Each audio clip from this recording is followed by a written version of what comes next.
championships that are held in beautiful Polish city Katowice. Today we've got a little bit more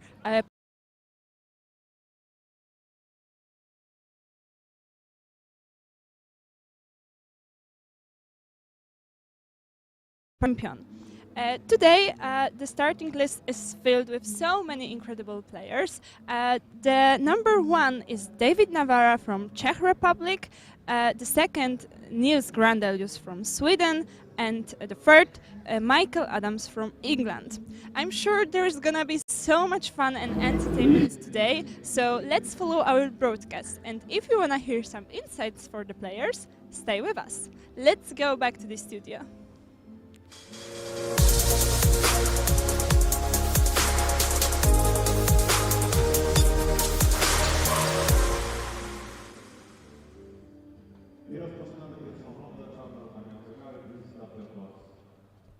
Dobra, to mogę ci rozbrać mikrofon już i odsłuch, nie?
Rapid Championship. My name is Fiona Steilantony, and I'm delighted to be joined once again by international master.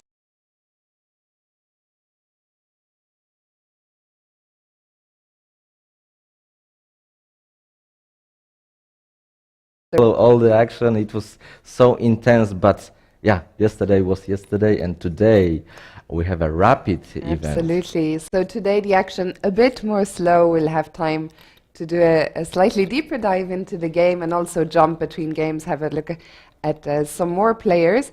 We will start today by looking at the top board where David Navarro, who's actually our new European Blitz champion, is taking on Agata Dvilevich. Yes. Thank you, Piotr. So Agata from Poland. Once again, remember this is a huge Swiss tournament, which means big rating differences. In the first round, Agata is rated in rapid at least 1745, so that's almost 1,000 points lower than David. We're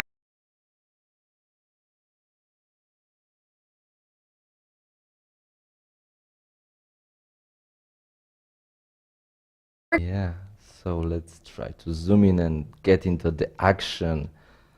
So, okay, with the black pieces, and David Navarra, he was wearing a mask today, I saw. Yeah. So, glasses on the table as well, yeah. mask on, glasses Yeah. off. Usually Gary Kasparov was Yes, with the watch. with the watch always, you know. It was Okay, so let's see what's going on. Quick material count first. So material seems even, but the first thing I notice is the white pawn structure on the queen side. Some pawns have already advanced. Yes. Piotr, what do you make of this? it's certainly not a static structure and not a very typical structure.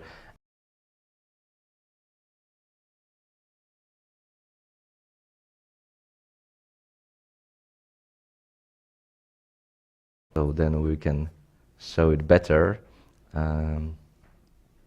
Yeah, usually in some blitz and also rapid events, I think it's easier to play with some static and well-known structure. Actually, once we have this board, maybe you can briefly go from the very first move, because actually the game looks like maybe more moves were made, but actually not that many. Yeah, I'm also surprised. So let's take it from the start. So we have a g3. It's not a Catalan because there is no pawn on c4. So if there was a c4, we could say it's Catalan. So here c5, and already I don't know what's the name, because if the pawn was on c4, we could push d5, then maybe we could switch to Benoni. But the way it is a little bit different.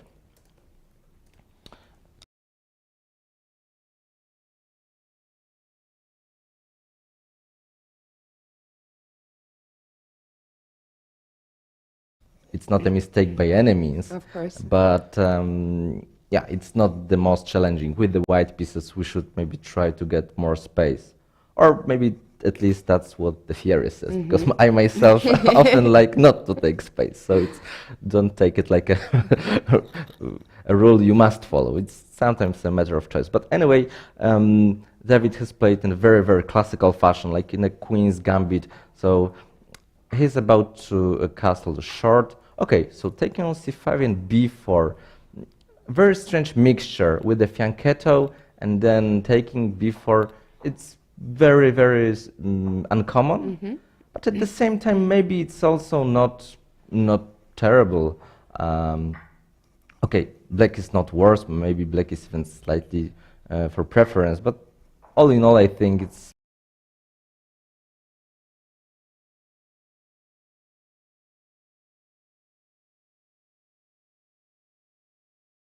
maybe a6. Yeah, the is queen threat. feels slightly awkward a bit on a4 after this move, bishop d7, which looks at the queen on a4. And I'm curious how she's going to defend this pawn, because c4, while possible, is not going to really help, because I guess that pawn will be captured by black. And it looks like in the long term, that pawn on b5 is going to be a serious problem.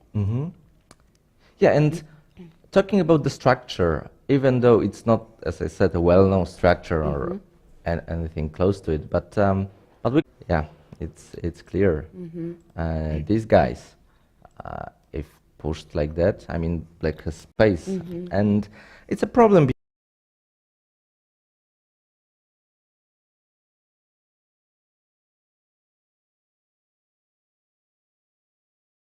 Strong bishop, but we need to break with e4 or c4. It's not easy, right? I mean, maybe playing c4 right now is the best. Maybe. Yeah, and we see actually that Agatha has already spent quite a bit of time. Maybe we haven't talked about the time control yet. The time control for this rapid tournament is 15 plus 10, and we see that Agatha is down to 10 minutes, while David has barely spent any time at all. I also think that David, you know, today will be feeling extra confident. Not only is he the top seed, but winning the Blitz tournament is, of course, a huge confidence booster. That's right. So I think we had a move on the board. I think c4 was played, so maybe we have a bit of a delay with our... let me just try to refresh.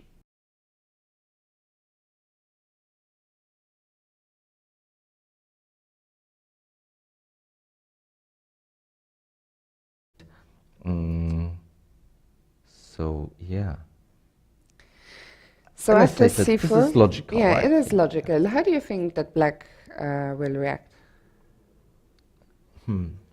Maybe some rook c8, because I don't want to take on c4 to accelerate white's play, right? So maybe rook c8, maybe this, because, you know, there might be some issues here.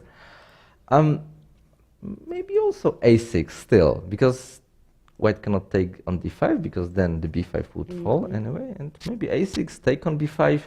Yeah, a6 is very interesting, because in that case, once we take on b5, white recaptures with a pawn, we manage to keep these guys.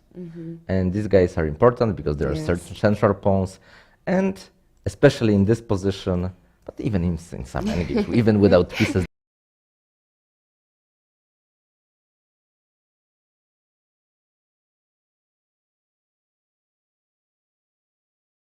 So my first move which came to mind wasn't the best, rook c8, and the second move It it's also probably makes the best. sense to have the rook on a8 in a way, because we talked about how the bishop on d7 is looking at the queen on a4 indirectly, but also the rook on a8, and I'm curious how Agatha is going to deal with this queen, because it's really not easy to face both both those pieces.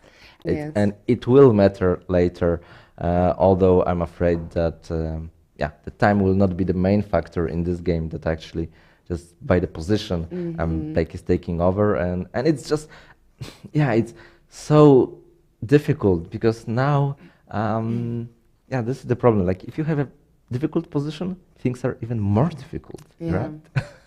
I think in general we will not see, it's very unlikely that we will see many upsets in the first and second round, because yesterday we saw some. I'm thinking, for example, in round 2, Mickey Adams lost to a much lower weighted opponent. In rapid there is less variance, because we don't see these, you know, crazy time scrambles in the end. A 10-second increment, quite a big difference to a 2-second increment. Meanwhile, we see that Agatha has played rook d1, so she's also activating her last pieces, also looking down at the enemy queen on d6. Right. Yeah, logical move, but it doesn't alter the valuation, right? Like, if we take on b5, maybe he will do it. He doesn't need to rush, it's possible. Then we take with the pawn. Actually, this rook on d1, it's better placed than on f1, but there are no threats. Maybe she's preparing e4 then, maybe, but he took on b5. She will recapture, I guess. Very and we quickly. already need to start looking whether there are some, you know, knight discoveries. I'm not sure if they are just yet, but it's definitely something to watch out for. Yeah. At the moment, probably it's just it's nothing. I mean, knight c4, queen b3. Yeah, that's Can all. white But even capture on c4? oh yeah, yeah, Yeah. yeah, even possible. Yeah, yeah. I was just looking at the Yeah. minimum variation that. But That's why but- at least but- rook d1 has some. Yes, yes, but Makes in some indeed, sense. yeah, and maybe this e4. I Mhm. look at this, so maybe it's. Shall we go e4 now? Like at least just try to break it because we need to bring some life to this bishop. I mean, I can hear he's Yes. screaming, just bring me to life. Like the Evanescence song. Yes, that's one of my favorite songs actually. And I wonder if after rook c8, is David ready to play knights? Well, still no knight c4 actually, because the queen Yeah. after knight takes, rook takes. Maybe we can just show if white Yes, makes any yes, pass yes. move h3. Or let's say. actually e4, right? Like e4, knight c4, then we can actually take. And if the if the rook takes, then even rook on a8 is hanging. So actually, yes. Yeah, it's not working in multiple ways. Yes, yes. So it's just not possible. Yeah. I would play e4. I would play e4 and yeah, I don't know if we have the move on the board. Yeah, David is probably feeling not so well. I see. Like he's I hope everything is fine. But it's not the best weather. Yeah, absolutely. It so, started snowing again overnight. We woke up to a nice big new layer of snow in Katowice. But yeah, it also makes sense, I think, for David not to rush. He has plenty of time on the clock still, and I think the players are just easing into the tournament. Yeah, so rook ac1 was played. Yeah, I wonder why not e4. Maybe we didn't spend enough time thinking about this, but to me e4 was really strong, because, well, e4 was actually also threatening e5. It was a very active move. Maybe there are some tactics I'm missing, but I don't see. Yeah. Like rook c5, then we have at least rook b1. If something we can just protect.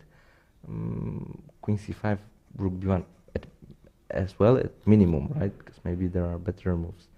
But yeah, but rook ac1 on the board, again, not a mistake. But I feel we need to be very fast here, because if we don't play e4 and somehow black stops it, it might be the case that we'll never be able to do it. And what does it mean? It means that our bishop on g2 is not happy. Knight on f3 as well. It's kind of okay. Can't talk that it's terrible piece, but it needs more fresh air, I would say, right? By the way, I see that elsewhere, unfortunately, I see one decisive result, but that game was not played on board 7. Markus Rager has lost his game, but he didn't Wow. actually lose. He didn't show up, Oh. so we don't know if that's because of the weather, which is making travel more difficult in these snowy Yes. days. But maybe we can take a quick look. Actually, we have our first result of the day, where Rasmus Wanne on board 4, he has won his game. Against Jan Naśpień. Shall we maybe take a quick look at board Board 2? 2. We had a video view a few moments ago at the board 2. So there on board 2 we have Niels Grandelius taking on Yes. Karol Paluska. Yeah, is that the case that they only made 13 moves? Look at the clock times. No, probably they made more, but I don't know, because look at the clock times. Black has only 1 minute. It could be that he has just spent a lot of time. We're going to zoom in on the camera and find out. Maybe let's try to look at this game for now with the full screen. I want to I think see it's better. correct. I mean, Did they really make just a few? yeah, Okay, there is knight on c3, so maybe just one more move. just one more move. Yeah, and then we have it on the board. So And now we bishop can. d7. Yeah, so we just confirmed that indeed they didn't make that many moves. So that's okay. It means that maybe the position of black is not so bad, but the time is, I wouldn't say bad. It's terrible. I mean, you Yeah, just cannot. yeah. No, it's just not the way you play Blitz and Rapid, right? I think the problem is also psychologically. Sometimes, you play someone that's so much higher rated, yeah, yeah. and you don't want to make a mistake, and the problem is that you overthink. Yeah, but that's not working, right? No. I mean, of course, playing against much higher rated player, it's Yes. not easy to say what can work, but certainly not this. I mean, Actually, shall we very quickly, since so few moves have been made, very quickly, once the board is back on the screen, we could go back to the beginning and quickly see. yeah, if it was, What was played. super challenging or something, Yes, right? Yes. So So let's bring back the 2D board. yes, so and from move one, we will just present this game very quickly, and already I can tell I don't think it was too challenging, because if it was like some Sicilian knight or some super sharp play and he forgot the line, but this is the exchanged variation of the Caro-Can, which I don't think there is It's much not the most you- challenging I opening, mean, let's yeah, say. that's one is being challenging and the other being super theoretical. I mean, here you just need to understand where to put the Yes. pieces. And okay, maybe here he had this problem that he didn't know what to do with this bishop, I right? actually play this line myself as white with h3. The idea is that you take away the most normal developing square of the Yes, black of the bishop, which wants to go to g4. Can he play e5 maybe in this E5 case? is one of the moves. The problem with E6, I think, is already not so good, just because you get stuck with this Right. bishop on So maybe C8. he thought about this e5 and Yes. somehow couldn't calculate, then Yeah. was afraid, so played e6 and Also, G6 is a very normal move, and the idea is to put the yes. bishop to F5. f5, yes. So, but anyway, I mean, even with this bishop on c8, we've got some kind of Carlsbad structure. We've been talking about this yesterday because somehow we had a lot of Yes. Carlsbad structures. And okay, h6 is not the move I would like to play. Why not to castle? I wouldn't be so afraid of bishop g5. But anyway. Also, the problem with this whole E6 setup, it gives Niels such easy, such easy play, such a clear plan of how to develop the pieces. So I kind of understand now where Black spent that time. I think this H3 Yeah. move, which is not the main line in the Caro-Kann exchange, took him by surprise, Yes. and then he just wasn't sure how to develop the pieces. Yeah. But here the moves were very weird. I mean, knight d7. Why you want to, move the knight, which was already developed, and where is this knight heading? To Not clear. yeah, it's maybe lack of confidence, Yeah. because I'm sure the player playing with the black pieces, well, once the game finishes, he would know that it's not a good move, right? Yes. But during the game, it's sometimes, I don't like this, I don't like that, and Yes. then you play something you really yourself don't fully understand why you played that, right? I don't know, maybe his idea was to play E5 Oh, somehow after but then you castling, wouldn't but why castle not first, castle first? right. Yes. So it was very, very strange, and that's why Niels decided to open the game a little bit, just put the knight to e5. Yeah, all his moves are just super, super natural, and yeah, queen e3, maybe thinking about some bishop h6. At least that's something I would Yes. love to see.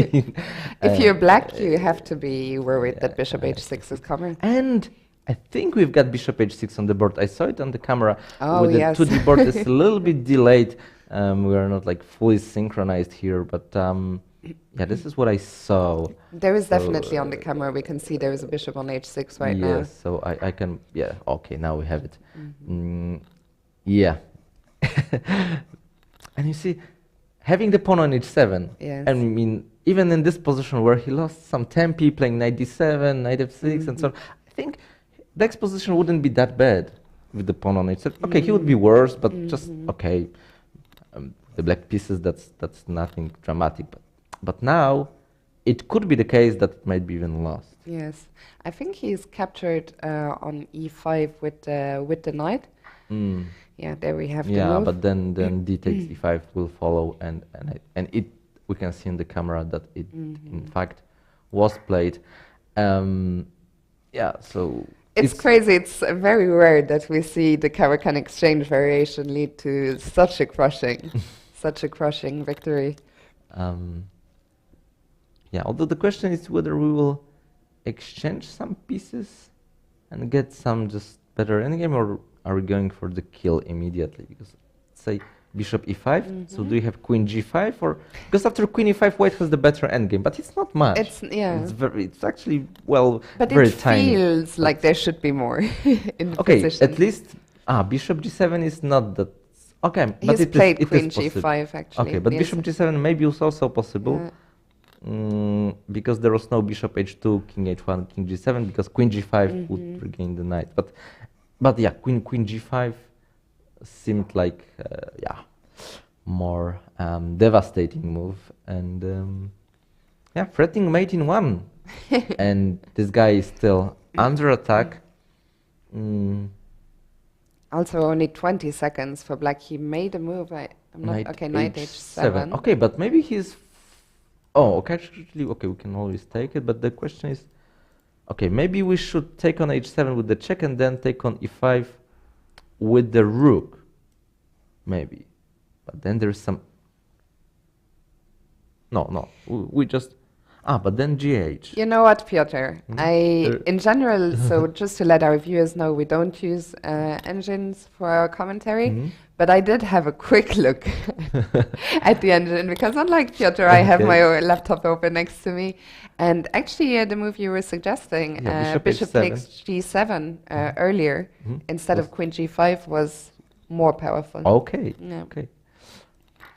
At least that was simpler for me to calculate. It was much stronger, according, and the way it was played here. So we actually, is the rook? Yes, rook takes e5.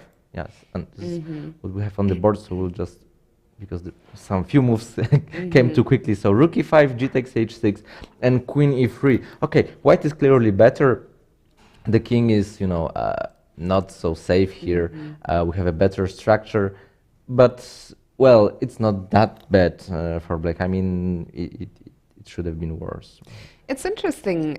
Do you feel that Niels rushed a little bit? For sure, because he had plenty of time. Yes.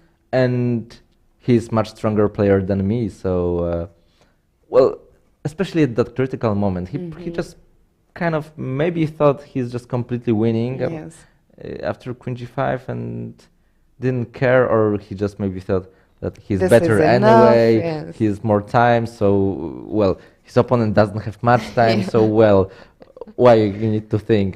But it's a lesson for all of us. Yeah, because actually he wanted maybe to finish faster. Yes, and in the end he'll play longer. Yeah, for sure, because in that case maybe he would just, it was clear cut. But here, well, the bishop is coming to c6.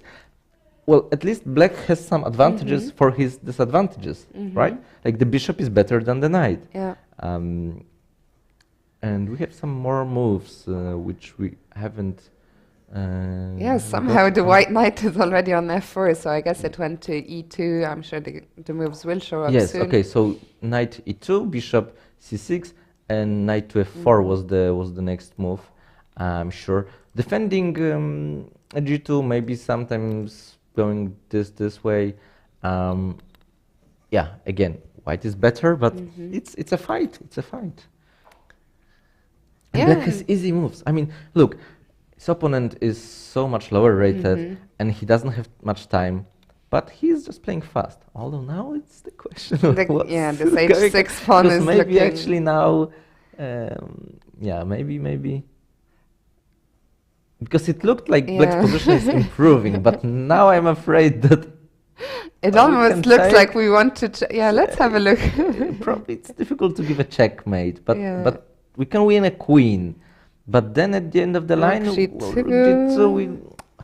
do we want to calculate this? I'm not so sure, because rook g2, king f1, rook g1, rook on a1. It looks tempting, but we can't make it work completely. Yeah. So, but maybe let's just play g3. Or f3. Oh, maybe this is even stronger. Just closing out this bishop from c6. Yes. Yeah, so white's position must be good, but it's not that easy, all right? It could have been easier. Okay, rook g5.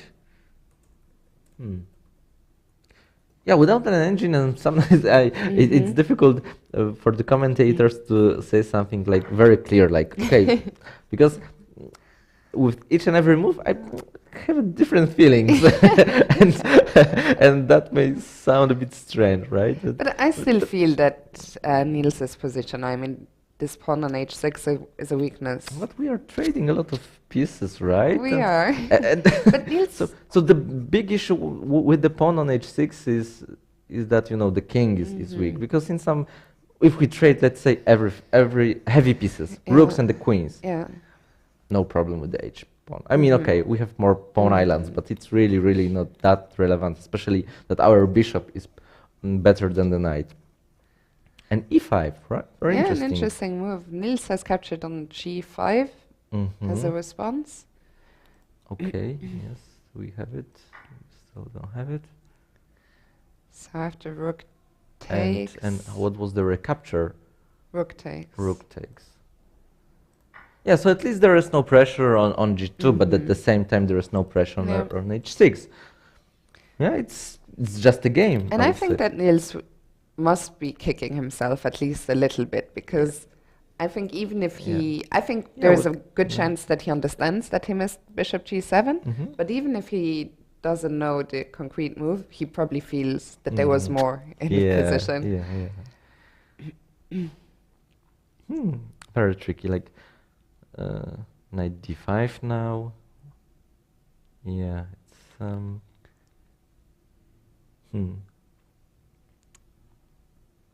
Yeah, so what happens after knight d5?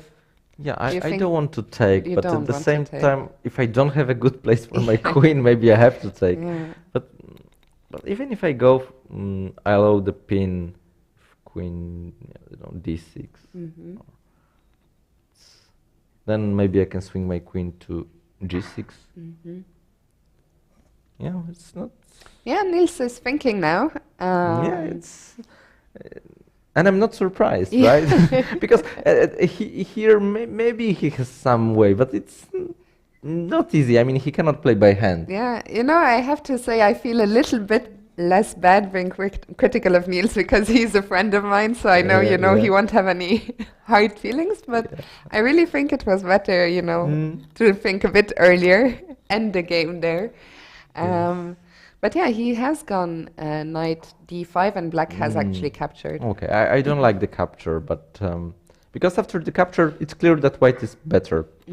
It's still maybe not much, and maybe with some super precise play, it's actually fine. But in a practical game and with time, I'm sure it's bad, because queen d3, rook d7, and so on. It's just, although with this king g7, maybe he believes he can cover. It's not that much worse. But I really wanted to keep the bishop. I mean, because the bishop was better than the knight. So the only issue was if there is something concrete. Okay, h4. Yeah, so now maybe he can lose a pawn. e5 is going to drop, I think. And once e5 drops, then things get... Yeah, I mean, the rook can game pawn down, for example. If we manage to get this, it's also not clear, but... Yeah, I think Niels will probably try to take with the rook, if possible, on e5. Yeah, but now if he pushes g4, then some f3 will be hanging at the end, so it's not super clear. No. So what are you saying? If g4... But then rook f4, but then king g2 maybe is enough, because if you play f6 to protect, then maybe queen d3 or something on the 7th, coming to the 7th, Because if g4, rook f4, if we take on e5 with the rook, you can take on f... Maybe we can quickly look at that line. Yes, I think so, that here I can take it, There is no intermediate move. No. Yeah, and the queen endgame is something you definitely don't want to play with this open king. It's just super easy draw, I think. Okay, so what's the current position? Let's try to refresh this. Okay, so g4 was actually was it played? No. Yeah, I shouldn't have gotten you to analyze. Yeah, I'm not sure if they played g4. So maybe you could look at the because there are Maybe not we that can many pieces. refresh uh, this window one Ye- time just to get back. Yeah, because we see the board on the camera now. Niels is still Okay. thinking, actually. Okay, so like this. Okay, so this is the Yeah. position. It seems like Yeah, and this the moves. move will appear when it's made, I think. Yes, yes. So he's thinking about this g4. Probably it's not great, but he's trying to think because otherwise, if he doesn't win any pawn, Yeah. I mean, okay, still, I mean, he's just so much higher rated player, And still so uh, much time on the clock. But yeah, and so in some technical battle, I mean, even looking should at Niels on the camera just a second ago there, he was shaking his head and he's clearly, I think, unhappy with himself. I know Niels quite well, so I think I can, read him Mhm. a little bit. And yeah, I think right now he's thinking, why am I in this position from what I had in the opening? I mean, the opening was, you cannot ask for an opening to get better, and he's just played king f2. Okay, the move I didn't expect, but maybe it's a good move. Just the king is very safe here. The second rank is also like always rook d2 or something if needed, of course. I mean, the moment, but at the moment the pawn on h4 is under attack. So yeah, it's just long technical battle. I mean, Yeah. what else can I say? It's just, and you see that Niels is, I mean, below 5 minutes. Yeah, and his Right. I mean, opponent still just like made a a move there with I 3 mean, seconds. Huge difference, but Yeah. yeah. He has started spending quite But a lot yeah, of... but it just goes to show that but that his play is not easy by any means.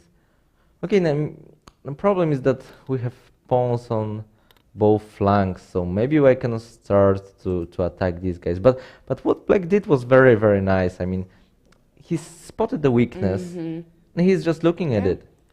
Maybe sometimes. I wanted to Wow. mention this. Not clear if this is good. Yeah, because Niels has captured on F5. f5, and now he Mm. will take on e4. Now the queen endgame is Yeah. a different story. Yes, I mean, objectively, this queen endgame should be holdable for Black, but we are talking about Yeah. practical chess. You don't want to get this. I mean, because if Black manages to survive this, he needs to play so precise, Yeah. and White is not in any danger. Yeah.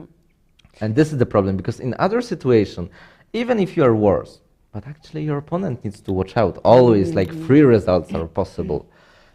It's not easy for him, but here it's just totally different. And yeah, I think we can look at the first board. Sure, let's go back to whether- David whether- Navarro, because this one I Yeah. think will be going on for quite a long and time. then we can get back to it. But well, what has changed here? I mean, a lot. And is the game about to finish? Shall we maybe quickly go back to where we left off Okay, and see what let's- happened? although a lot of moves Yeah. has been made, but just try to Very quickly. really, really a lot. But so rook c5, yeah. Now b5 was hanging, and yeah. Also, it's not clear whether we really wanted to contest the c file at that very moment, because actually it forces us to trade, and now b5 is still hanging, so we are losing more time. And okay, still e4 would be the move if it was White to move, but it's Black to move, and h3 I don't like. Maybe still e4, it's maybe okay, but then maybe knight g4. Although then queen d4. Okay, I believe that Black might be fine, maybe slightly for choice, but after e4 we are still fighting. After h3, I don't like this, and e3, well, too slow, too passive, and yeah, it's just too simple for Black. You have to pose problems. Yeah, now knight c5. So he just managed to outplay Agata in such a very positional way. something she should avoid. And as I said yesterday, Easier said than done. yeah, but as I said yesterday, you Yeah. need to create mass against Yeah. stronger player, because I believe that, well, of course, if we talk about such a big rating difference, I mean, I guess such a player like David is better than this kind of players at everything, Of at course. opening end games, Yeah. technical play, and so on. However, I believe that in tactics, in some mess, well, there is a bigger chance for lower rated players, because usually, if we talk about just about tactics, then some 1800 player is able to solve a lot of puzzles. Yeah. And here we just see that, okay, first of all, black just took some pawns, then this rook was, didn't have any squares, and Yeah. I I completely yeah. agree with you, and I think not just from a chess point of view, but also from a psychologically point of view. When we talk to these super GMs, but also from our own experience, I think when we are facing much lower rated opponents, it's very unpleasant Yeah, when yeah. they just When they attack you. attack, Yes. they don't have respect, Yes. right? This is let's what we see, want, a quiet position where we can slowly just, use our experience, use our, as you were talking, superior knowledge in across the board. But when a mess is created, it just introduces so much more variance. Yeah. But I was wondering, because she took on b5, she regained one pawn, but she's down one pawn and exchange, Yeah. so it's just lost. But I was thinking whether she could play this somehow. Because then probably this is necessary, and then we take this pawn. This is much more important pawn, because there are some... True. I would probably play. Oh no, I can. I Can I play bishop f7 actually here? And bishop d5, rook And then rook d3. d3. Yeah, probably that works. Maybe at it's least, just yeah, about, yeah, but at least we have to At calculate least something. something, Okay, I'm yeah. sure David has Yes. calculated this before going for this, but Yeah. at least I thought maybe there is something, because here there is really nothing, right? I mean, it's so the game is going to finish, I think, very soon. So maybe let's switch to the second board, which was, I think, a bit less clear. Oh, But now okay, it's now it's the pawn end game. Yeah, I think it was very bad decision just he wanted to make it easier for himself, Yes. but all he did to Yes. make it easier for his opponent. Yeah. And I think we'll see a handshake here in a second because king f6 is coming and the white pawns are promoting way sooner. Yeah, there's nothing to calculate. It's super clear. Yeah. I mean, you can also He play will try E6 to go for or- the pawn or- on b3, but Yeah. So we can maybe look at the board full screen without the 2D board, because it's Yeah, and there's the okay. Actually, handshake. there's nothing to look at the chessboard. We can just see that. Yeah, the game has just finished. I mean, the pawn end game is just super clear. so Niels made life a little bit complicated for himself, but got there in the end. Maybe let's go back with the camera to board 1, Yeah, are they because I still think playing? that will. Oh, they're still playing. They are still playing, probably. Okay, but 2 pawns down, exchange. I mean, there are still some moves to be made, but Yeah, it will be over quite soon, I think. But there is no hope, No. unfortunately. Elsewhere, all our boards on the stage have all ended and all with victories for the higher rated players. I don't know if we have. Do we have 6 DGT boards or do we have? We have a lot of DGT Ah, we boards, have a but lot, but okay. we have the best cameras Yes. at the Because at the actually, stage. maybe we can quickly go to board 8 because I think we have an upset in the making there. Okay, so we can at least look at that. Yeah. This board, 2D board, and I'm not sure if we can Oh, but get some camera coverage, but the most White- important is the position, right? yeah, but I'm just seeing that the result has just come in. White won after bishop Maybe f7, one on but time. I'm very confused. Because yeah, the position is. Yeah. I mean, Black can hardly lose it. I mean, it's just a draw, right? But So either there was an error in Mhm. the moves, or she lost some time. But I or think maybe with it's a wrong result. Also, Yeah. the case, right? It's difficult to say, right? Yeah, we'll find out. And we see now that board one Yes. has ended as well in a victory for David Navarra. Mhm. Let me see if there's anything else still going. We had actually an upset on board 21 where Mateusz Mirmos, I don't know if I pronounced it correctly or Yeah, if you it's- know I him, think it's right. but he held Mihailo Oleksienko to a draw. So congratulations to Mateusz, and elsewhere it looks like everything. No, I was going to say everything is going according to rating, but we have a big upset on board 29 where Marina Petrenko from Ukraine has beaten Grandmaster Mihail Shishin. Oh. So that's a huge, huge result. But I think that all the boards that we were looking at are done. So I think we're going to hand it over to Magda and Katy in the Spodek arena, but just to let you know already that we will have the official opening ceremony taking place right now in half an hour, and then we will be back 1 hour from now with round 2. So we'll see you then, and stay tuned for some interviews with Katy, with Magda, and some guests, and we'll see you in an hour.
bit about our yesterday's winner, David Navarra.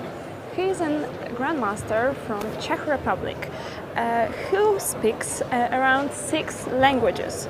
He won 90 times national championships and his peak rating was 2051. Now let's take a quick look about the results of his yesterday tournament. He has started his tournament with almost perfect score. He was 7.5 out of 8. And then he started to make a draw in his games, matches actually, and he lost one game, but then he won another one, and it was a tie in matches. So it was a draw in a fifth round, and then he has won 2 following rounds, 2-0. Then it was another draw with Hovaneshin Robert for Armenia. And then it was a crucial victory against Alonso Rosell Alvar from Spain. He has defeated him 2-0. He was one of the leaders of our yesterday Blitz tournament, so it was very essential for our standings. And then it was a draw against Sargsyan and Katowice. That results led to very interesting position in the final results, because it was a tie between 3 players, and then after the blowouts, when it was counted, we had our results, and it turned out that David Navarra has won with 70.5 and also with a 70.5. Maciej Krakowski was second and Sargsyan was the third one. So yesterday it was a very, very interesting event with a lot of turns around, but it turned out that we've got only the one winner, David Navarra. So we are, of course, wishing him good luck in today's tournament, and we are looking forward for his following games.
I'm joined by Michał Fudalej. Welcome, Michał. Welcome. Michał is not the participant of our events, but he is selling one of the products connected with chess. Could you tell us a little bit more about these projects? Yes, I'm creator of chessboard. It's a chess set and chessboard. All of these pieces and chessboard is also made by wood. We designed it and product in Poland. Inside the sets we put more than 200 magnets. I think we focused on design. We focused that all pieces are centered in the middle of the square. How did you come up with idea to, with a chessboard, with a chess pieces? How did you come up with this idea? I want to find a product who is good design and fantastic quality, and I want to find a product what is connect with a chess. I can't find it in the market, so I'm mechanical engineer and automatic, so I want to create fierce pieces for my own fireplace. The result was quite good, so I decided to produce it. Have you played chess? That's why you've decided to be a chess creator, right? Yeah, I'm a FIDE master, so I was not active at this moment, but I have a plan to back and chess playing and play in tournament maybe in future. So maybe the next year we will see you at the chessboard, right? I really want, yeah. So we hope about that too. Do you design these pieces by yourself, or have you got someone to help you to design those masterpieces? It depends.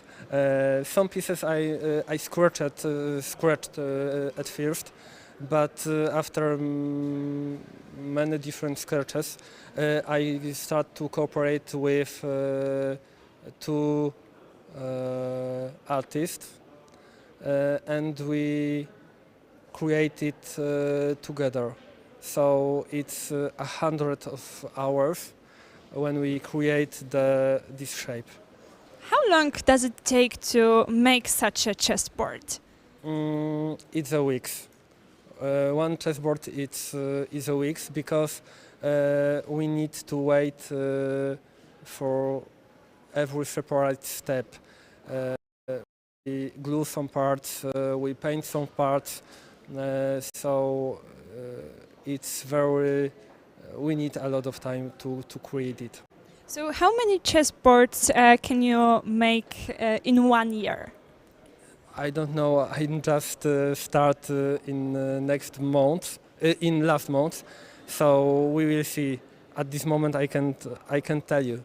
I don't know. What was the idea behind this beautiful chessboard? I want that the design and look the chessboard should look always good. So I concentrate that every pieces have to stay only in the middle of the square. So, for example, the knight, it's always straight. All pieces, it's always straight on the board. Exactly in the middle, right? Exactly in the middle. Thank you so much. It was really nice to. It's really nice to have you here and to have this little small talk. So thanks a lot, and these are really masterpieces. Thank you.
Hello, I'm from Female Chess Player from England. Hello.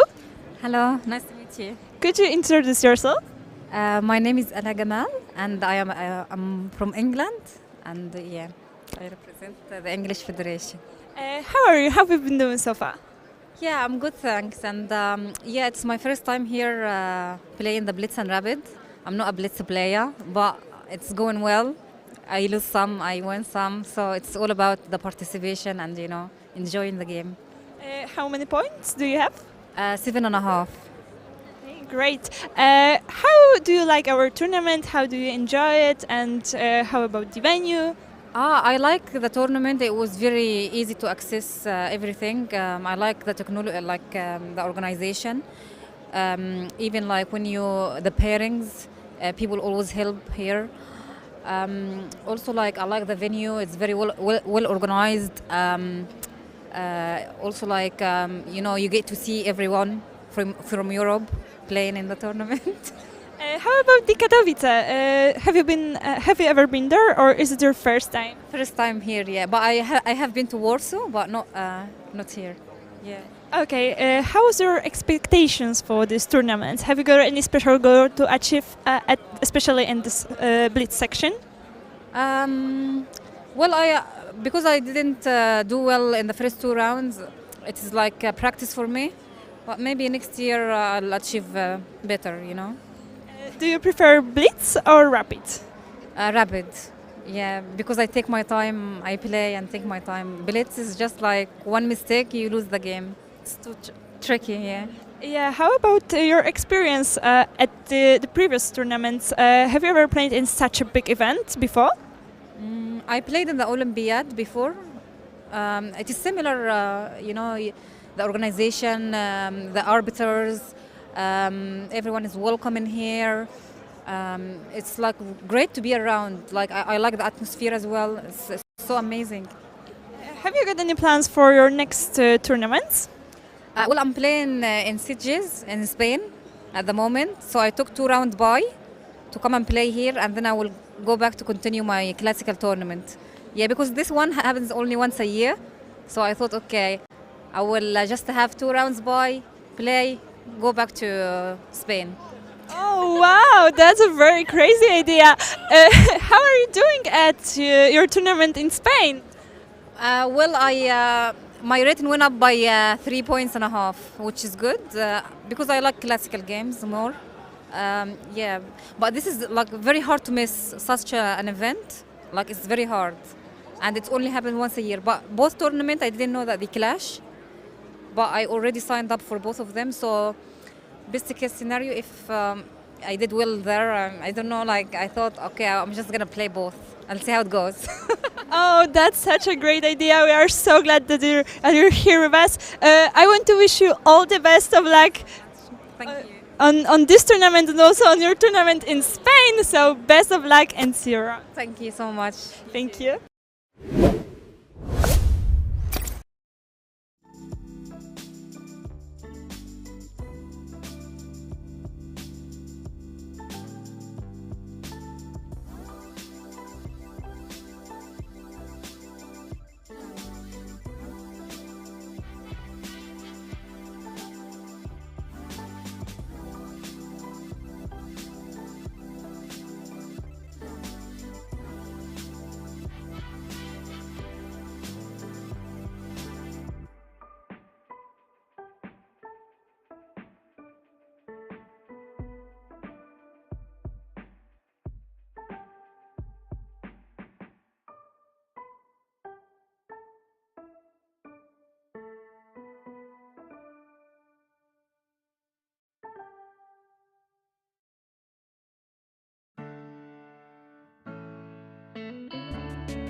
zróbmy sobie coś, a potem każdy sobie do tego tu dopasuje.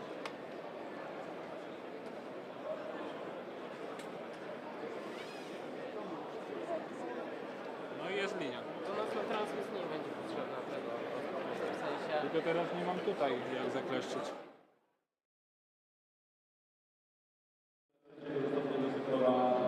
Rawena ogarnie jeszcze tak, żeby jakoś.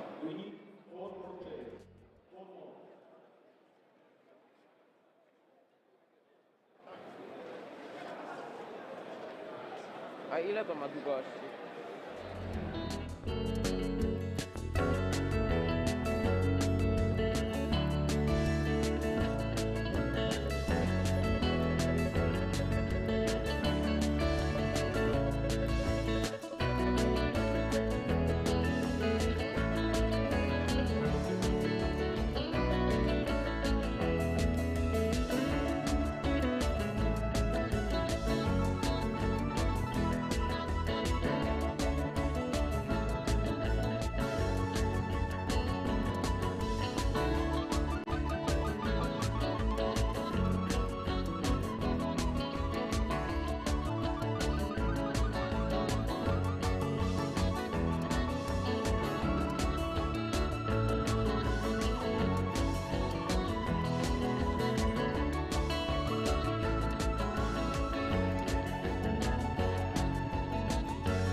Proszę Państwa, zajmujemy miejsce do rundy drugiej.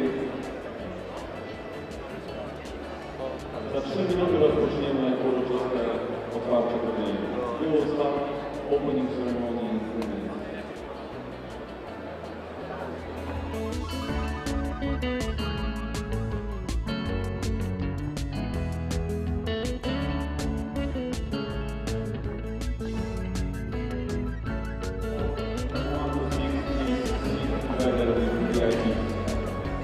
Zawodnicy zachował drugiej rzeczy, wykonał podanie miejsce sektorze nie było.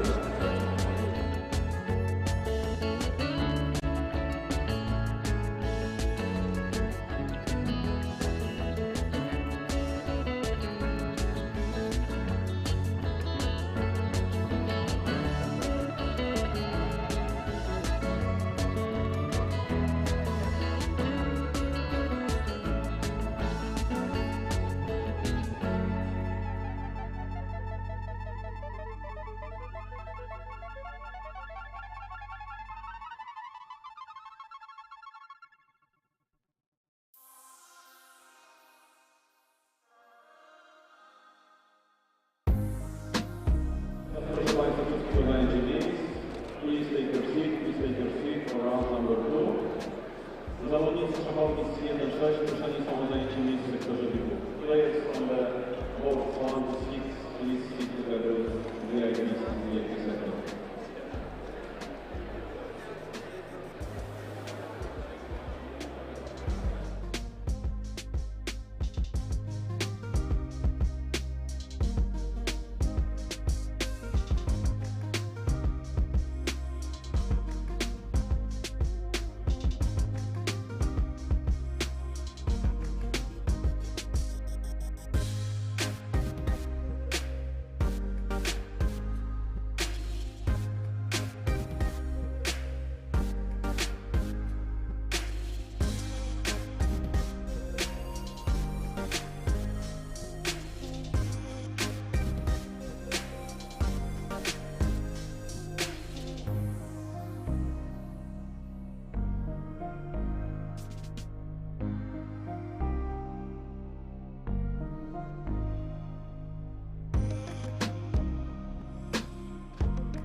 Naszą uroczystość chcielibyśmy rozpocząć od artystycznych emocji, dlatego już za moment będziecie Państwo mogli podziwiać orkiestrę górniczą kopalni węgla kamiennego Wujek, która wykona wiązankę najpiękniejszych śląskich przebojów, utworów i pieśni. Orkiestra dla Państwa zagra pod batutą pana Mirosława Kaszuby.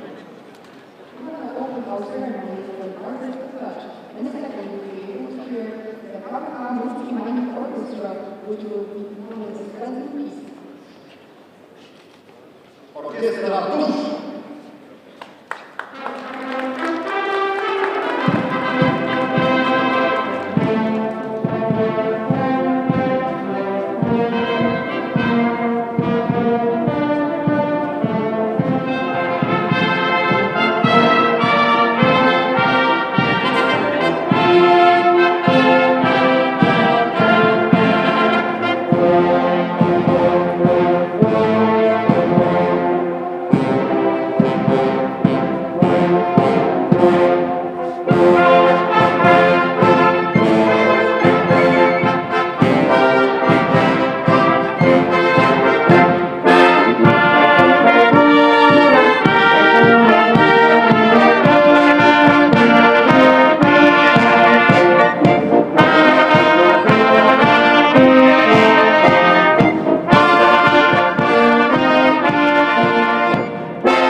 Zaprezentowała się orkiestra górnicza kopalni węgla kamiennego Wujek pod batutą kapelmistrza pana Mirosława Kaszuby.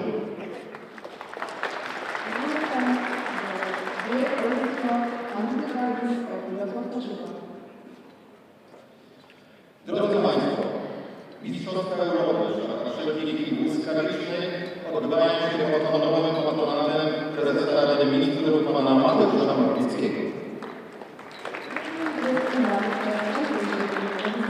are under the honorary patronage of our Prime Minister Mateusz Morawiecki. Organizatorami są Śląski Związek Szachowy oraz Europejska Unia Szachowa. The organizers are Silesian Chess Federation and the European Chess Union. I tutaj brawa były bardzo wskazane za trud poświęcenie wielu osób, które nie szczędziły takich pieniędzy, żebyśmy mogli spotkać w Katowicach. Drodzy Państwo, miasto Katowice, miasto gospodarz turnieju. Our host for today is Katowice City. Partnerami mistrzostw są firma Morgane, Ministerstwo Sportu i Turystyki, Polski Związek Szachowy, Fundusz Górny Śląski i Międzynarodowa Federacja Szachowa. Our partners are the Economic Company, the Ministry of Sport and Tourism, Polish Chess Federation, Upper Silesian Funding, and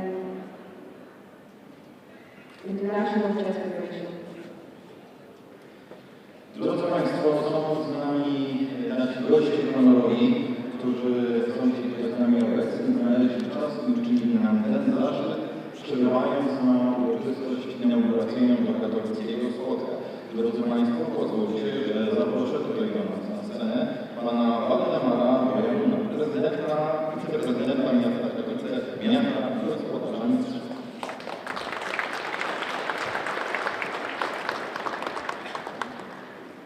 Now we will welcome our honorary guests.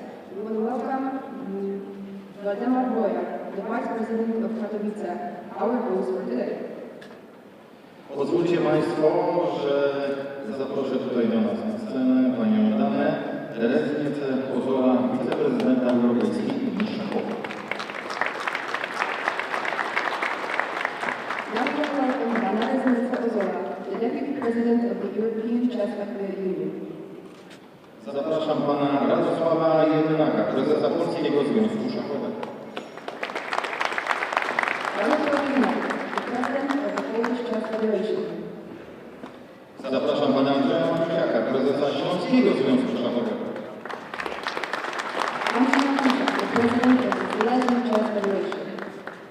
Zapraszam pana Łukasza Turleja, sekretarza generalnego Europejskiej Unii Szachowej. And Łukasz Turlej, the General Secretary of the European Chess Union.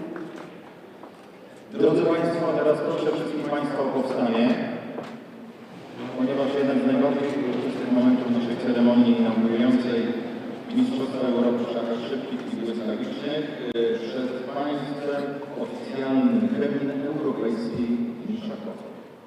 We now ask you all to stand up because we're going to play the European Chess Union anthem.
Możecie Państwo zaraz zająć swoje miejsce. Dziękuję serdecznie za ten moment uszanowania dla obu chętnych. Drodzy Państwo, teraz poproszę naszych gości honorowych, którzy zgodzili się podzielą się z Państwem i z nami kilkoma słowami na temat samego festiwalu i jego uczestników. Drodzy Państwo, pozwoli się więc, że o zabranie głosu poproszę Pana Waldemara Bojaruna, wiceprezydenta miasta Katowice, miasta gospodarza mistrzostw. We will now ask our honorary guest to say a few words. Let's welcome Waldemar Bojarun, the Vice President of Katowice, our host for today. Dostojni goście, Szanowni Państwo i przede wszystkim drodzy zawodnicy, bardzo serdecznie witam Was wszystkich w katowickim spotku, legendarnym miejscu dla polskiego, europejskiego i światowego sportu. Ladies and gentlemen, I will welcome you all into Spodek, a legendary place in wrestling leadership. To tutaj odbywają się największe wydarzenia sportowe. Niedawno gościliśmy tutaj Mistrzostwa Świata w siatkówce. Za kilka tygodni na płycie spotka swoje mecze będą rozgrywali najlepsi zawodnicy w piłce ręcznej, a dzisiaj królewska dyscyplina gości spotku i króluje. Witam wszystkich Państwa. It's a legendary place. We hosted the volleyball tournament here, and in a few weeks we will be hosting the handball tournament. And right now we're hosting a chess tournament. Chciałbym z tego miejsca w imieniu prezydenta miasta Katowic, doktora Marcina Krupy, serdecznie pogratulować wszystkim organizatorom tego znakomitego przedsięwzięcia, a wszystkim zawodnikom życzyć samych sukcesów. I want to thank on behalf of Marcin Kuba, I want to thank all the organizers and wish all the luck to the players. Jestem przekonany, że z Katowic wywieziecie tylko wspaniałe wspomnienia, kolejne punkty w rankingach, a po zakończonych kolejnych partiach znajdziecie chwilę, żeby odwiedzić nasze miasto. I'm sure that after all the playing is done, you're going to find some time to travel the city. A zatem życzę udanych, szczęśliwych rozgrywek i bardzo dobrych wrażeń z Katowic, stolicy górnośląsko-zachodniowskiej metropolii. I want to wish you all the best of luck from this wonderful show. Mam nadzieję, że te wspomnienia, które zachowacie, będą wspomnieniami ze stolicy europejskich szachów. Bardzo dziękuję. I hope that all the memories will be from here, the chess capital of Europe. Pan Waldemar Bojarun, wiceprezydent miasta Katowice, miasta gospodarza mistrzostw, przez najbliższe 2 dni stolicy europejskich szachów. Pozwólcie Państwo, że teraz z prawdziwą przyjemnością poproszę o głos Panią Danę Rezniecę-Ozora, wiceprezydenta Europejskiej Unii Szachowej. Now welcome Dana Rezniecę-Ozora, Deputy President of European Chess Union. Honorable Vice President, the President of the Polish Chess Federation, the President of the Malaysian Chess Federation, my dear colleagues from ECU, Excellencies, ladies and gentlemen, and first of all, the dear chess players of Europe. I feel like the hostess of this event representing the European Chess Union. I'm very proud of that. Proud to greet you at the opening ceremony of the European Rapid and Blitz Chess Championship here today in Katowice. The historical sources say that the settlement of Katowice dates back already to 16th century. Since that, it has evolved in a place that is well known for the coal mining, that has become the cultural and educational center of the region, Silesia. But I think each and every European chess player already knows that it is the place for chess on the map of Europe. And it was highlighted last year when the first time the European Championship took place here, and this one is already the second one. I'm confident that everyone was happy to come back to this place because we see that the level of organizational professionally is very high, that the atmosphere that is created here is really effective, and that allows us not only to strive for the best results here in the major rapid and chess championship of European continent, but also to enjoy it, to celebrate our beautiful game of chess. So this is my wish to you. Enjoy it, have great games, and come back again when the next tournament will be pretty sure organized in this great place. It is worth to break through the whirlpool of snow to come to Katowice. More than 1,000 players have done so. Remember that chess makes you smarter and enjoy.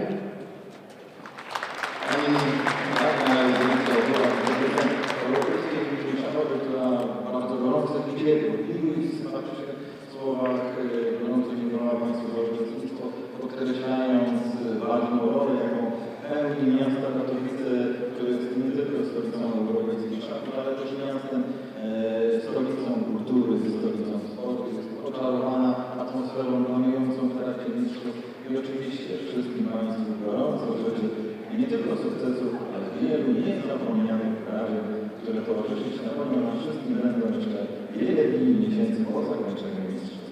Drodzy Państwo, pozwólcie, że teraz o głos poproszę Pana Radosława Wiedynaka, prezesa Polskiego Związku Szachowego.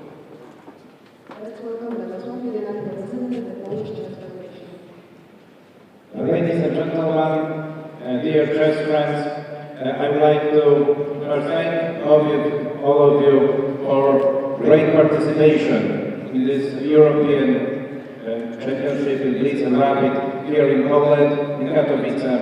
I'm extremely proud as the president of Polish Chess Federation to see the big numbers of chess players again in Poland. Every year we host a beautiful international tournament. Last year even 2 such tournaments, and that's really enjoying. I put many thanks for the Silesia Chess Federation, President Mr. Rantusiak, and all the board here for preparing this wonderful event again in this wonderful venue. It's well known for everybody in Poland. This place, I was here many times during this tournament, and I hope this will continue. I would like also to thank European Chess Union for putting trust in Poland, and I hope we will hold more and more tournaments here in my country. Well, I wish you all the best in the tournament. Some people come for medals, maybe for money, for glory, but also there are many who come just to have a great time here in Poland, and I hope that they will also enjoy staying here in Katowice, Poland. I wish all the best for you. Thank you.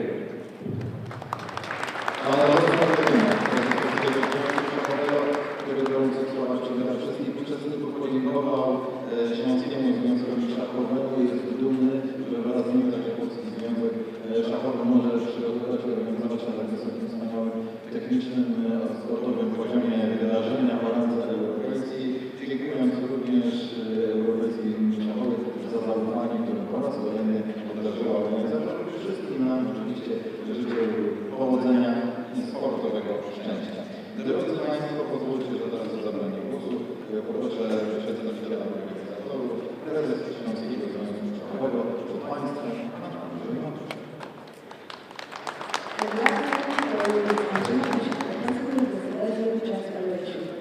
Dzień dobry Państwu, chciałbym przywitać serdecznie na Mistrzostwach Europy w szachach szybkich, wystawicznych, w magicznym miejscu, jakim jest Spodek w Katowicach.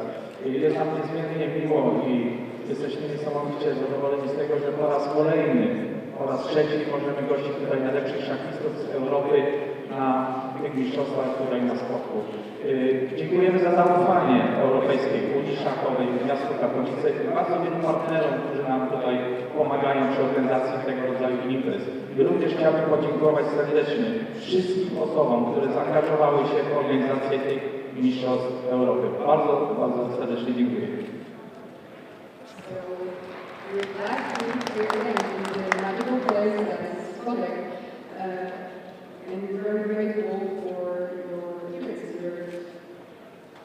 Drodzy Państwo, pozwólcie, że zabranie głosu poproszę Pana Łukasza Tuleja, sekretarza generalnego Europejskiej Unii Szachowej. Szanowna Pani Prezydent, Szanowni Panowie Prezydenci,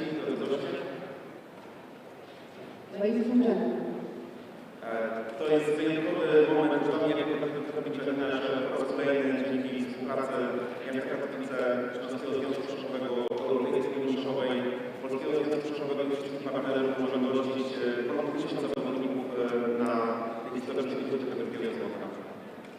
It's an important moment for me as someone who is born in Katowice to be hosting this year. Po tak pięknych przemówieniach także chciałbym dodać jeszcze raz podziękowania dla miasta Katowice, ponieważ miasto Katowice od wielu lat inwestuje w szachy, rozwijamy nowe projekty i niesamowicie cieszymy się z tej współpracy. I want to thank Katowice again because our relationship has been going on for a few years and it's kind of hosting the chess tournament.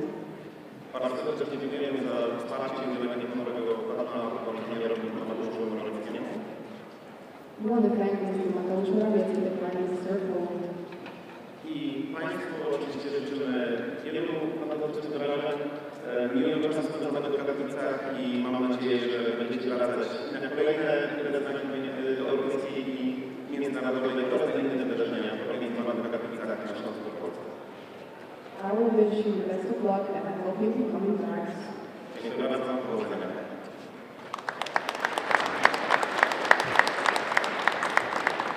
Drodzy Państwo, przed nami szczególnie miły i sympatyczny moment w naszej uroczystej inauguracyjnej chwili.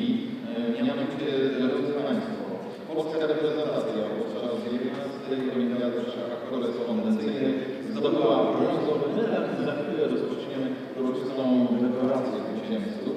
W ubiegłym roku, po ponad 5 latach gry, zakończyły się rozgrywki 19. Olimpiady w szachach korespondencyjnych. Polska reprezentacja zakończyła serię na 3. miejscu z zdobywaniem brązowych medali.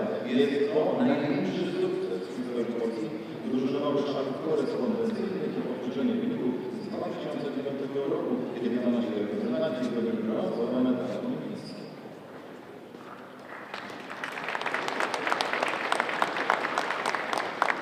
Last year, after more than 5 years of playing the games of the 19th Olympic and correspondence chess ended, the Polish team finished its participation in first place with bronze medals. This is the greatest success in the history of Polish team correspondence chess and a repeat of the result from 2009, when our representatives also won bronze Olympic medals. The Polish national team insisted on. Pozwólcie Państwo, że zaproszę brązowych reprezentantów olimpijskich naszego kraju, Polski. Powinnaście Państwo gorącymi brawami. Pierwsza szachownica, pan Rafał Kierzak z Dobrog Górniczy.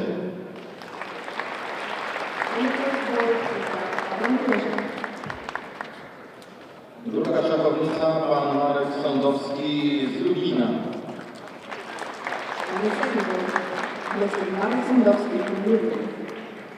Trzecia szachownica, pan Wojciech Krzyżanowski z Lublina. Niestety nie będzie obecny dzisiaj, nie mógł być z nami na tej uroczystości. Wojciech Krzyżanowski z Lublina, which will not be present today. Czwarta szachownica, pan Waldemar Kozłowski z Sosnowca.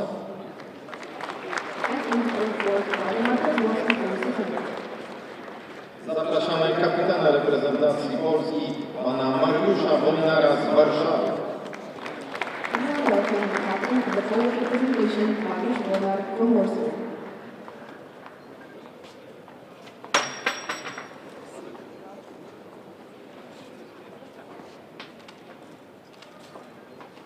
Jak Państwo widzicie, w tej chwili dekoracja naszych brązowych medalistów 19. Olimpiady w szachach korespondencyjnych. Olbrzymi, wielki, wspaniały sukces polskich reprezentantów. Pozwólcie Państwo, że o kilka słów poproszę kapitana reprezentacji Polski, pana Mariusza Wojnara. We now want to ask the team captain to say a few words. Przede wszystkim dziękuję za umożliwienie tak uroczystej oprawy wręczenia medali olimpijskich dla naszej reprezentacji. W zasadzie 19. olimpiada trwała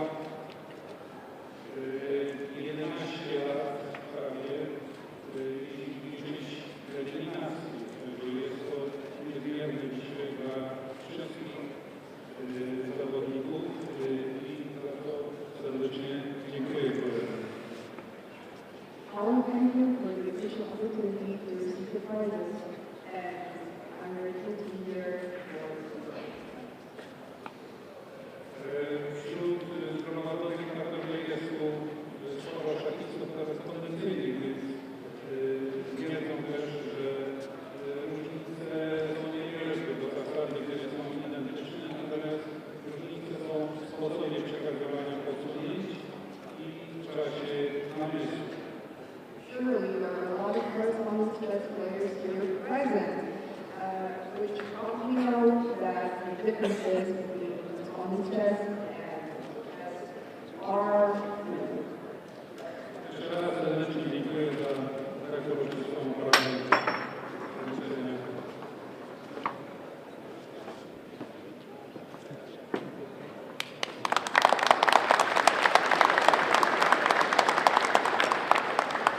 Drodzy Państwo, teraz ten najważniejszy moment naszej uroczystości.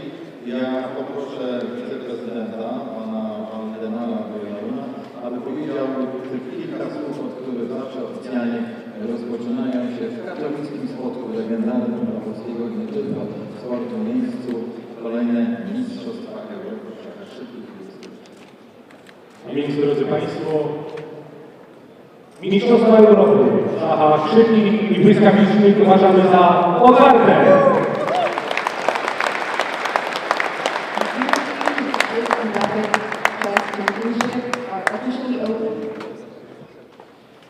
Dziękuję w takim razie naszym wszystkim gościom oficjalnym.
Thor.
Okay, I think we are back.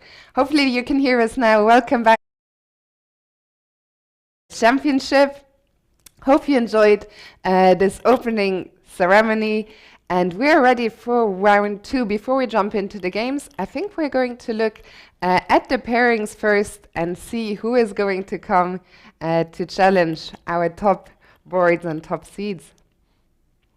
Yeah, and let's see the pairings, right? So on the board 1, yeah, David Navarra, of course. He's the highest rated player. He won the first round, so there was no other choice. He is playing on board 1 against Ivan Sidlecki.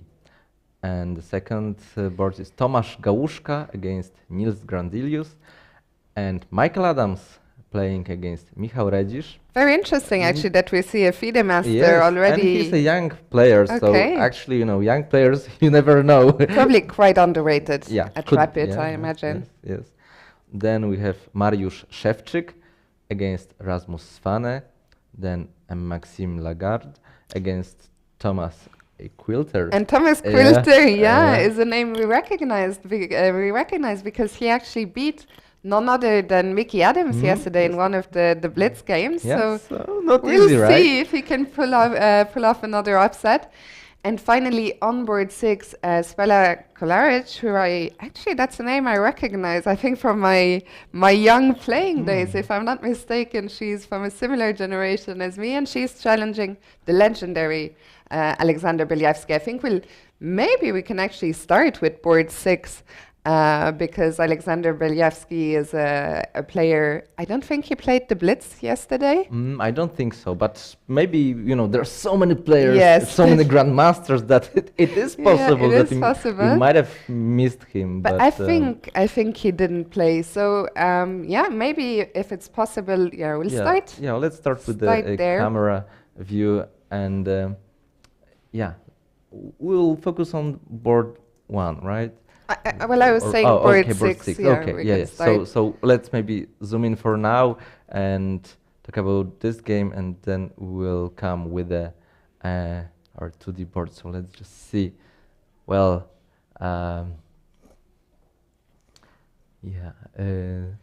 Looks like we had maybe a Ruy Lopez or an Italian game. Because the bishop, maybe it was an. What do you think? Yeah, I think it looks like an Italian, just so classical, Yes. one of the most classical openings. I was curious about the bishop on b3. Did it get there from c4 or from b5 and Yeah, it a4? could be Because in the Italian, it's Ruy actually Lopez. not so often that we see the bishop on b3. But we're working on. We'll have the games in a second, and then we can go back and see how did we end up here in this position, and how did the bishop end on b3, as we see that Spela is just developing her pieces in the standard way, bringing the knight out to d2. Very often that knight will go back to f1, and then maybe to e3 or g3 in the Just future. maneuvering game, and very slow. Actually, Jacopiano or Jacopianissimo, as far as I know, translates directly to very slow game, right? Yeah, it does. Very slow game. We're still about to. We'll find out in a second whether this was an Italian or a Rui Lopez. I think we'll have the games now in just a second. Yes, and we have it. It was an Yeah, Italian. so now we can come with the 2D board, and yes, we will just see it very briefly from move 1. So that was 1e4, e5, knight f3, knight c6, bishop c4, and I don't know how many times it was played in the chess history, but it was like really a lot. I mean, and it's like the most, classical way of developing pieces. Well, now just trying to fight for the center, and so knight attacks the pawn, so we defend. Only later we can push d4 and getting actually, ready yeah, that's to how the bishop got to yeah, b3. Actually, I was thinking some time ago why we play bishop b3 or when we should play bishop b3, because I actually don't play myself the Italian. Okay, maybe recently I play a little, but I always, I saw different moves. Sometimes they delay castling, sometimes they delay h3 or something, and I understood that we need to play bishop b3 when we really think that knight a5 was a threat. Yeah. So once the pawn on e5 is protected, knight a5 might be an idea, although here I don't think it's a big threat. Still, maybe a6 would be the move when we have to play bishop b3. Also, maybe it was also possible to just play the pawn from a2 to a3 or a4, so that the bishop can drop back to a2. I mean, in the Italian we have so many ways to play. Yes. I mean, we can delay castle, as I said. We can play knight d2 or not, and we can play bishop g5. You know? So it's actually crazy how many different move orders. I think the Italian game, it's one that's often taught to to beginner chess players. Yes. But at the highest level, like there's so many details, intricacies. It's actually a very, very rich opening, which has become very fashionable in the last few years, because before the Rui Lopez, I think, was the most common guest at the highest level. But then the Berlin endgame sort of took the fun out of that, and a lot of top players switched to the Italian. Yes.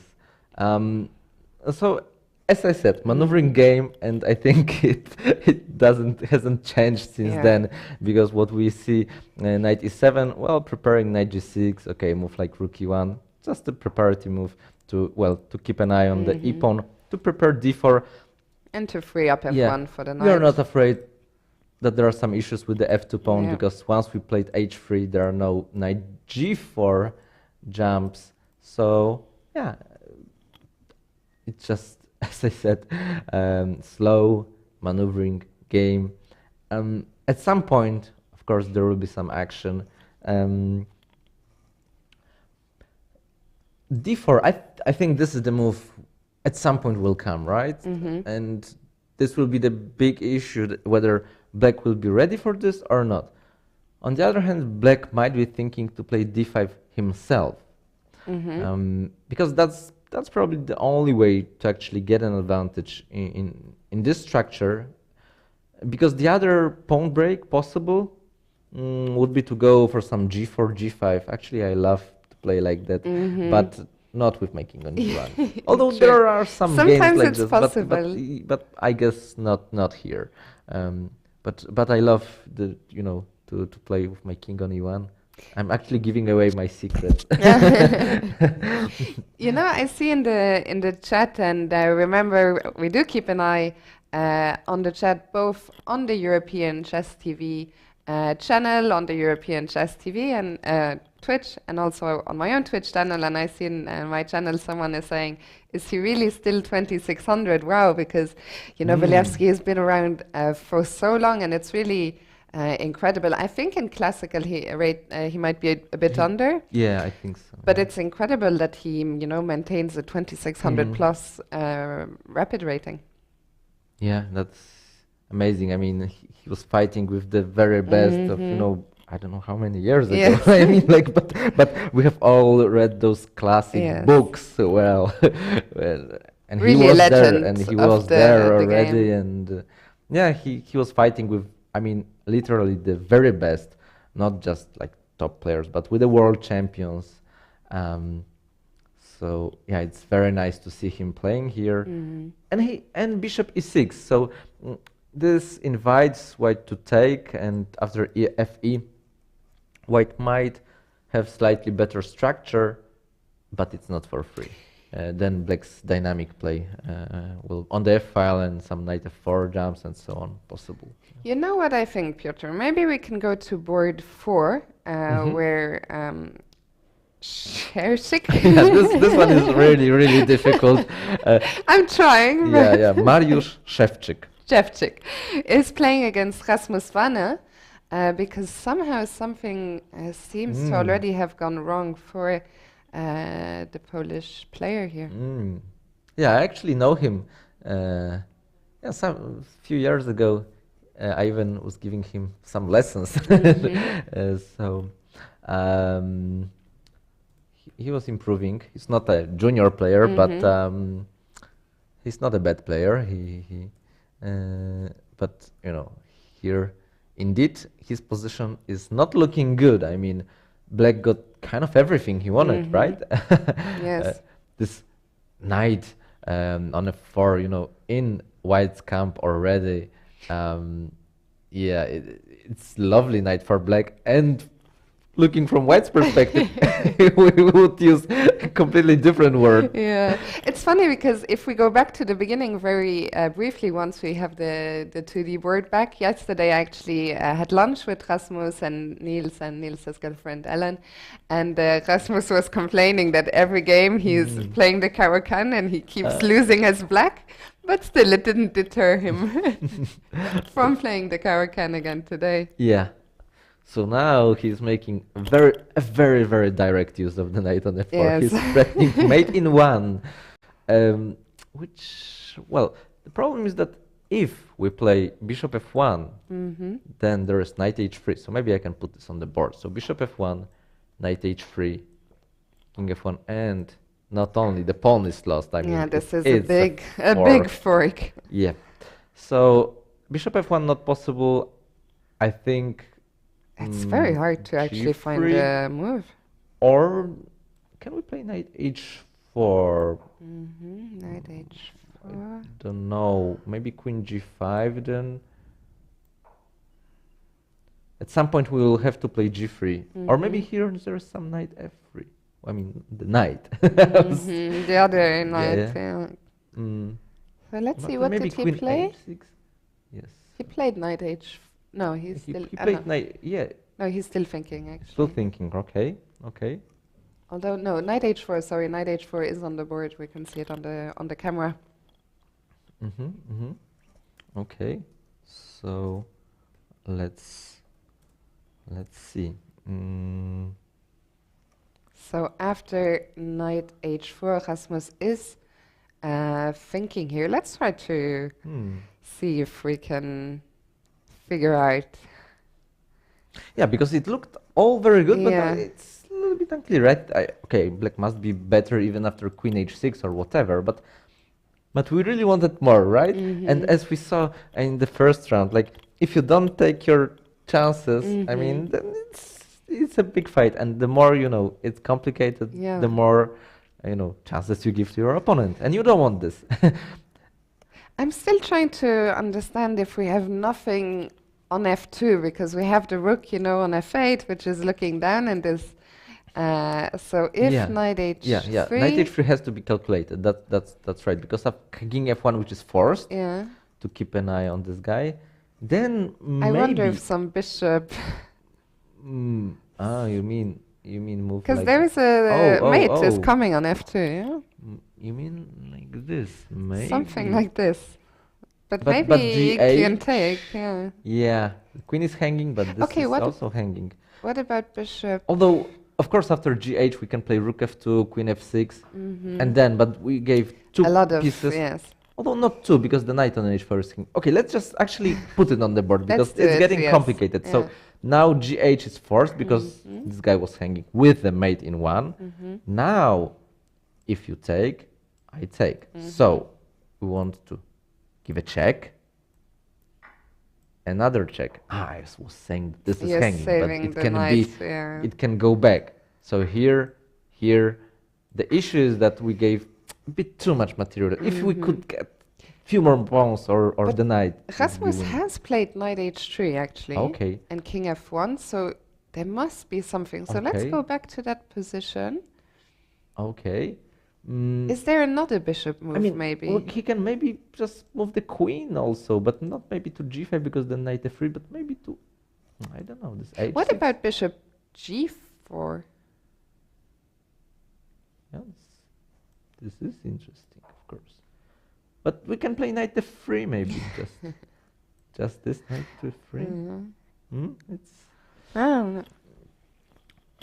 yeah. But if you We could- also don't know if there is something. This is very important, because when you study and when you do the tactics, you know there is something. Yes. And it's far easier, because very often, like, let's say 1800 player is solving the tactics missed by grandmaster, and he sees it like within 1 minute or something, and it says, how come a grandmaster did not see it? And here's why, during the game nobody is going to tell you. There is something. You can feel it, but you might be wrong and lose too much time, and then It's funny that before this round, so during the opening ceremony, I was again hanging out with Niels and Rasmus and Ellen, and I told Niels that I was very critical of his time management in game 1, and he said, "But what did I miss?" And I had just seen the first engine move, this take on it, so I said bishop g7, and he said that he actually saw the move, but he calculated some crazy line there, and of course I could not discuss because I didn't check it properly. But so okay, they don't very often they don't actually miss the thing, but there was something that had bothered him. But probably in maybe this he line. calculated too quickly. Yes, I mean, of course they are calculating very fast, Yes. much faster than us. But But still, sometimes. he had more time. But it's Okay. how you said, if someone told the players you have something here, they will find it Yeah. every time, basically. Yeah. That's a very, very big difference. Yeah. Then actually the key difference. And it's very hard to actually find such exercises to train this, because Yes. when you have an exercise, it must be some Starting solution, somewhere. right? I mean, you don't get exercise where there's actually nothing to find. I mean, maybe one way to do it would be to give the whole game Yeah. and to this say is actually find what something what I somewhere. do with my students. Like There is watching- a technique watching at some full point. game. Yeah. Good luck. Yeah, so we have queen f6 on the board, attacking this guy, but of course the knight takes the bishop, queen recaptures, so there's threat of mate in 1 still, and there is no time to take this guy on h3 because the queen on f2 will take anyway, because now we've got 3 pieces attacking, but knight f3, and even though, black must be better, but Yes. somehow he's not winning. I mean, I don't know if he had something better. Maybe it did He not. did, because I brought us here Okay. because I saw the engines at -4. Okay, So there okay. was something. Okay. Let me go back and quickly see. So apparently the move that was missed is if we go back to king f1 in that moment. And here I am, disclaimer, I'm looking at the engine right now. After king f1, there was bishop g4. Although it must be said that it's not very high depth of the engine, right? Like 20, so it's also, not as strong. Of course, the engine is Still stronger. still stronger, but for example, And how's the this on- line? Because we were saying knight because I suggested bishop g4 actually, Yeah, even yes, before yes, checking, but we thought knight f3. Knight df3, but here comes a nice move. Queen to g5. Wow. Yeah, okay, that is not so obvious. Yeah. At all. Yeah, now this is a big threat, and it kind of forces g3, but then we already see that we have gained something. Yeah. Like it's. But after g3, okay, no. and Oh, then then we queen. just win positionally, but Yes. the thing is that now White's king's position is ruined. But it's very nice actually how because we move the queen now and then g5 will trap the. I know it will not trap actually, but yeah, it will crush the white position. But Yeah. even when I look at this position, you know, to the human eye, I understand black is much better, but I would never say, you know, the engine says -5 like this. I would never think that it's such a big advantage. Yeah, and I also think that the players, they don't, especially during the game, they don't think the way, oh, it's -5 or something. Of course, yes. Although I'm not so sure about the younger generation, Yes. because actually I was playing last year against one very young player, and after the game he was saying, this position is probably like 0.35 or something. And I was like, what? Usually we say like slightly better or with some good chances, some slight edge, I initiative. know. But it's Your just story reminds me. Yesterday, Niels told me a story of a grandmaster who shall remain unnamed, who told him after their game that he had a plus 0.1 advantage and he thought he should be able to press him. Okay. So some players do, you know, they do think that way. Okay. But yeah, back in the game after knight f4, I think Rasmus is still doing very well, but it's no longer crushing. Let's nowhere say. near decisive, but No. but still, just very nice, very simple. Like he's the one who is pressing and so on. But so maybe we can have a look at Maybe the top seed or maybe quickly maybe- let's get back to the Sure. board number 6 because Yeah. we have looked at that game. So let's just see what has happened. The queen exchange has been just played 2 moves ago. Well, still very typical Italian, but so let's looks a bit drawish, but let's just bring the camera back to board 6 as well to not confuse our viewers. So we're looking at Spela Kolaric again against Alexander Beliavsky. So we just saw this exchange. yeah, on A7. the big question is whether White can make any use of the D file, because for the moment the rook on A7 is terrible. And even if it gets back to A8 or D8, it's harder for black to contest the D file to double, like white can double rook D2, rook D1, and that's it. On the other hand, I don't like the bishop on C2. I mean, it's not a bad piece, but as we can see, now knight coming to C5, the B3 is weak.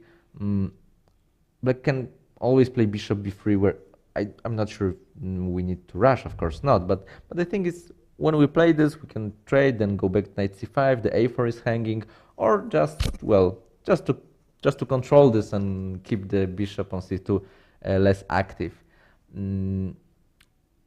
Yeah, so because the structure is kind of symmetrical, actually it is exactly symmetrical, right?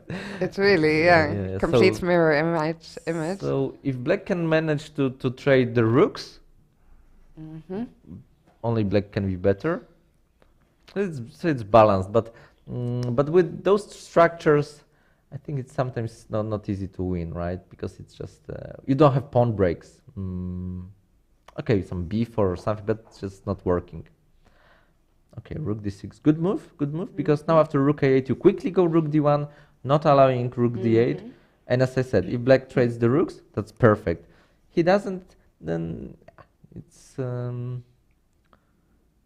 white at least keeps something. And this game, I mean, it just feels like, again, you know, where the higher rated player, especially Beliavsky, will, probably at some point just use his superior positional understanding. He's got more time. This is very important because at the moment I was saying something like it's drawish or something, but it doesn't mean that it's a draw. Of course, we just play, and then the time scramble. We see that the knight just jumped into f4, which is often where the knight.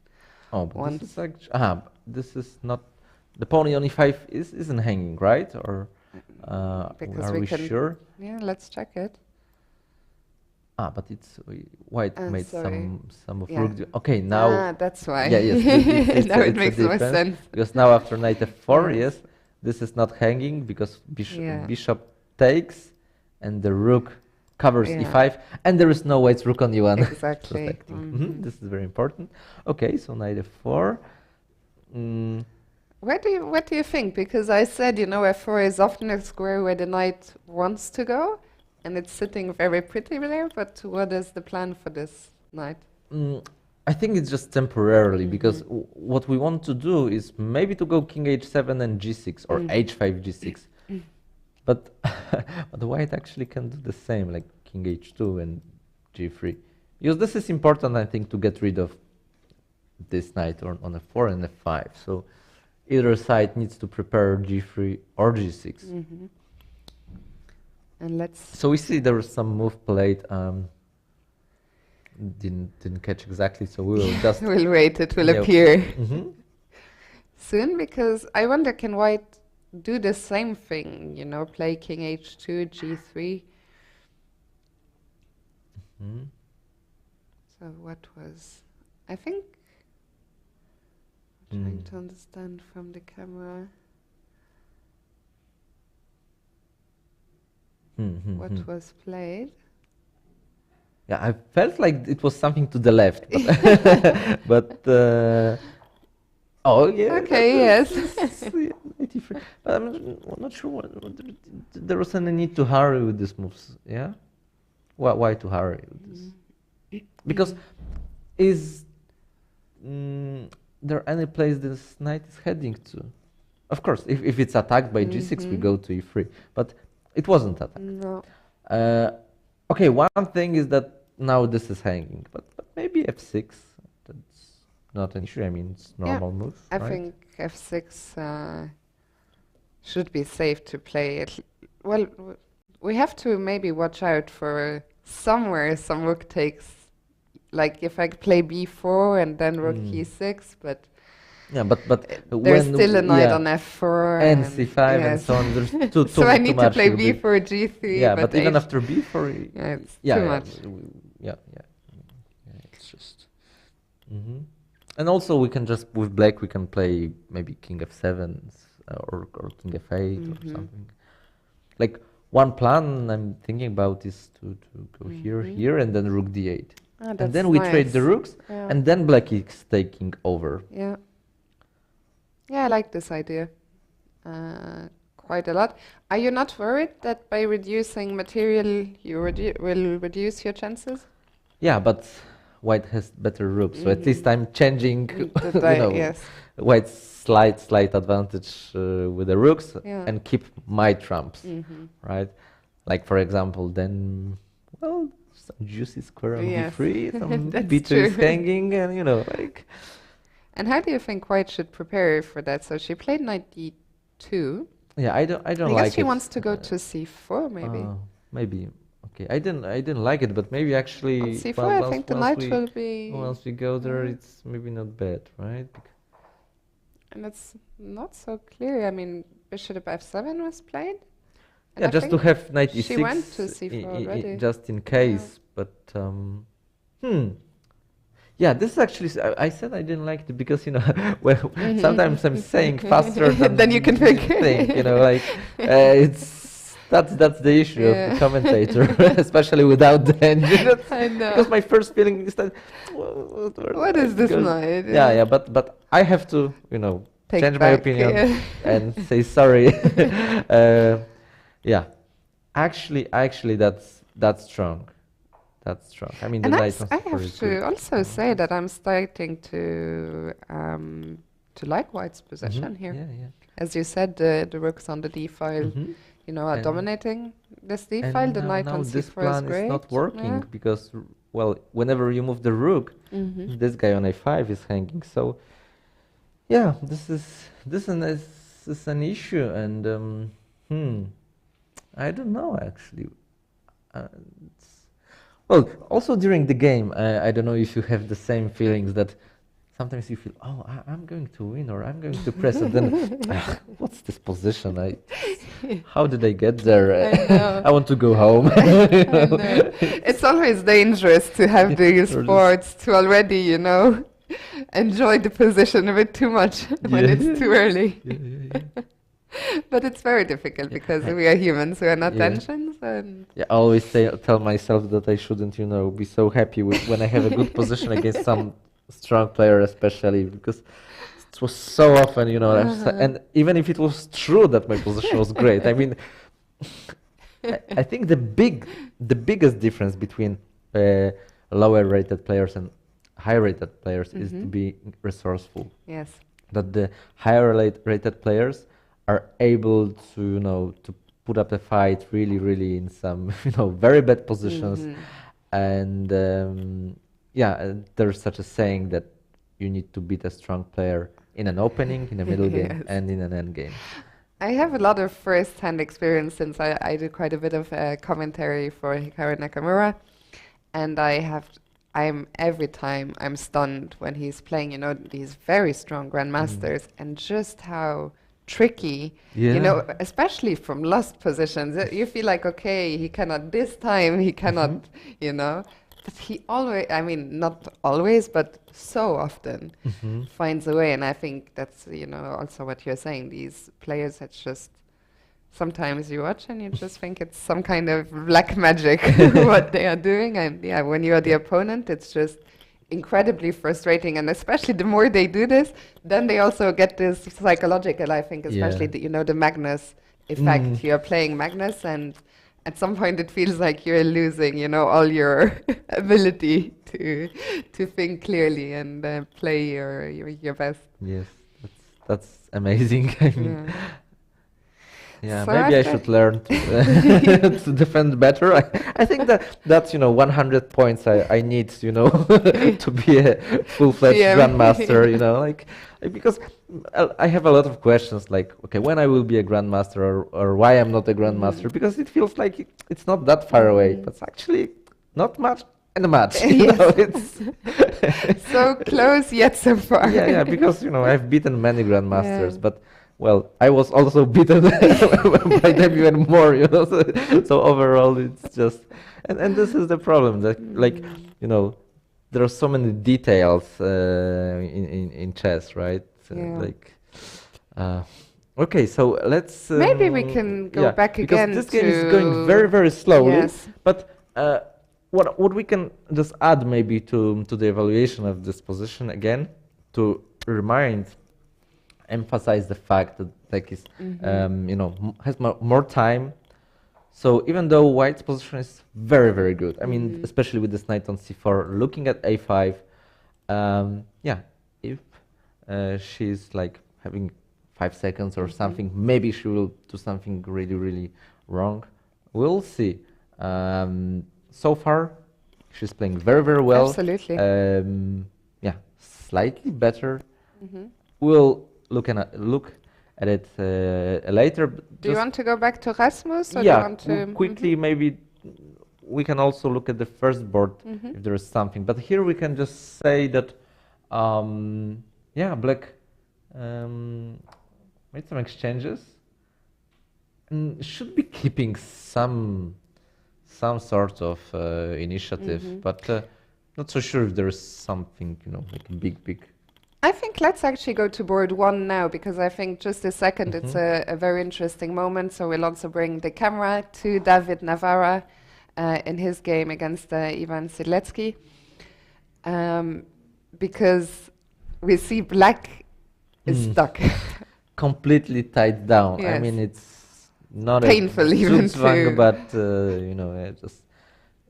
And I brought us here because I'm curious to see how David Navarra is, but how he's going to convert this advantage. Yeah. Because let's explain first, the king from e8, well, White has 2 attackers on the knight on d8, and Black has 2 defenders, the king and the rook, which means that none of them, the king cannot move from e8. If it goes to d7, the knight will hang. It cannot go to e7. So the king is completely stuck, and the rook is stuck to being on the d file.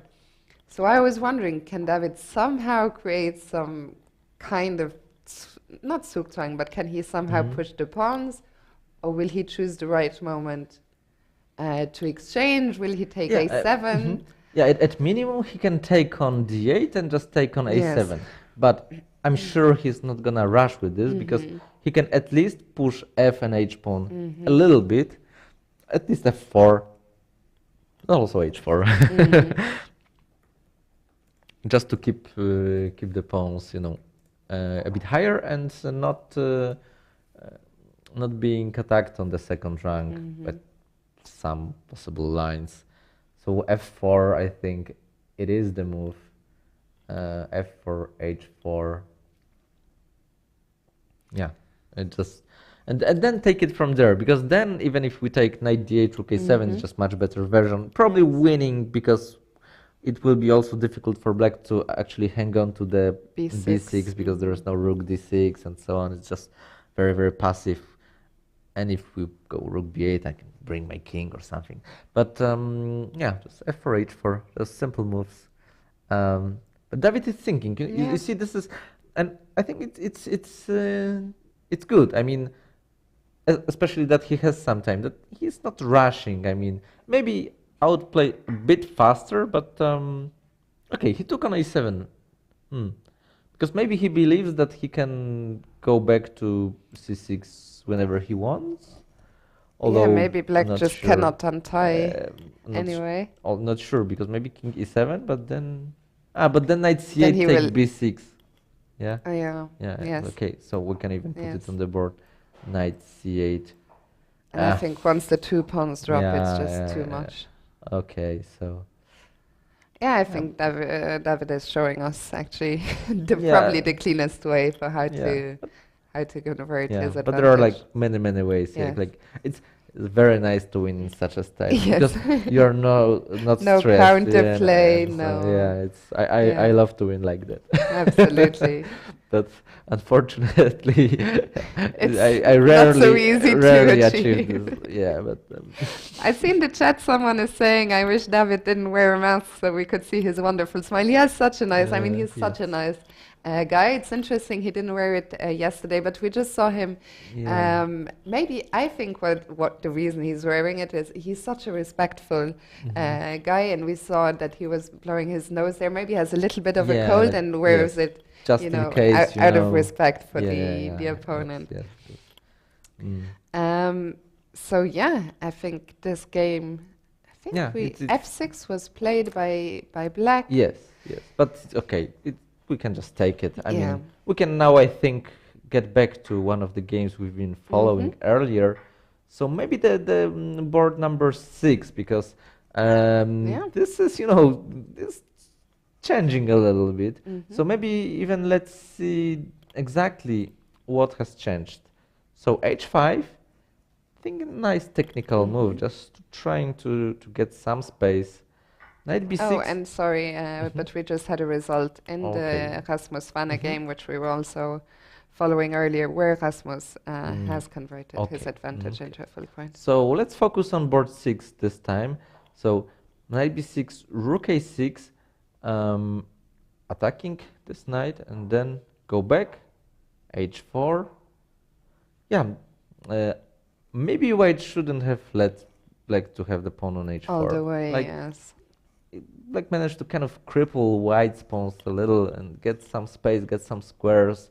Very nice control over dark squares. Whenever you play g4, there is, en passant and ruining white's structure. So now knight on f4 is happy. Also knight d6, I'm not sure, because this way black managed to trade one pair of rooks, which is fine. Okay, I'm not sure if I would let white to go with the rook there, but there was b5 plan. So he had a different idea in mind, that he's not playing at the 8th rank. The rook is actually not gonna be terrible on a6. We are going to open up some play. So now the rook is operating on a 6th rank. It's all fine, and white is also maneuvering. I guess she wants to jump into d5, maybe f5. F5 is dangerous. So I like what black did, but having said that, I also like what white did. I'm just not so sure what's the evaluation. Yes, It's just very tricky. Because knight f5, we need to watch out, that weaknesses This pawn, yeah. here and Because here. if the rook lands on g7, it's not made just yet, but very, very close. At least it's very easy to defend Yeah. g7 because we have two knights which can go to e6. Because if it's just one knight, then bishop b3 can attack Yes. it. Two knights. So this is fine. So b4, creating counterplay. Okay, I'm kind of sure that this is not like winning for any of the side, but well, I have to say, who is I'm faster? really very impressed with how Spela has handled this position But so far. but she's down to, like, if this is correct, Seconds. just Yeah. seconds.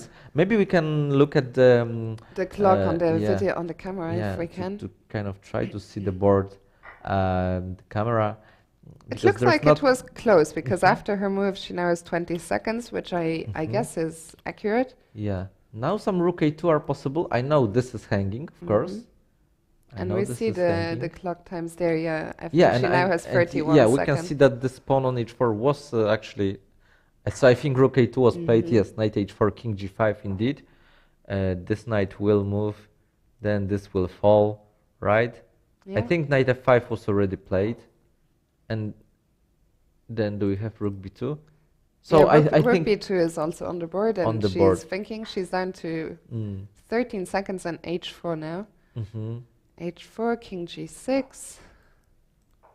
Okay, but I think black is now much better. I mean, This well, pawn. this h pawn was very important, but actually, once we have this b pawn running up the Yeah. board, this is much more important. So The only yeah. way to create something is to get the rook to the 7th rank, but it seems like we don't have enough time. But even if we do it, then knight e6 just protects Sure. everything. Yeah, this is Yeah. the issue, right? And there are such a direct threats. So maybe let's get with the full screen because we will not catch the 2D board. I think now they are moving too fast. So do we see it? Clearly, I mean, especially on the second on the rank, second like, rank, everything is piled up. Yeah, there are too many pieces. I know. Just let's exchange. But at least we can see currently she has 20 seconds. Like yesterday, that would be a bit different story. Like Yes. in a Blitz game, 20 seconds would be much more, maybe. Yeah, let's considering- remind our viewers. So the players get a 10-second increment per move here in the rapid. We can't quite see the clock. Oh, well, now we can. So just under 4 minutes still on the clock for Believsky, but it looks like it's getting actually close to maybe being over here. Yeah, because on this this bishop was pinned and it's going to be lost. I think just the next move. Yeah, so this is the position. I think there was a check, but I don't know which knight. Yeah. Well, this knight gave a check on I d3, also, king g3. Yeah, this knight, yeah. And then just sooner or later, we just take it. Take, yeah. Maybe Maybe. knight b4 even. Yeah. Yeah. Maybe Night stronger. before actually looks crushing. Yeah, no? we will see in a moment what's played because BC must be winning, but then well, you've got to work. Yeah, He knight did before. play knight before. Yeah, this is the And I clean solution, I right? thought actually we saw a resignation, but no, I think the hand she just is that a no? Okay, she's rook d7, and we Oh, actually and- saw a handshake. Yeah, so maybe she lost on flag- time. Oh yeah, we see the flag actually.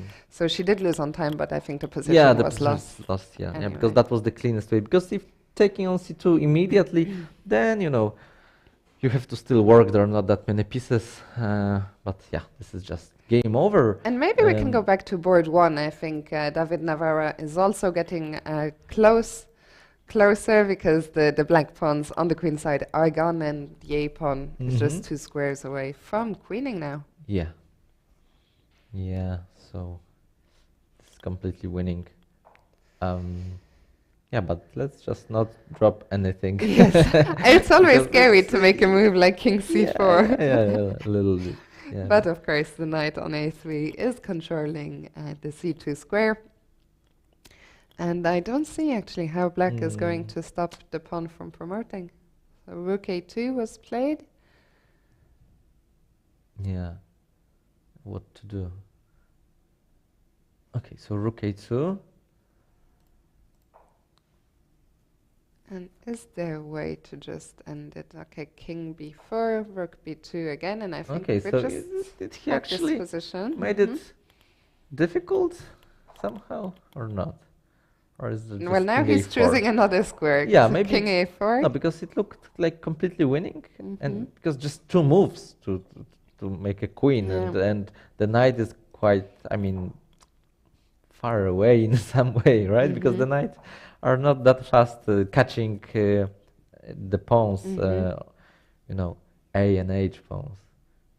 We're actually terrible against such pawns. Okay, so king a4. We cannot even like prepare any knight e6, knight c5 or something, right? Mhm. This c file is blocked. Mhm. Okay, so we have some moves on the board. Mhm.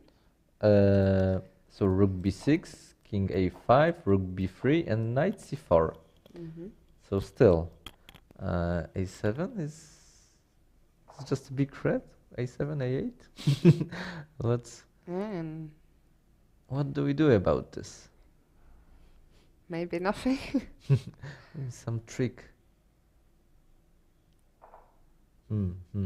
But David has really coordinated his pieces very nicely.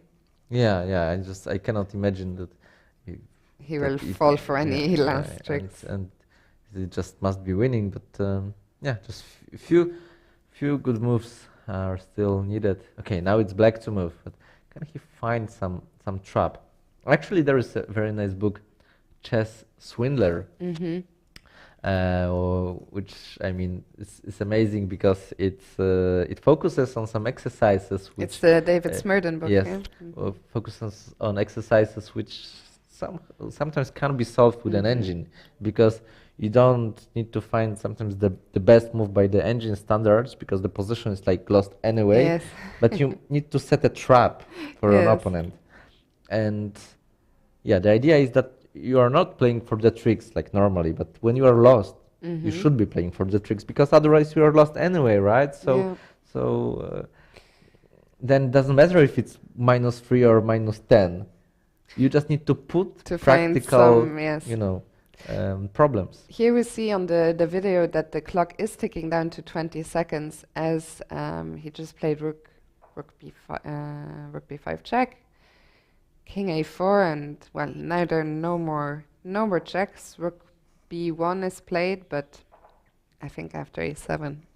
Yeah, we can always block. Okay, Yeah. so let's move the rook on b1. We can always block with the knight. Oops, like that. Hmm. Ah. Yeah, a7. Yeah. And I guess we'll actually see a resignation here, maybe after rook a1, knight a3. Mm-hmm. Yeah, knight e3. That's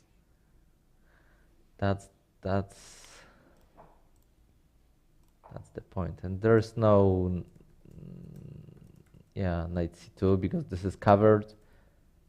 Well, actually, okay, knight b5 was played, but okay, but you can just take it with the king. Yeah, so David just took it. Yeah, and that's game over. I always find it funny how quickly I always, find the speed with which the kings come out to the middle. Very funny. I think actually that this was the last game on the stage, so where the top 6 boards are.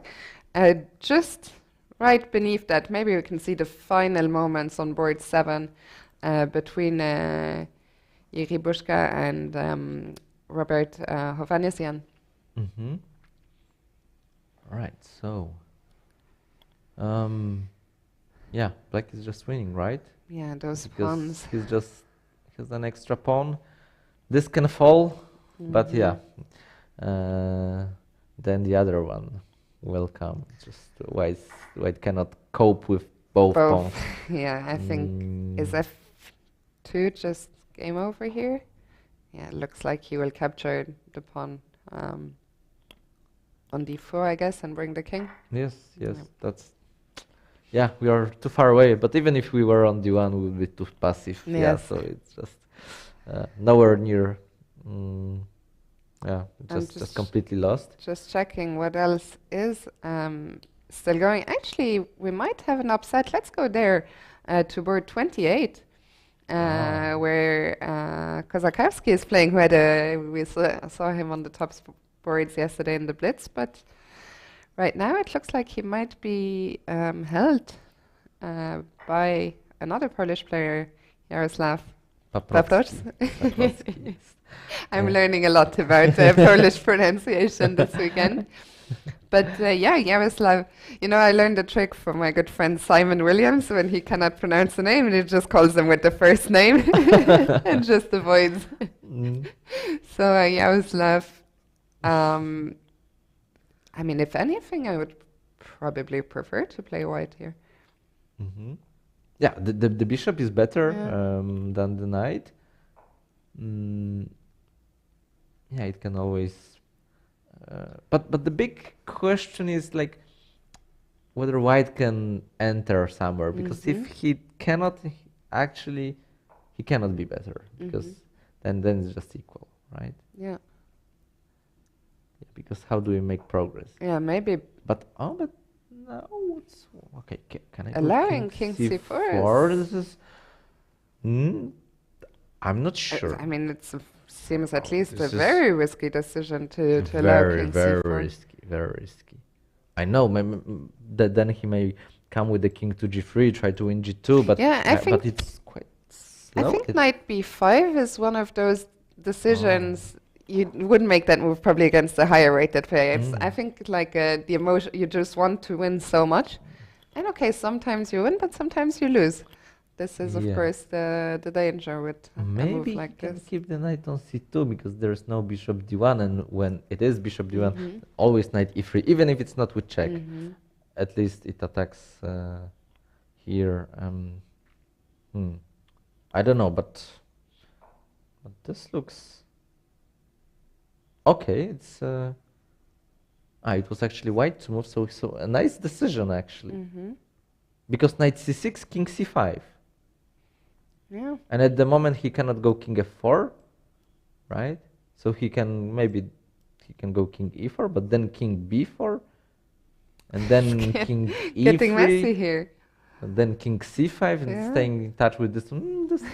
No, but it looks very promising for white. I mean, it's okay, but can I just take the pawn and yeah. knight e3, bishop f3, then king f4, but I think black is probably already kicking himself for allowing this. although he has advanced those pawns, so maybe if once he takes g2, he's quite fast with them. Maybe g4. and then- Yeah, but the b pawn will also be very fast, no? Yeah, it's just like during the game, I'm always stressed with pawn races. Okay, shall we maybe calculate? Yes, let's see. So maybe we will see what's happening with the game, but let's just see. Knight e3, bishop f3. We'll just this. Let's just move the pawn here. Do we take it or not? Let's say we take it. Let's say, yeah, because bishop g4 is also a tempting option. We can check But that then later. already this move. If you go b6, then Yeah. well, I will actually be faster. So this, and actually I'm the one who is Queen first in with the queen. first. And yeah, and this means that black will not lose. Will be draw somehow. Yeah, you should I pick just up the need pawn, to. Yeah, I yeah, think, must yeah. be draw somehow. I don't know exactly, but okay. King d6, queen f4. This would be painful. d5, queen Yeah. g5. Yeah, and there's that's no how way it is. to. Yeah, just easy. Actually, not not f4, because. I mean, after king d5, queen g5, right? And king Oh, d- so d6, yeah, then queen f4. sorry, Yeah, my bad. I got confused. yeah. Okay, so we are here, right? And now, But so maybe in this line, maybe we can check instead of recapturing on g2, maybe we can check bishop g4. yes. Okay. So why do they have still enough time, or did they They made agreed a on a draw. draw? Okay. So Wow. I guess black player was not like fully confident. Yeah. He felt like maybe it's a draw. Yeah. He offered, and the white player also felt like. Well, I guess oh. white offered because I think king takes b4 was the last okay, move. okay. So maybe yeah. But maybe we can very quickly Yes, just check yes, that let's line see. actually. Because the most forcing line finished in a draw. Yeah.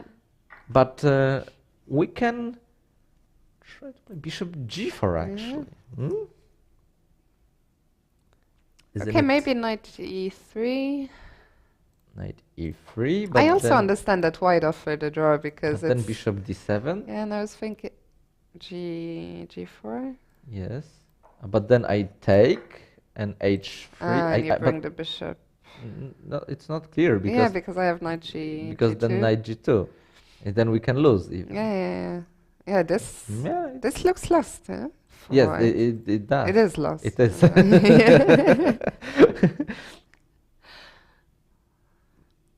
Yeah.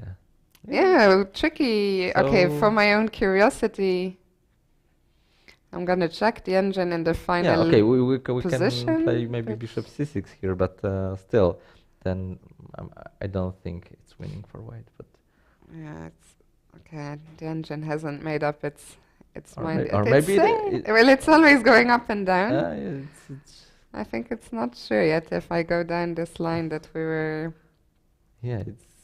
watching. Okay, apparently there's a problem with knight takes. okay. This is What no, did no, we- no. It's not. no. No. Oh, we played here. No, king g3. Okay. Yeah, king g3. Okay, so we have this position on our the board, board, the king yeah. g3. B4. Yeah. 4. And knight takes g2. Yeah.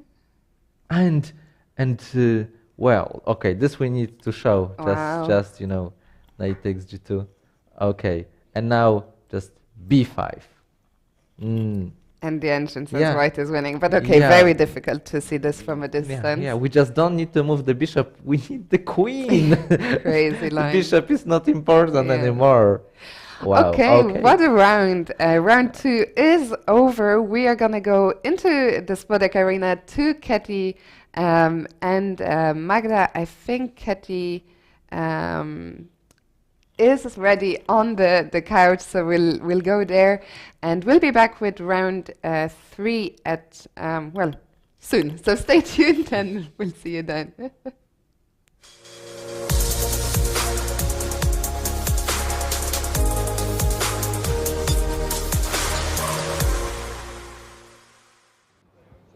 Hello everyone and welcome in Spodek. This is the playing venue and the second round just ended right now. I have a guest for you and I would like to introduce FIDE master Konstantin Yeah, almost. I tried from Austria. So please introduce yourself because I think I just skipped that part. Yes. So my name is Konstantin Peira. I am a 19-year-old FIDE master from Austria, Vienna in specific, and I have decided to play this event because, it's quite nice. Good, yeah.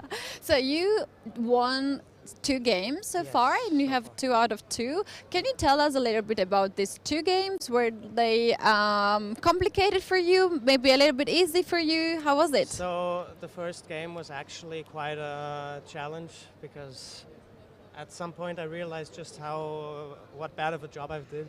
Yeah. But at some point I got the hang of it and slowly but surely made progress and won.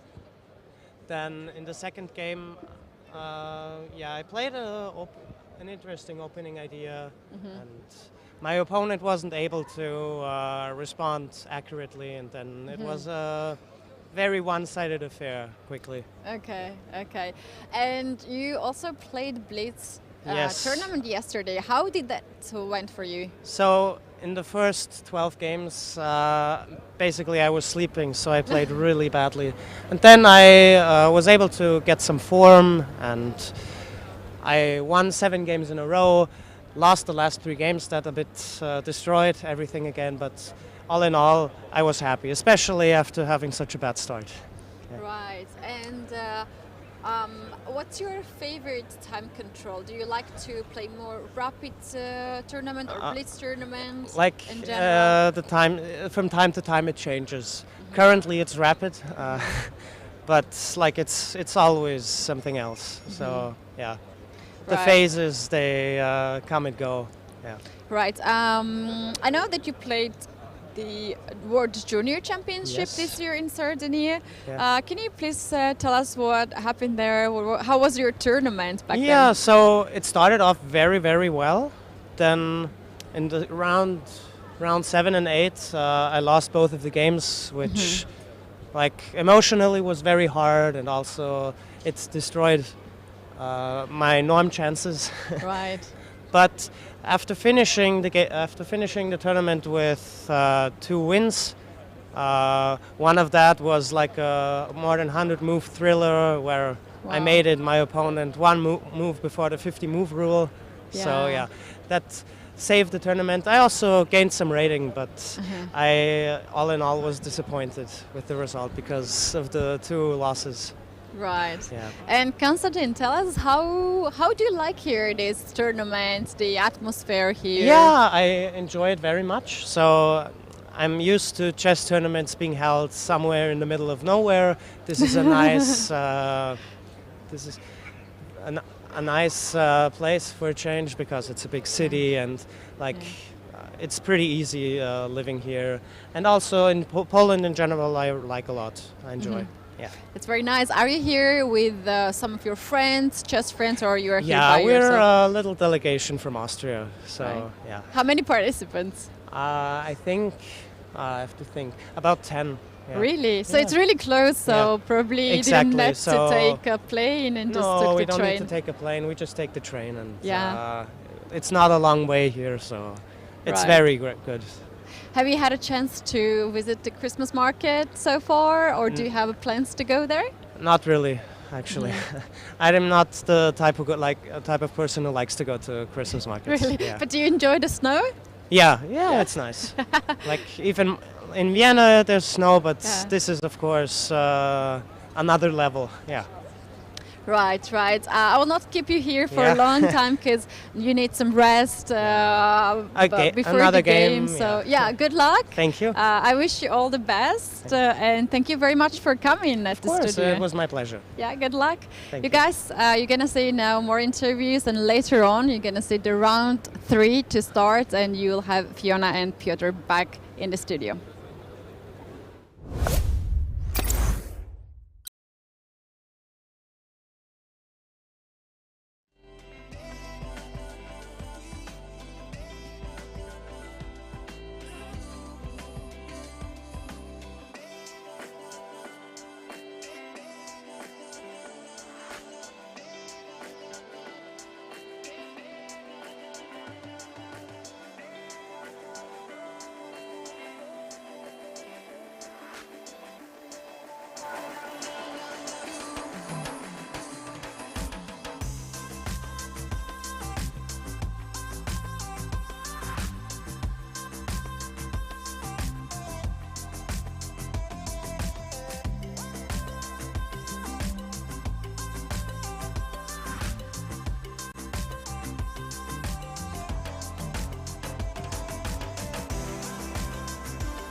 position of my screen I found in chess.com. So it's not mine, it's from chess.com. I would like to highlight it.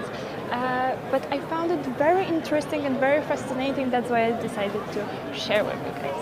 So the idea is to checkmate the black king, of course. So in order to do that, we would like to promote our pawn. So let's go on the a ring, h7. That's the move that we are starting. Now, if black's king takes on h2, we just simply promote our pawn to the queen, and now there's this beautiful checkmate. But black actually don't have to take with a king, so he can take with pawn. So after taking on the pawn, we promote our pawn, but this time not to our queen, but to our knight. Why? Just find out. So there's an only move that black can play is g3, and now it would be a stalemate. But it's a white move, and white doesn't have to take on f7, but black can play very, very fascinating move, knight to g6.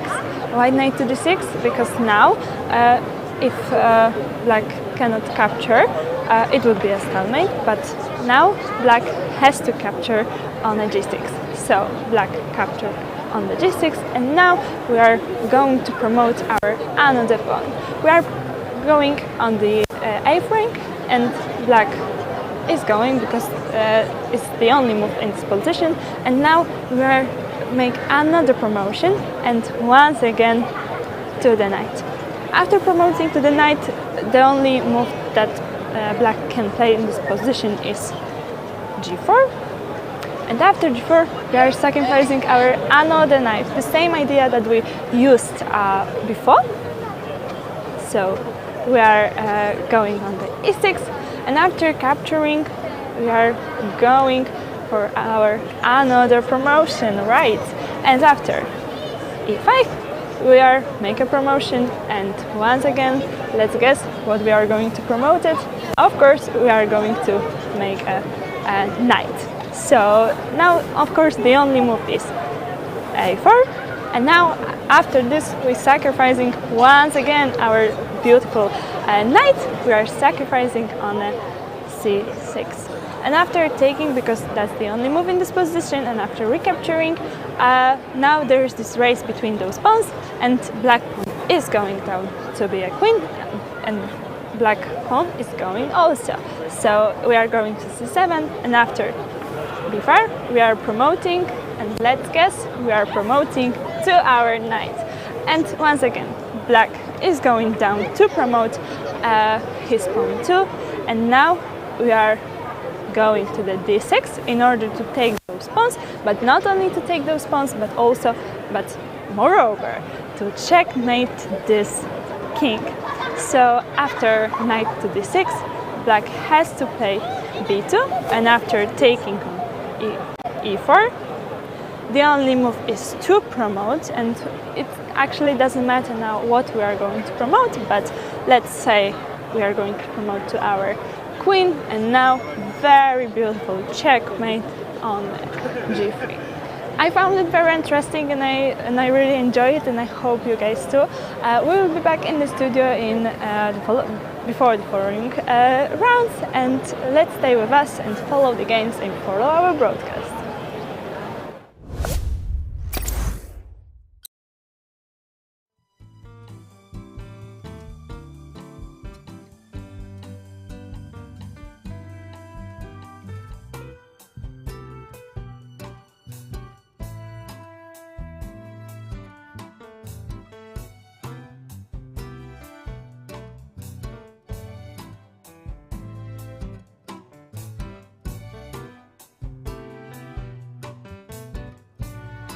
And my guest is Grandmaster Aleksandra Kostenyuk. Welcome, Aleksandra.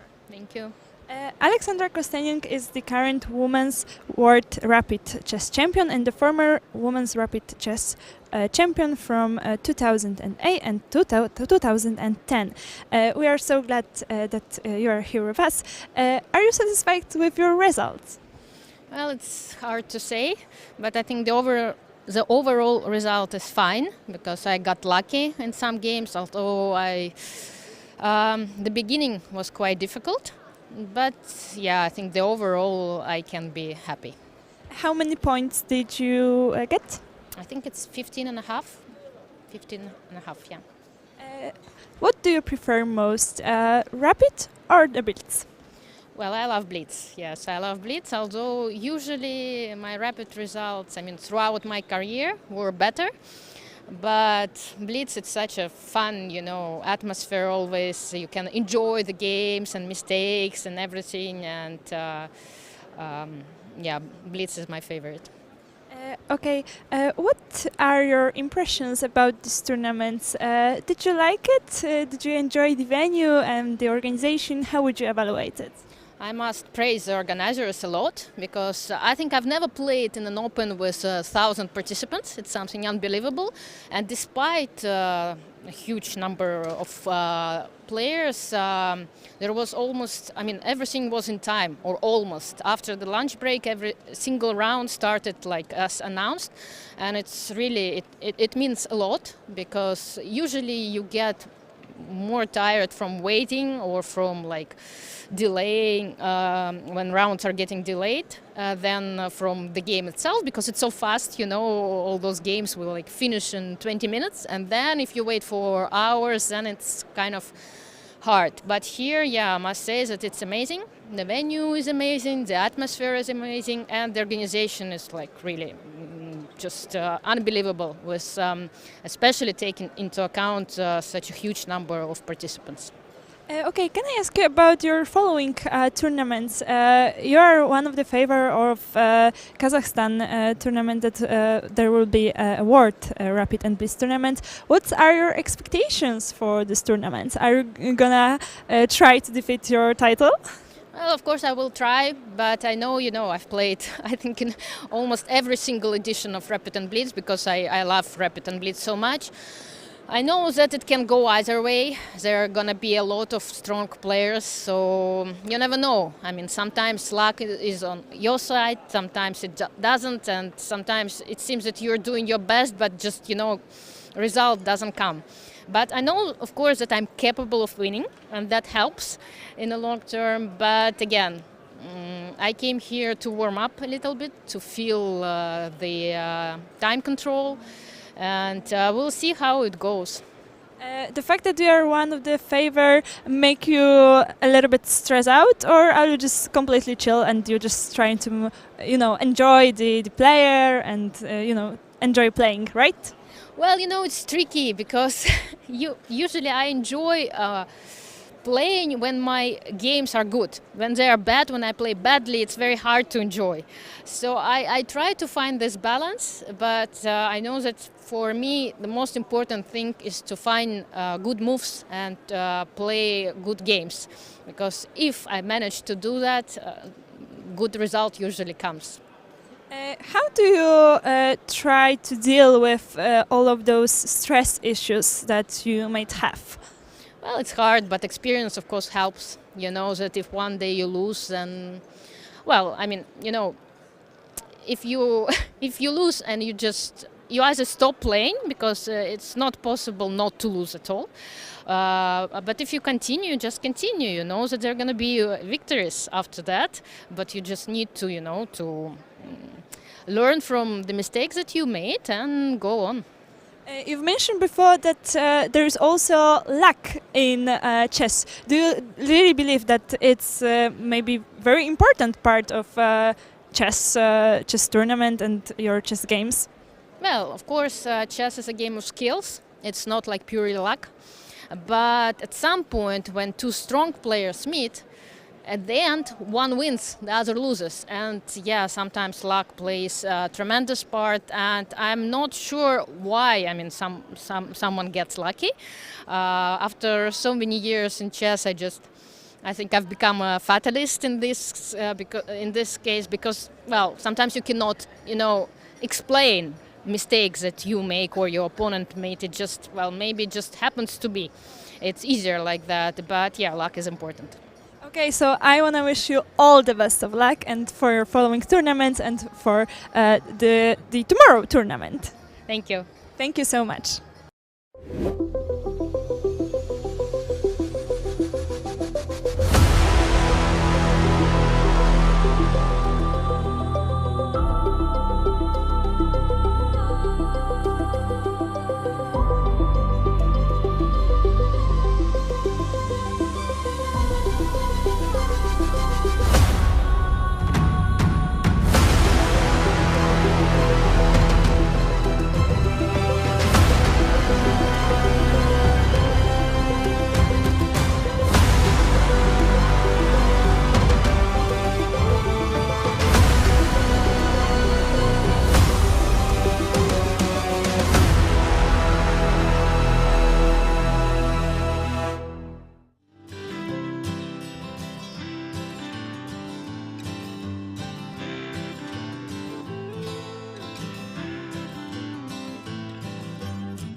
Hello and welcome back to round 3 of this European Rapid Championship.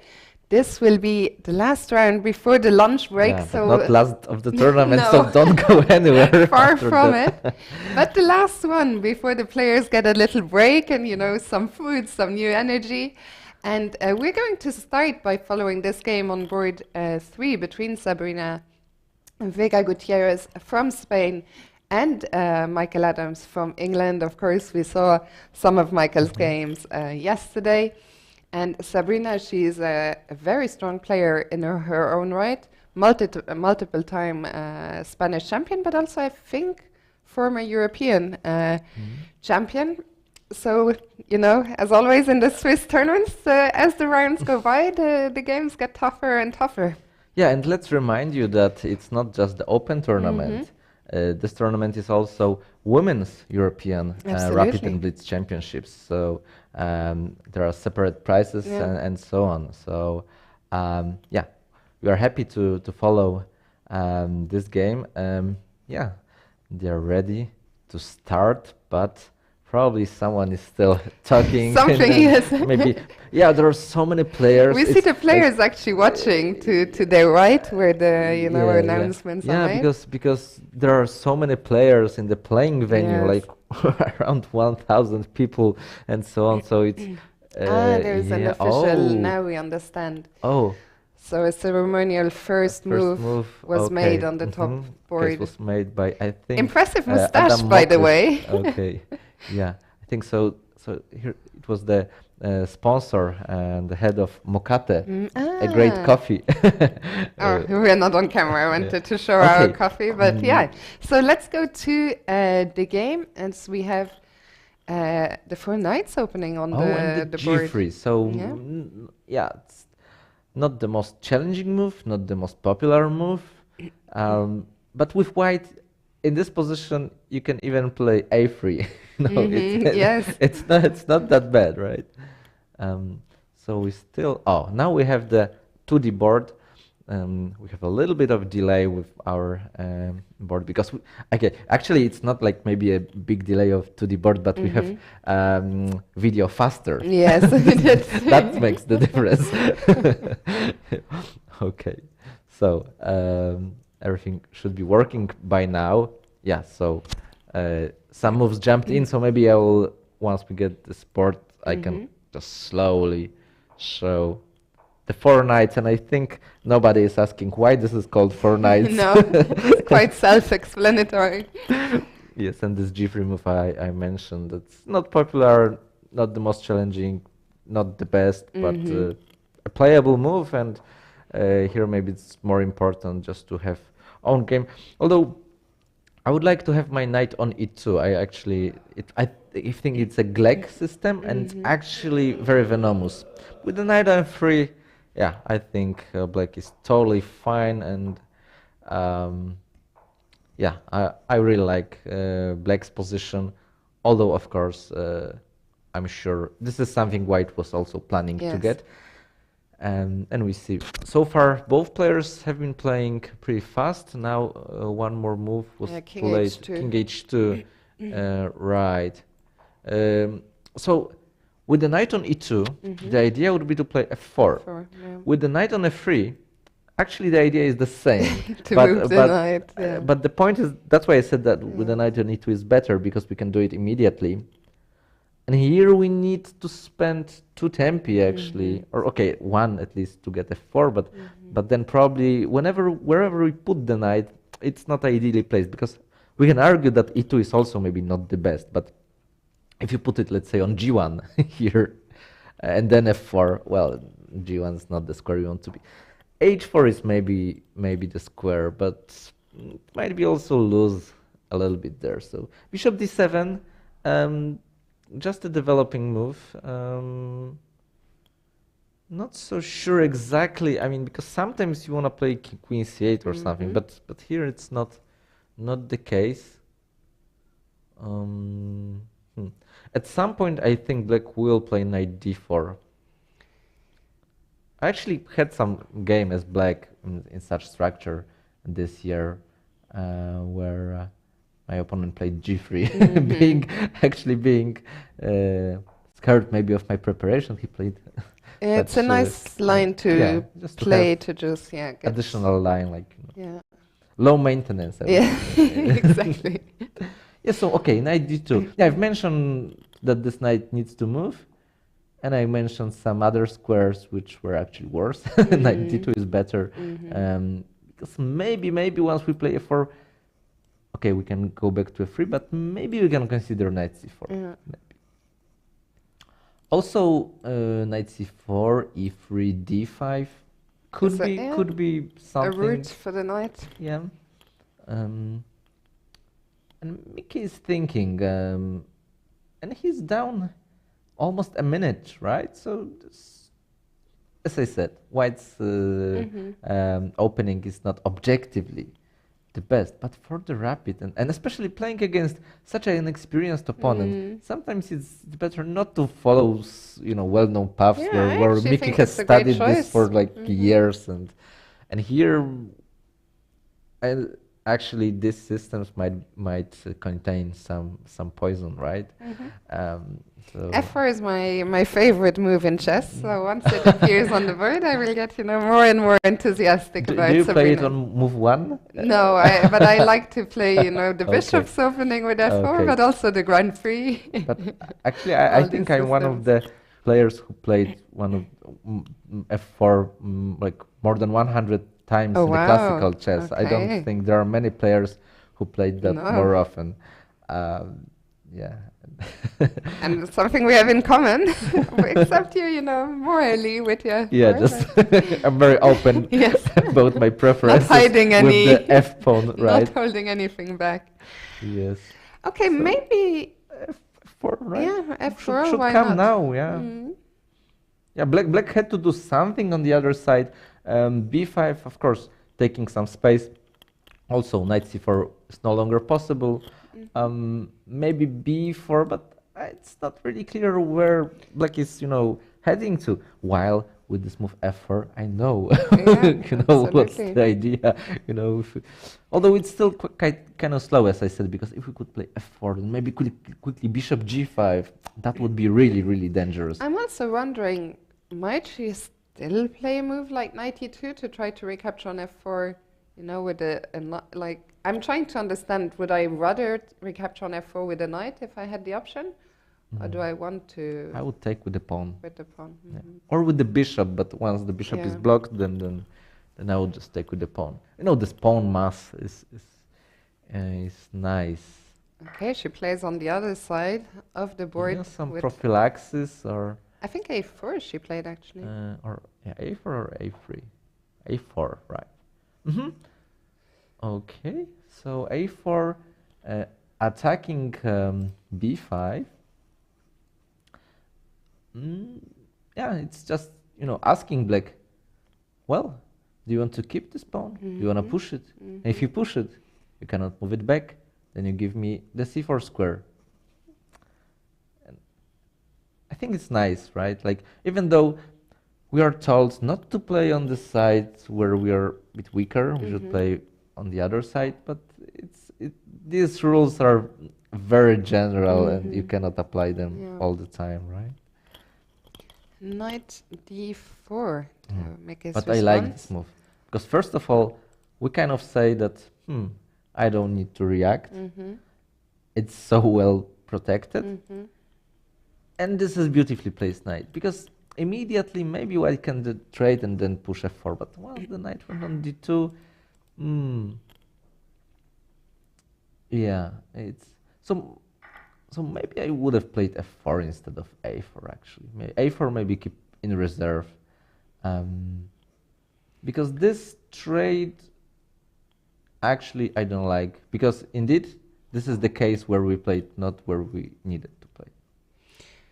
Okay, maybe we can leave this game for 1 second, and we also wanted to check in with board 4, where Rasmus Vanna is playing against another woman player, and it's so great to see so many women players, not just playing on the stage here, but in general in the tournament. Yes. I think there's much more women players than the usual, balance between men and women. So it's really great to see. And yeah, we have Jolanta Zawadzka. Yeah, one of the best Polish players. And okay, so let's maybe see from move 1. Yeah. So knight f3, g3. This is what I also like, right? And this is reversed Grunfeld, which is interesting. I really I don't play Grunfeld myself, but I looked at this reversed Grunfeld, and it's tricky because one tempo is very important. A big difference, especially that. Yeah, we go here, and well, first of all, we are threatening to take, and the d5 is hanging, but also queen a4 check. I'm not sure whether queen a4 instead of bishop g5 wasn't strong, because then queen d7 we can take. If king takes, then there are some issues. Yeah, because here d4 and knight e4, but now bishop e7. I believe black is fine. Like queen a4, but Yeah, it's surprising that he didn't. Not like 100% sure. Okay, I have studied this, but like I have a good but short memory. I mean, it's so difficult. I don't know how much you play, but in my experience, because I'm not a very active player, it's very hard for me to remember any openings at this stage. Because when you play more, okay, you're checking your lines, but otherwise, yeah, but it's kind of funny that sometimes we just don't remember, like maybe important things while we remember something really which is not important. And it's like with everybody, like kids, for example, know like 500 different Pokemons while they cannot learn something at school. I can completely relate, because for example, in my childhood and still now, I have great memory for song lyrics. If I hear it one time, but it's absolutely useless for anything. And chess, chess lines, or in school, like memorizing, impossible. Okay, so interesting decision, because if you take with the g pawn, you spoil structure a bit. Like, it's not maybe it's hard to tell how big of a deal that is. But if you take with the queen, then I give this check finally. Yes. Then a7. So maybe what white did, there was some point. It's always, as I said, difficult to know all the details, but the main idea we can understand. Right? Yeah, I'm also trying to understand if she captures with the pawn, which she just has. I'm trying to understand if the king goes kingside, castling later. Will there be some danger maybe to the king, with this damaged pawn structure? But I think she will castle, because it's hard to imagine that she will stay in the center. At some point, queen h5, and bishop coming to e4. Ready, something, right? Yeah, and this plan is actually quite fast. Yes. And e3 probably we want to prepare anyway, because we want to fight with this strong pawn on d4, which takes a lot of space. But this space is not that much important. Well, because there are not that many pieces, right? And we spoke yesterday. Space is very, very important for the pieces. If there are not that many pieces on the board, space advantage can turn into space disadvantage. No, I was looking a little bit what's going on in the other games to make sure we don't miss anything, very exciting, but... we invite also our viewers, absolutely. If you have any questions or something, any games you saw, or you have favorite players or anything, just feel free to comment.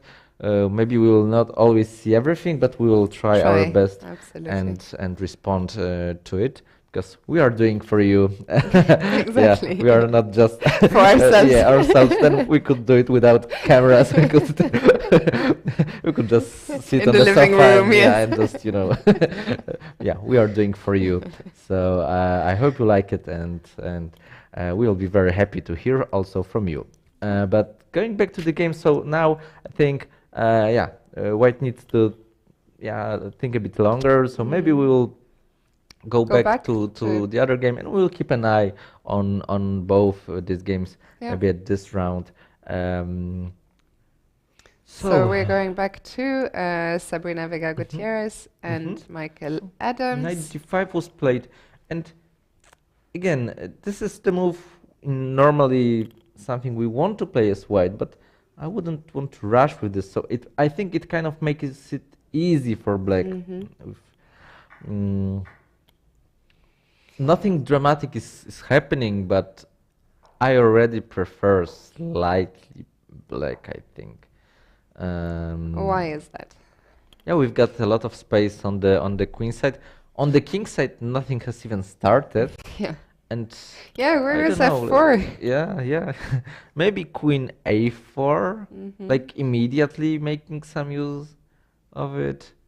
Also, with this d pawn in a long term, not so sure about this. Yeah, queen a4 I like, because in case we can also drop the queen back to b5. Not saying that we want to take on d5, because, well, this bishop would be very happy. But just to keep some pressure, like from b5, we also look here. I mean, like queen a4, c3, maybe queen b5, maybe, yeah. But also maybe just trading. So Mickey is thinking now. I mean, talking about the d pawn, actually, in a way it is hanging at the moment, but of course cannot be taken because of the discovery attack. Maybe we can even just put it on the board for our viewers to see exactly what this we're talking about. has not happened in the game. No, and will not happen. Yeah, will not happen. I mean, like, I'm like 100% sure. In some time trouble we saw yesterday in the very last round, like big blunder has happened, but it's not the moment, you know, like if Mickey had just 1 second and be scared of something, maybe he would just touch a piece and like play the random move, and this could be one of the random moves. But no, it's I think he's considering queen a4 or maybe queen a2 as well. Why not? Queen a2 is interesting, like queen a2 and just, I mean, it's clear he wants to play on this side. Although, in fact, once we had this trade ED move like f5. I wouldn't rush, of course, with this, because then knight g5, knight e6 or something. But I mean, it is a move which black can consider. Maybe trap the knight at some point, like h6. It's true that f5. the knight doesn't have many squares at all. One more reason we should play f4. Yeah, I mean, the knight looks active, looks good, but overall it's first of all not stable, because we can kick it away. Actually, it's not threatening anything. It's just, you know, just there. And Mickey's thinking long. And I mean, when we are commentating, it's something like play faster or something like that. But when I'm playing, then like, oh, where did my time go? Like, I have 2 minutes. What has happened? I mean, I played fast, right? I mean, it's actually incredible how, when we are playing, how our time perception is completely. I remember, you know, when I was still in school, going to school for 6 hours felt like, oh my God, that takes forever, you know, this day is so long. And a 6-hour game sometimes can feel just like, you know, half an hour.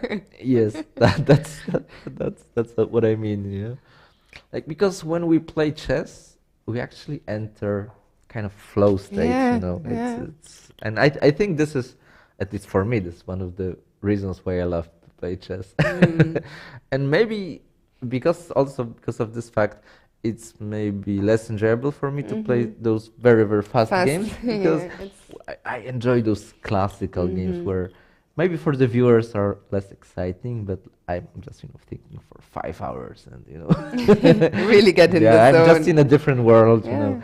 But it's, I think Jonathan Rowson, who's a grandmaster but also a philosopher, he was talking about this, that for him it's really like, you know, almost like a meditation where he really, you know, and it's also, I think, nice, especially in this world that we live in, you know, where there's so much Yeah. stimulation constantly, looking at phone screens, computer screens. It's so nice to have just this quiet time where you're just, spending time with yourself and your thoughts. But anyway, I digress. I'm getting a bit philosophical. Yeah. And just to answer a question from the chat from Mandated MOBA, who's asking, there is no time added per move. Yes, there is. So the players start with 15 minutes and they get an additional 10 seconds. Yeah, so quite a per lot, move. quite a lot, because they could play also 10 plus 5. Yes. Well, this is also rapid and it's much faster. Yeah, it's always hard to decide, like everybody has some preferences. Like one hand it's longer, but the other hand, it's these games have more value, like from a chess perspective, that it's less random. But okay, if you prefer Blitz, yesterday you had a Blitz, now you have a rapid, Yeah. and there will be a lot of classical tournaments coming up. It's true that the calendar has become very busy Nowadays again. you can watch some chess event like Every almost day. every day, like Yeah. or even every day, especially if we count some online. Yes. Yeah. So And opens, I mean, I think literally every day. so this is great. Okay, but And let's not even talk about Twitch, where you get your chess entertainment every day, all day long. Yeah, can we see if Mickey's still really thinking, or maybe? No, but I think they moved actually. Let's just scroll down. Yeah, because did he play F5? I think he played Wow. F5. Incredible. Wow. Okay, so I mentioned this move, but I was afraid of knight g5, and there's some knight e6, but he actually is forcing it because he believes. Okay, I don't. Okay, there's still knight f3, but let's just put it on the board, knight e6. That maybe he wants to take like this, and bishop c6, and argue that this guy is gonna fall. Okay, but this guy is also gonna fall. But he believes he has more pawns in the center, and he has slight advantage, which is nice, of course. It's quite clean. Yeah, because taking with the bishop is probably less good, because b4 is gonna fall probably. I mean, okay, maybe there is some point to it, but I'm afraid of it. But now we can, for example, go with the queen to protect the b pawn. Let's say here, and take this guy anyway. So this way we can even win the pawn. But I would be really scared of some queen h5. I mean, you don't want to leave light squares so weak. Vulnerable. Yeah. So probably the line I've shown earlier is better. Yeah, I also prefer capturing with the knight, but Mickey is taking his time here. No, I think it's a big decision. Now it's white to move. No, she played knight e6. Ah, she did. Yeah. Okay, because I thought, because maybe knight f3, but it doesn't look good. But but maybe it's lesser evil sometimes. It's you cannot sometimes say that, oh, this is not good, so I will not play it. Or sometimes you have to choose lesser evil. So knight e6, okay, as you said, and he's thinking, yeah, because he's got a choice. Okay, does he have any other moves? It feels like. Yeah, because. Should capture? Can we move the knight somewhere? Knight Yeah, b5? No, you don't want to leave this knight here, even though itself it doesn't pose as many problems. However, actually, like you don't want this, right? I actually think that he's. Oh no, he did not capture. He played queen a2, your move, but he played it immediately. Okay, I'm not good at guessing moves in this game. I mean, it's a tough position to evaluate and understand so quickly. Yeah, but that's maybe a big difference, between some 2700 player and like 2400 or something. Because yeah, it's just I can show some logical good moves, but there is a difference that he's just probably more precise. Yeah. and that's maybe not a huge difference, but it makes huge difference. Absolutely. That's the point, right? Like, because if you show the game like to anyone who has studied chess a little bit and explain him something that like, Oh, I understand. Like you look at Carlsen game. I mean, it's so logical. Yeah. But just try to do it yourself. Yes. I mean, you can do it for a few moves, but Yeah. but then something happens and it's just not the same. Absolutely. Yeah. It's- So let's try to understand. So Queen A2. Yeah, Oh, I mean, now what okay, would he just wants to grab these All guys, these pawns. and he believes that okay, if white doesn't move this knight, he can take it. I mean, he can take it. Knight e6, DE, and bishop e6, which is a maybe even better version. Although in my line I liked to change the bishops, but now I know why my line was not maybe that great, because there was some queen h5 at the end. Maybe this is what he's like. Okay. Because maybe he was not in time to get Yeah. that pawn. Yeah. Okay. So that's maybe the difference. So Sabrina has captured on d4. okay. Yeah. So as we said, if she didn't, then knight would just take on e6, and so for example, bishop b4, you Yeah. can take on e6, or maybe first take even on b2. So okay, knight d4. I guess he'll take with the bishop, or did he already? I think he did. Yes, he did already. And now, well, maybe she can take on b4, but then she loses b2. And the valuation is clear. Like, black has huge advantage on the queen side.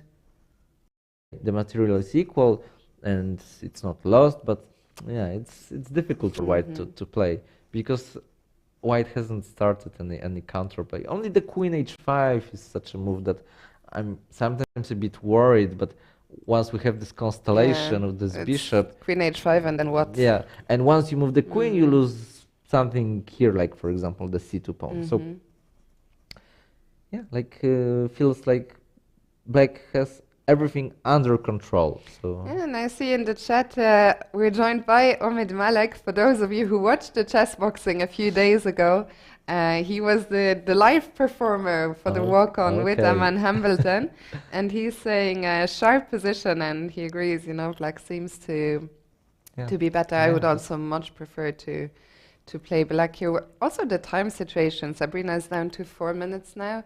Miki still has just under 8. And what did she play actually? yeah, she made a move. I don't know, and it's not bishop b4. It's something maybe c3. She played. Did she? We will just catch up quickly with the camera, or to find out. Mhm. And With the it is camera. c3. Yeah, I think okay, you're c3. correct. Okay, so yeah, it's, first of all, it saves the pawn. I mean, we are just exchanging it. But what has happened here? We are weakening the d3 pawn, and also the second rank is a little bit weak, right? So c3, bc, bc. Yeah, let's try to calculate. Shall we just put some captures on the board? Yeah, we can. Let me try. Takes, and then bishop c5 or b6. I don't know, but it's nice that this bishop always has some, maybe c5, some squares, right? Like it is protected. And then maybe rook b8, rook b2 would be something I would be at least thinking about. Okay, there are more moves. We need to catch up with our digital board. Rook b8, rook b2. Yeah, I like black's chances, right? Like nothing is really changing that much. White is, yeah, just a bit passive. I mean, this bishop on g2. Oh, bishop e3. This is interesting choice, because we want to trade, and yeah, there are always some pros and cons. So the big cons is that I'm really scared of the second round. So like, okay, let's put it on the board. Takes, and like, for example, very directly. I'm just, you know, I think it's very good to start calculating the most direct line. Like if I can put the rook on b2, tie down white, and just, you know, dominate the second rank. I was wondering if I can somehow use your plan again of going queen h5, but it's not so easy for the queen to get into the black position, because let's say queen h5. I mean, okay, but then then just rook b2, yeah? Yeah, We and want I to was go going rook to g1. rook g1. Okay, I know it's passive, but the problem is, yeah, that I was thinking after that, what will I do? Maybe queen h4 and try to get into d8. I don't know if this is a... You know, of course, I'm not happy to defend passively with rook g1, but if my queen can get in... Yeah, but there's maybe some there's already... counterplay. No, but queen takes d5 is a problem, actually. Yeah, might be. Oops. It's okay, Well, actually, we can just take it right now, I guess. Yeah. No? Yes. Mm. Yes. And it's not Yeah, just no, about and this- pawn. It's about this diagonal and a lot of squares and so on. Right. So what's in the game? Did he take? Because he has to react. He probably cannot allow bishop takes c5. Yeah, because then we spoil structure too much, way too much. But has he made a move? Because she looks like she looks like it's her move. I think in general chess players. Okay, I could be wrong, but yeah, we would need to see a different camera the angle. sideboard to see. Yes, to see. Now I just want to know, am I correct? But to me, it looks like it's her move. Can we see a different camera angle? Yeah, I'm also kind of sure it's her. Yeah. So Okay. we know what we are talking about. Yes, that's true. Okay, so what did he play? Yeah, I think he took on e3 and played rook b8. I think b8. it's exactly that's on the board. Yeah, the digital board didn't catch it yet. I mean, and she goes e4. Our camera is just catches faster, everything. yeah, because we have it just right here. And okay, so yeah, e4 was played. Yeah, but just rook coming to b2, right? This is what I was talking about. I mean, this e4 move is protecting d5, which in the line you've shown the pawn could be just taken, right? And also we can defend more actively, I guess, after rook b2, queen f3. Yes, certainly. So maybe let's put it on the board. I think rook b2 should be played. I mean, otherwise, you cannot have a better place for the rook. I mean, unless there are some issues with your king. But I don't think you just go for it. But he's thinking, so yeah. He's got his reasons. Yeah, and suddenly actually the game happened. We were now down to the last minutes already. And the rounds, with every round they get faster and faster. I'm just checking to see whether we already had some results on the top boards. Only one game has finished in the top 10. Santos Latasa won his game, but all the rest still going. And from first glance, a lot of positions are in the balance. So, no more easy wins for the favorites. Okay, so rook b2. Let's put it on the board and see. So I wanted to go queen f3. Yeah, this is the problem. Like, you've got so logical, ideas, but he played something else.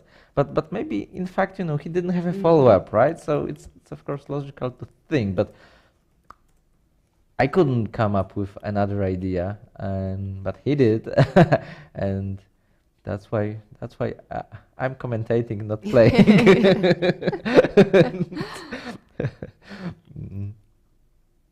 There was a story of I don't know, Petrosian or Butvinik, like during some world championship match where he was no longer a world champion. Somebody asked him what to play, but he said, when I knew what to play, I was playing the match, not commentating. That's a good line. Yeah. So let's see, because we had a move, because Sabrina played queen to b1 is not possible. What did he play? So he played he captured on e4. Wow. And then played bishop b5, just trying to fight for some squares. So fe, de. Okay, actually now we have those moves. Bishop b5. So attacking the rook. So yeah, in a way, queen b1 seems like a nice response at first sight. But we didn't want to, as black, maybe open the Yeah. game, but actually the point was like to give this bishop some space. And she moved the rook somehow, like queen b1, as you said, looks nice. Although I'm also wondering what would we play if we just move the rook somewhere. Although maybe then bishop c4. Or, okay. Anyway, queen b1, queen a7. I mean, I paused a little because even though queen b1 looked nice, there is the issue that now with the queen on a7, first of all, we avoided the queen exchange, but secondly, we could just keep an eye on our rook, and now we can move our bishop to the queen. So the queen on b1 might.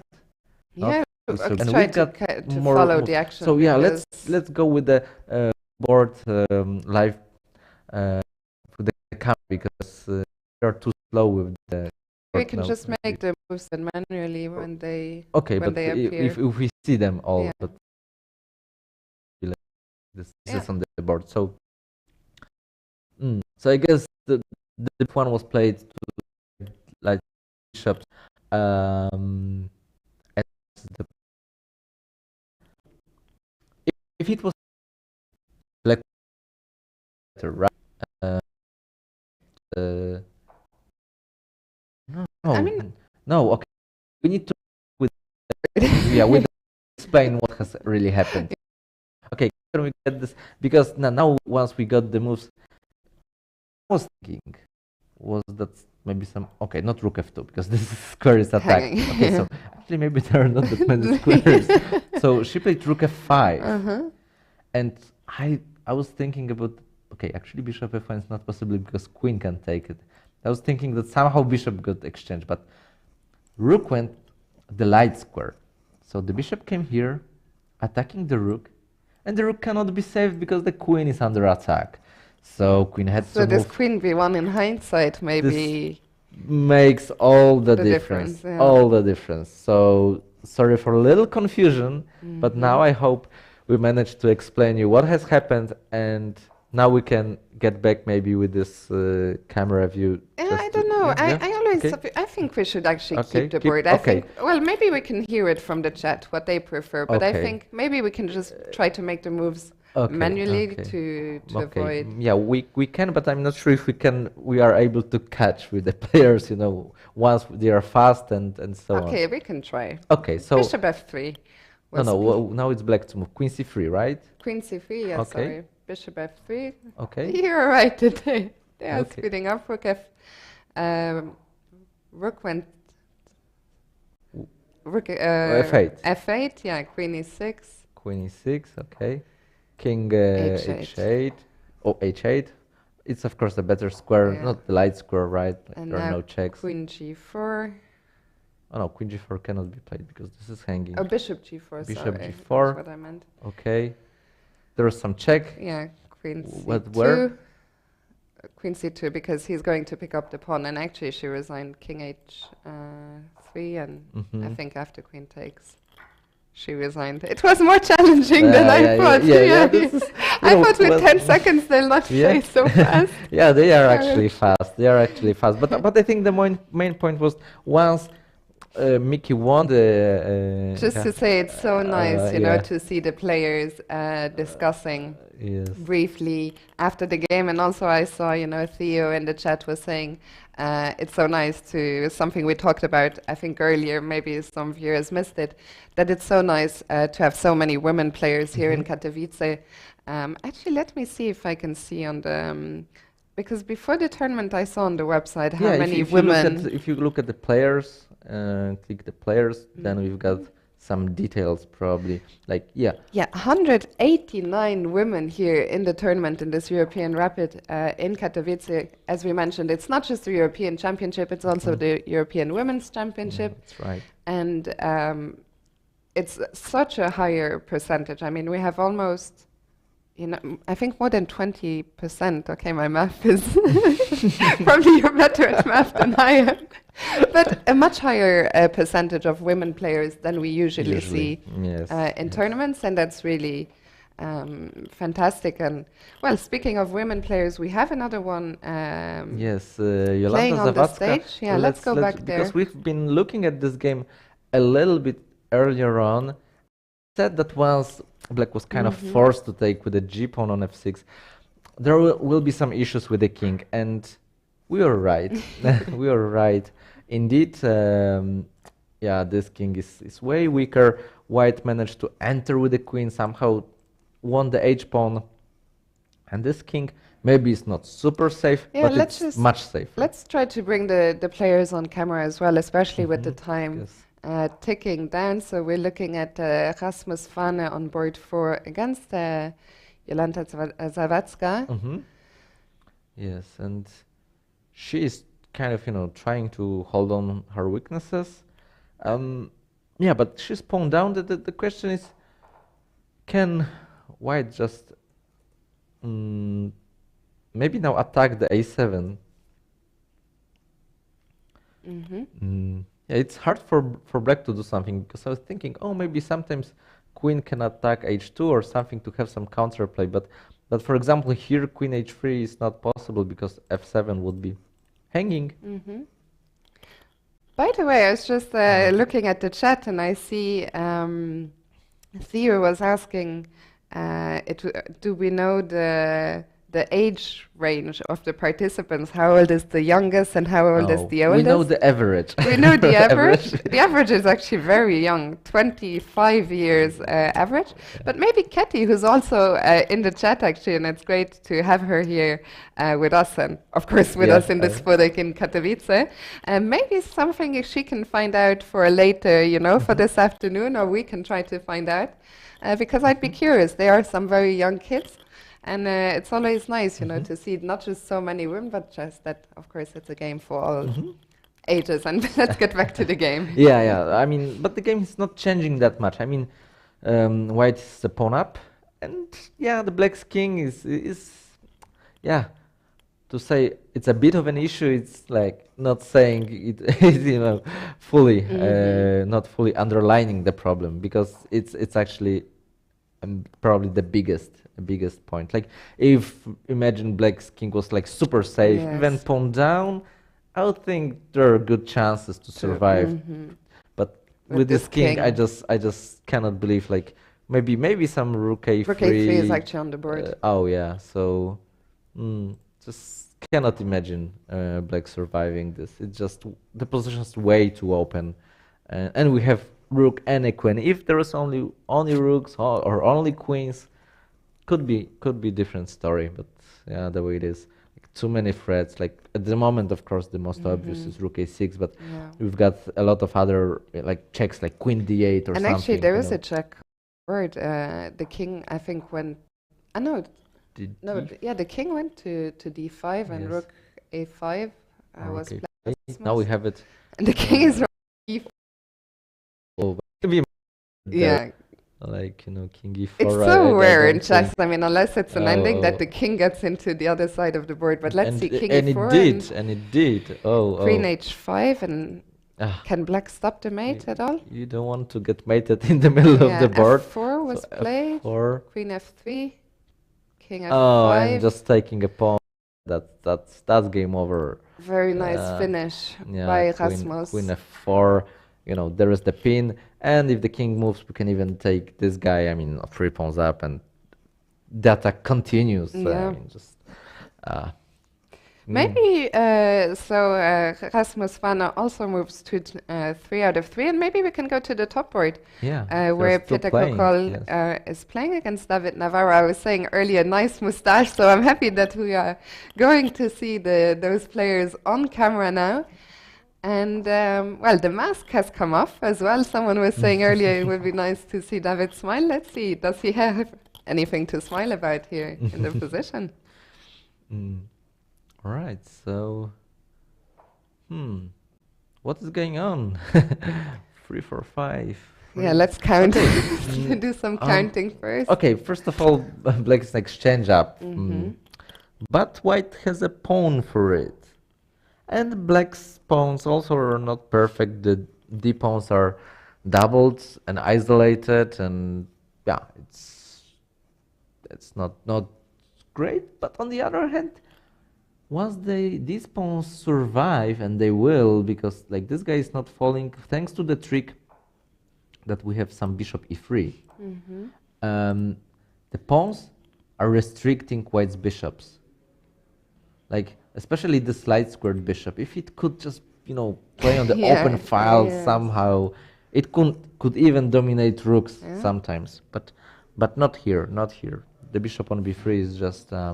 And also we need to keep an eye on the clock, because Kokol's time is, as we speak, ticking down to 14 seconds. So he played bishop okay, a4 at least. It's and good. rook e7. One idea is just to launch these pawns. Yeah. Like once they go together with the bishops. Whoa, that's. I also like his move king f1, just to avoid any rook trades for now. On yeah, e1. because black has 2 rooks and white has only 1, and you don't want to trade your own rook, because then you will not have a piece which moves like a rook, right?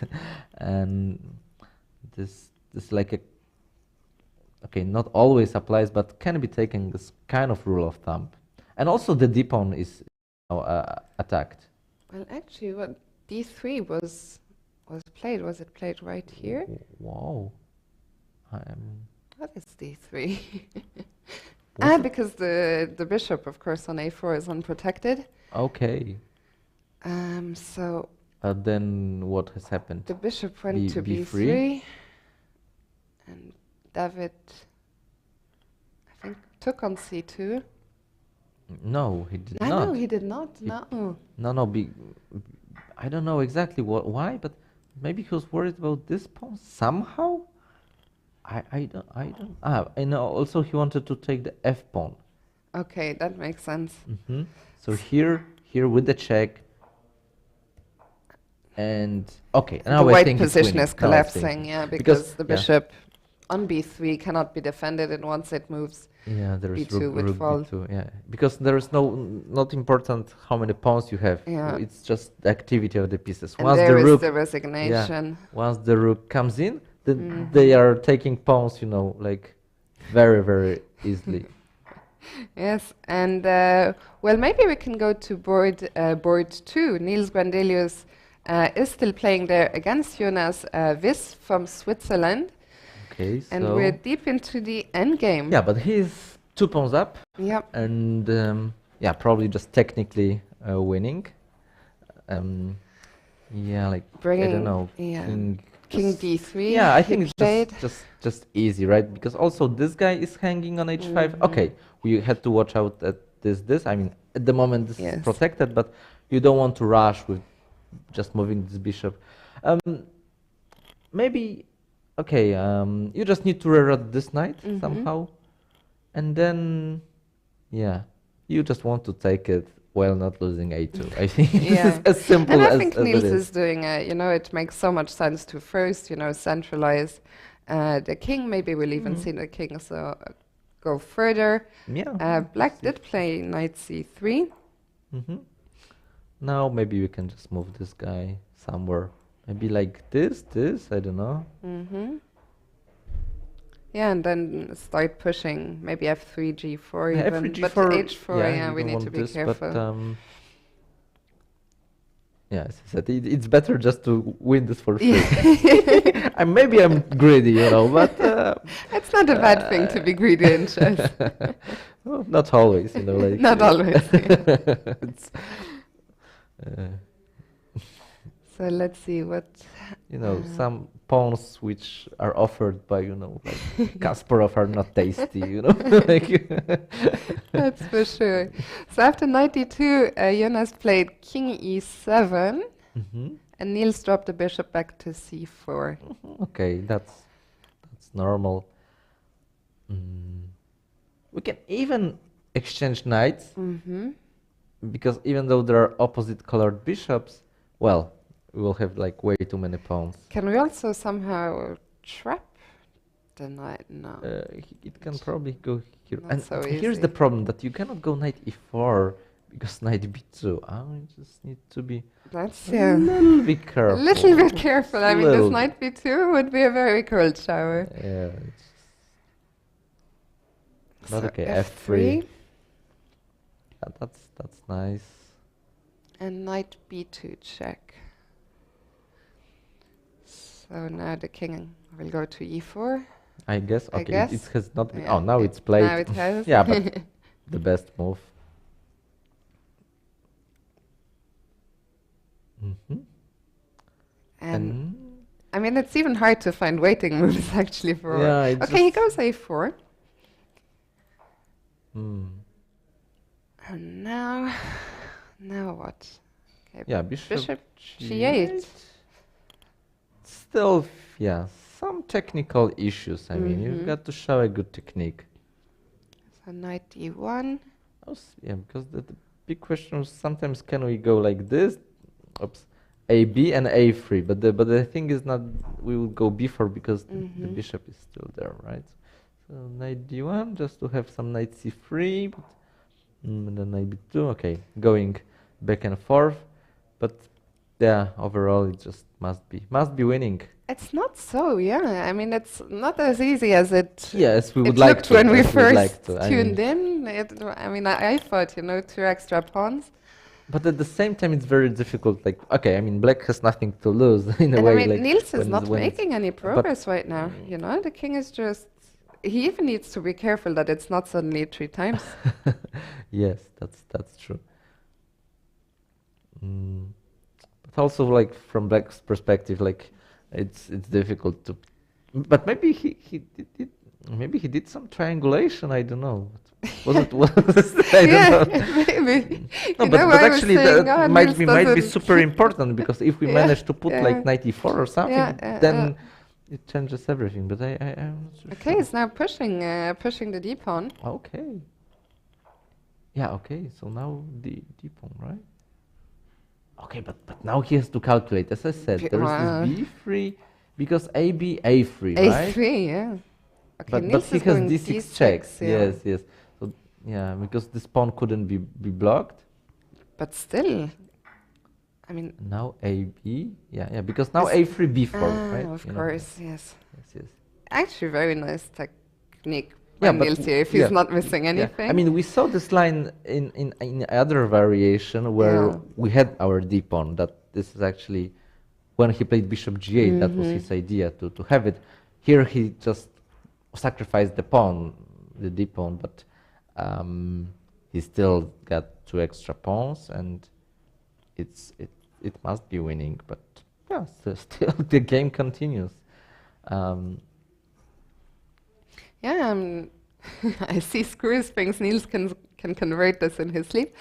I don't know. I mean, I think he will convert. I mean, but of course, he's just completely sure that this is completely winning. Yeah. But at the same time, it takes time. It takes moves. It Yeah. takes, like, it takes his energy. I mean, I said before this round, I said to Niels and Ellen, don't leave without me for lunch. Wait for me. And Niels actually said, well, we will also probably play a long game. He was correct. So it's a good thing. He's not leaving for lunch without me right now. That's for sure. Okay, the black is bishop attacking this e7. pawn. I mean, yeah, I'm sure, like, if Niels wins this and then after the game, yeah, like if you tell him that, it wasn't easy, like he would say, no, it was just completely winning.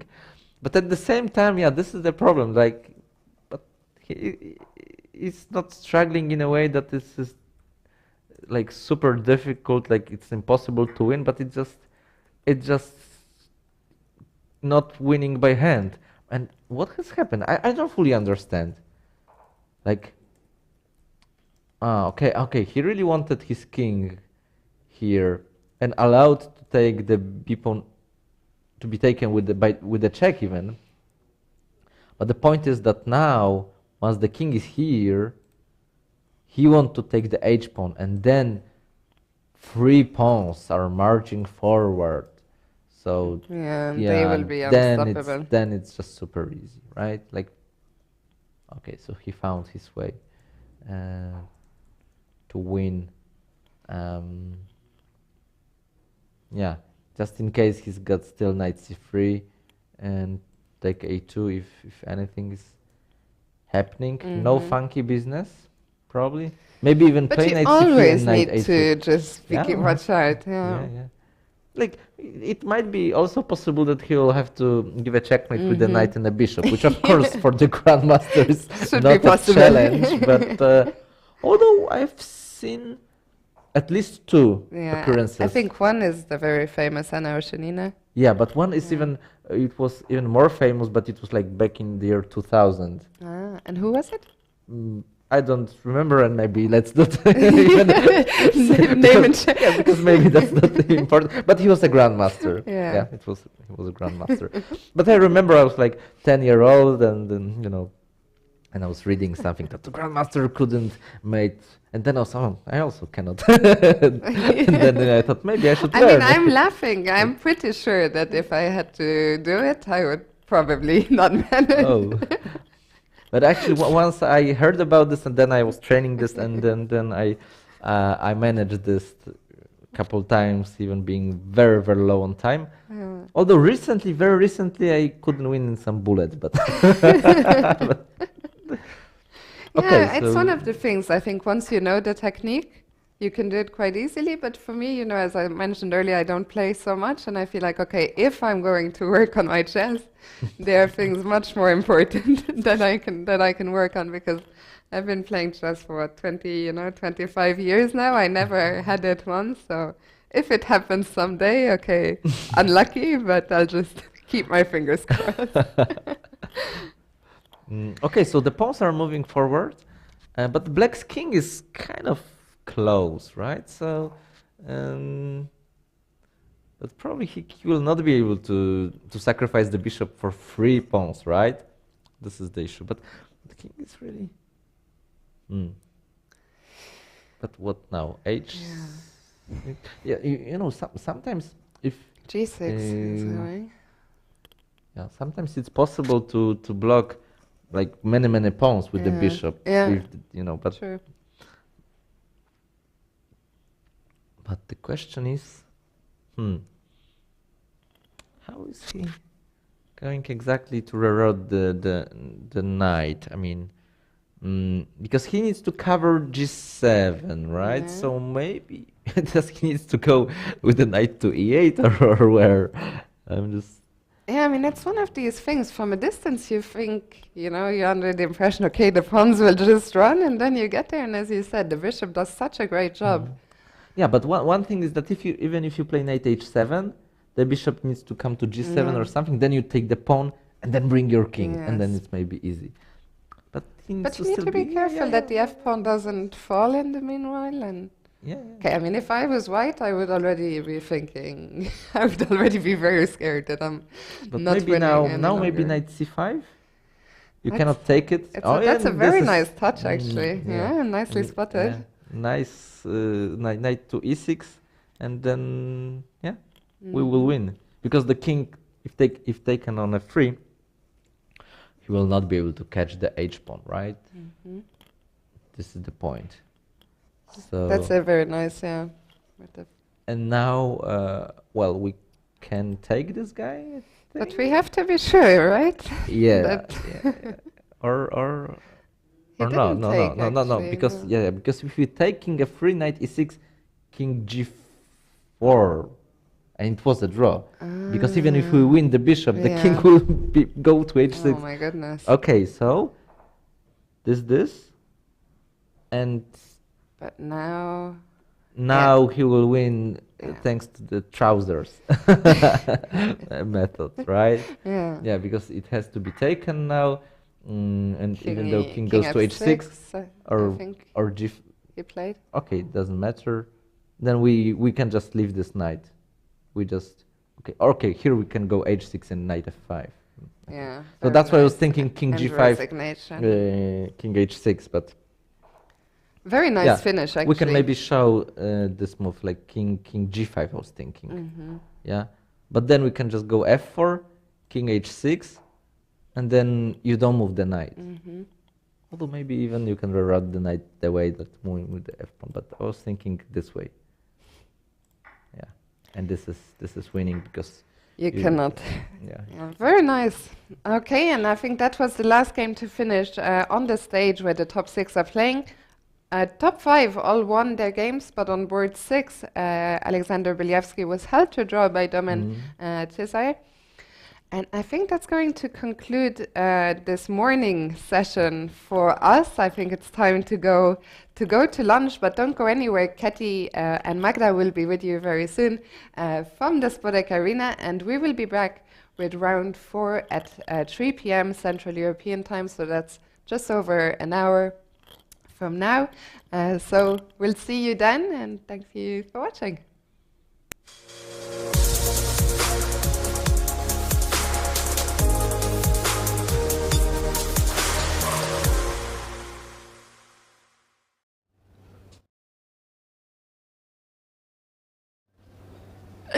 Thank you, Fiona and Piotr, for the commentary.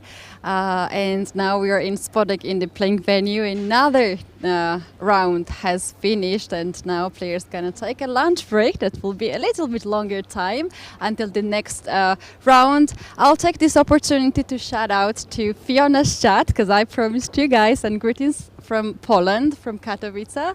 Now I would like to introduce my next guest, and this is not a chess player. However, he is very big supporter of chess, and he is a brother of Grandmaster Nino Batsiashvili. So here today I have a guest, David Batsiashvili from Georgia. Hello. Hello, Katy. Thank you for inviting me here today. So here is a very interesting fact about you.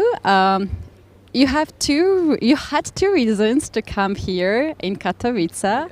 First of all, your sister is playing a tournament and you visit chess event, and another reason is that you love very much Poland and you very often come to Katowice. Oh. So tell us a little bit more about your connections. I can start with that. Yeah. It was first time I came to Katowice. It was like 11 or 12 years ago. I think it was 2011 when I had the exchange when I was a student at the University of Tbilisi in Georgia. So I had the kind of exchange with Erasmus program, and I came to Katowice. I was living with some Polish families, and there I started to speak Polish because of my amazing Polish host family. They just wanted me to speak in Polish, and they taught me, and I after some while I could speak some Polish. So after this I come very often on birthday parties or weddings or whatever. I have a lot of friends here in Katowice, Śląsk. This is a region of Poland. So yes, this was a good possibility for me to come again and see the city again. Yes. Right. Yourself, you live in Norway for a long time already, and can you tell us how popular is chess in Norway? How popular Magnus Carlsen is in Norway? Is he celebrity there? Oh yes. Okay, so right now, or I have lived now in Norway in 10 years because I went there to take my some master degree, and then I got to work and I stayed there, and now I'm a dual citizen, so I also very much involved in a Norwegian kind of society. So what can I say about chess? After Magnus Carlsen, chess became a really maybe a sport not number one, if we say, because of winter sports. It's very much important and also popular in Norway. But except this, chess is really much everywhere in Norway. Right. A lot of kids started to go and learn how to play chess. You can always see the chess boards everywhere in the city, and Magnus Carlsen is a real hero. He also became the best sport how can I call it, like best sports person of 2000, both in 18, 19, 20, many years of Norway. Yes. We don't question why. No. We don't question why. You know, a lot of let's say skiing sport and winter sports, they have like Olympic champions several times and so on. So Magnus Carlsen really has to compete in that, but he's doing very well, of course. Wow, that's amazing indeed. And guys, for the viewers, you might don't know, but I'm sure there are people who remember this game a few years ago. Your sister, Nina Batsiashvili, actually faced Magnus Carlsen over the board chess tournament, classical chess tournament, and she managed to make a draw, and this was one of the few cases when a woman, lower rated, much lower rated player managed to hold on a game for so long and get a half point. So that was very impressive. Are you proud of that? Are you telling that to your Norwegian friends? Yes, because very often we play also chess with some my work colleagues or whoever they are, and then I tell them, oh my God, you know, my sister is the one who played draw with Magnus Carlsen, and then they always, oh really? So you should be good too.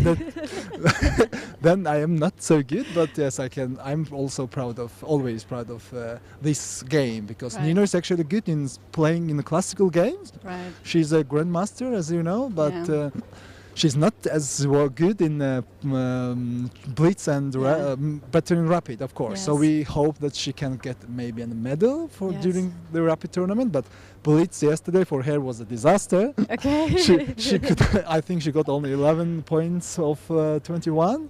I don't know why it's so, but it's still fun. So I'm enjoying watching her playing, and she's enjoying playing here. So that's amazing. In this beautiful city with amazing food.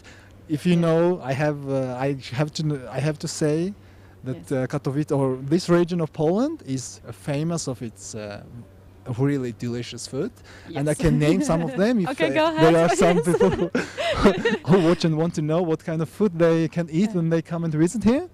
Of course, the żurek is a soup, which is very, very good. You can eat the best żurek here. Yes. Bigos is also a kind of meal with cabbage and some Polish sausages. Yes. And they also have something called rolady and kluski śląskie. I'm getting so hungry now. And now it's a lunch break for us. So delicious indeed. So I think you have some percentage of Polish after all. I think you know a lot about Poland, and here you are on a mission to support your sister. So tell us, because to be a professional chess player, to be a member of the national team who has won Olympiads and the World Championships, European Championships, it's a lot of tough competition, and psychologically she needs to be ready, which is really hard to be always ready. What is your role? How do you support? Is there anything you know that this is very nice for your sister while she has a tough tournament? You know, she has had some tournaments. She was so close in winning, for example, a real prize, or got a real good place in let's see if it's European Championship or so on. And then if she loses, for example, a deciding match or a game, and especially if she has a winning position, so that I see that can affect her really negatively. So she had some time to come over it, and then and family members, we try just to maybe call her and to make her concentration like on something other than chess, because otherwise it's really, really, really tough, you know, when you have this game all the time in your head. So I try to make other things happening that she can forget about it and come over as soon as possible. Right. You also love chess very much, obviously, and you play online chess, as I've heard. So what is your favorite time control, and what's your favorite opening? Do you have some opening favorites? I'm really not so good that I can name my favorite opening in chess. But because I have like full-time job and I don't have so much time to spend a lot of time for chess, so I play bullet chess on chess.com, and I have some rating, but I cannot name it here because it's okay. No, my rating is like 1,600 and something. Yeah, our viewers would say that this is quite decent rating. So yeah, not bad. But your favorite time control is bullet chess, right? So yes, online. But on board, of course, I will prefer Blitz, 3 minutes. Yeah. Right. Yeah. Right. And opening. You will not name the opening. No. No. So thank you so much for being here and to support your sister, first of all, so much, because I know that you're taking also some part of her social media, because players are usually very busy, very concentrated, and they just don't like to post too much. But I know that you very much support this, and Also, what is your personal opinion? How do you see that chess players can promote themselves in the sports in that sense? Okay, what can I say? Like from my sisters or Nino's experience, it's it will take so much time to also do it like a promotion for herself on media or social media, whatever. But I think if you plan well and if you prioritize this, maybe you can get some results in the end. But right now, Nino is not so much interested in that, so I just gave up. So she has a Facebook. She has a Facebook page, and sometimes she posts there and asks me maybe to find the information or something. Right. It's just to Okay. But very rarely, not so often. No. Yeah. Well, that happens. It needs so much of the time to concentrate to work on chess. It makes a lot of sense to do so. So, guys, thank you so much for being here and to see the point of view of the spectator who is not playing here, who enjoys the moment and what I like here very much, it's like that you can go freely and you can really follow the games really physically from a very close distance. Also, Distance, so it's really nice if you guys have possibility to come here and to support any of your players. Just do it. Come here and tomorrow is also the second day. Yeah, Right? that's right. So we have here a lot of chess, a lot of famous chess players, and if you're close by in some European country, it's worth it to come here to see chess players and also to visit the places in the city like Christmas market and the rest of the places. Thank you so much, David, for coming here. Guys, we will be back after 3 p.m. because now everyone has the lunch break. And we will be back with Magda and she will do some puzzles for you. So I think you should be here and support her to solve puzzles as fast as possible. David, would you say something like see you soon or goodbye in Polish to our viewers? Do widzenia. Do widzenia, guys. We'll be back soon.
welcome back. We are at the Spodek Katowice at the European Rapid and Blitz Championships. We had 3 runs and so far we have 74 players that have the perfect score, 3 out of 3. At the third stop boards we can see so many grandmasters and the first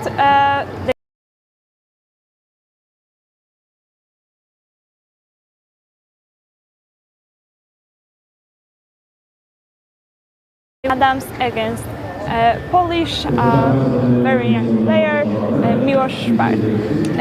The round will be started in a few seconds, so let's go back to the studio and let's follow our commentary broadcast.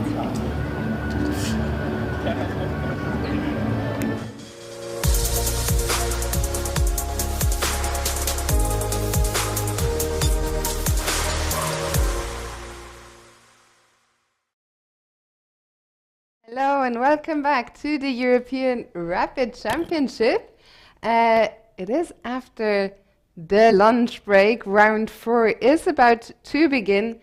We still have a lot of players on a perfect 3 out of 3. But finally, we are going to see encounters where there are 2 grandmasters playing each other. Absolutely, starting with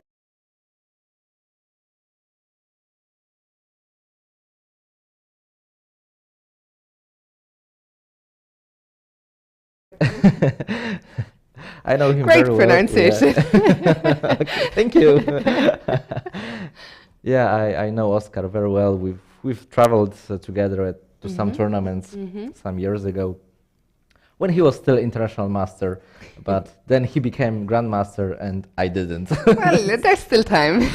Yes, there was even a book. It's never too late to become a grandmaster. I think I haven't actually hadn't heard of it. Vladimir Ochotnik wrote this. Okay. Because I think he became a grandmaster at the age of 50 or something. Okay, like very that. interesting. I didn't know. Yeah, so so we will be looking at this game for sure, and the game has already started. We'll see if our PGNs will work, but now we see E4, E5. The classic, okay, and the Ruy Lopez, the Spanish opening.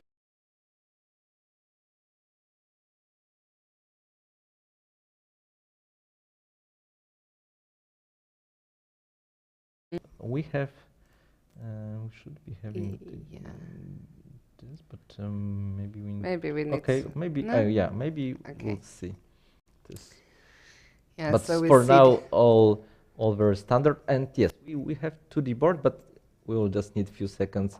And okay, it just came just brilliant, in time, brilliant. Yeah. Okay, so I can move from move 1 here, but I think if you have ever seen some games, yes, you will have seen a Ruy Lopez. Must have seen. This is actually the opening when I was starting to play. Well, somebody told me to play 1 E4, but he didn't tell me about Bishop B5. Yes. But I kind of myself thought, this looks like a good move, and yeah. So, but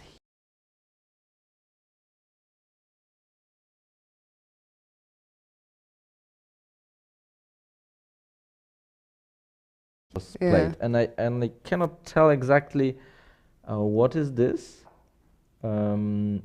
Usually you maybe don't, I don't know exactly, because I'm mixing move orders. Like there is this A5. I haven't seen A5. That's interesting. Already, okay. I cannot tell you the name, but I can tell you that I haven't seen something unusual. Yes, yes. We can actually have a book here. So. Yeah, so let's see. Yes, maybe after rook e1, b5 is played here, d6. Okay, there are some games, but here, yeah, castles, knight a5. It's already also less explored, I think. But there's bishop g4, h6, and okay.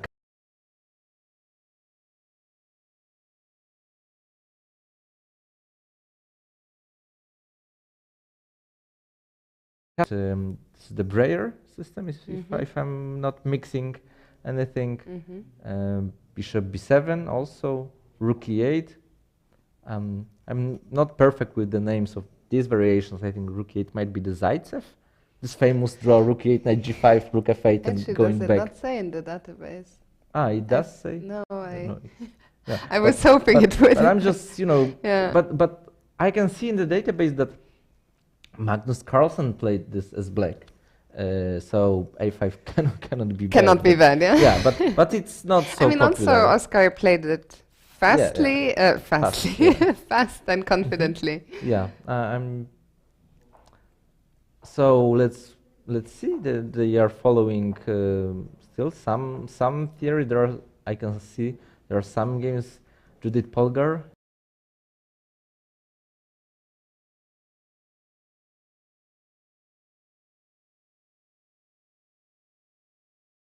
Like, well, gaining that much space that quickly in the Ruy Lopez. I mean, it's actually an interesting line that I might even look into myself because I kind of like what I'm seeing. Yes. Okay. So at this point, they deviated from some of the games, at least from the game Judith Polgar, Hikaru Nakamura. But yeah, still okay. Queen b8 is the move. First new move. Yeah. But look at his time minute. I mean, he's up to 16.5 minutes. So even Queen b8 is probably something he looked at before. Yeah, I'm pretty sure. Yeah. Also, let's remember there was a lunch break, and the pairings were probably known quite some time in advance. So, in general, in the tournament, it's difficult to prepare something. But for this round, he might have had some time. Maybe all the way.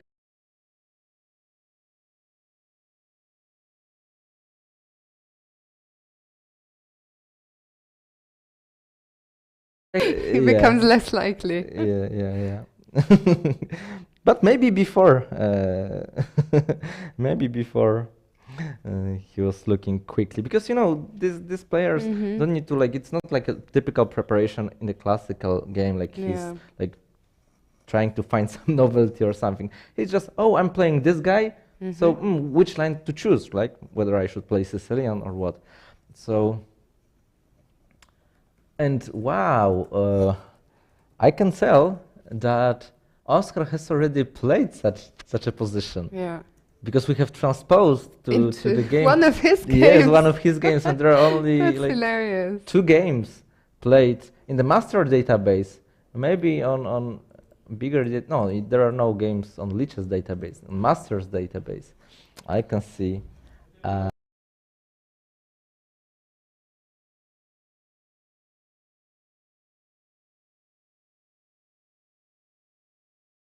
Time I was already just down gonna 3 minutes. yeah, especially in this rapid time control, I think it's so nice to be able to play something that you can play quickly, as you said, that you know, and that it leads to a position you're comfortable in. Okay, so, well, I don't know what's the evaluation. That's something I'm because, well, we said it's nice, but maybe it's not nice if it's not objectively so so good. But I think it cannot be that bad. I mean, yeah, like looks normal to me and quite active. Yeah, something also I probably will have a look when I get back home, and I rarely play e5 myself, but yeah. So one thing you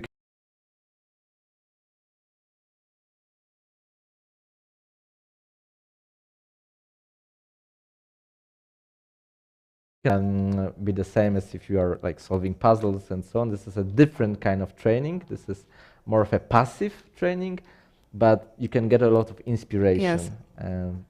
Watching Grandmaster games, following some commentary, maybe also asking some questions in the chat. Absolutely. You know what? It reminds me of a story. A few years ago, I was playing English League, and there were 3 games that weekend. And I was not the middle game, the second game, I was not playing. And who arrives? I was sitting in the hotel bar following the games with my laptop. And suddenly Vasily Ivanchuk shows up. Oh.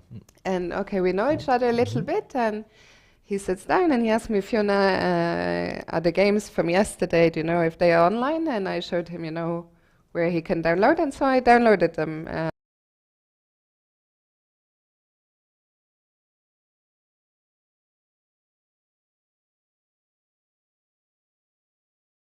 event because there were 2 divisions. So there were hundreds of games just from that previous day.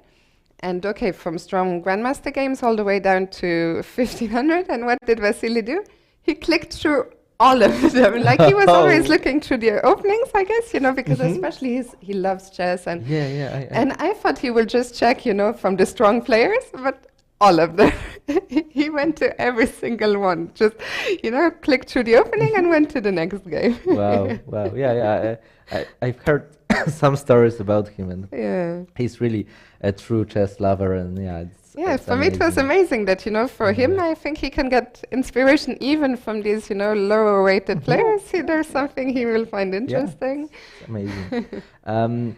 Well, we can tell that probably now Oscar is out of the book because, okay,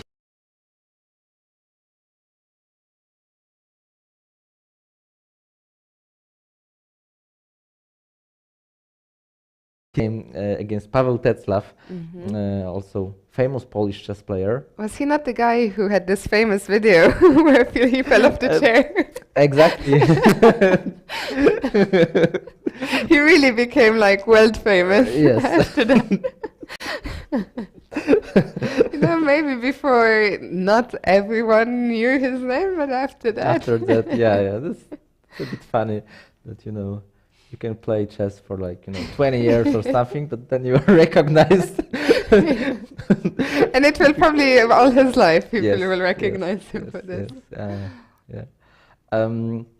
So okay, Black's position, as I was already saying, it looks like perfectly normal. I mean, he got something on this queen side, like having the rook on the second rank. I mean, okay, it can be expelled by like some bishop b3 or bishop.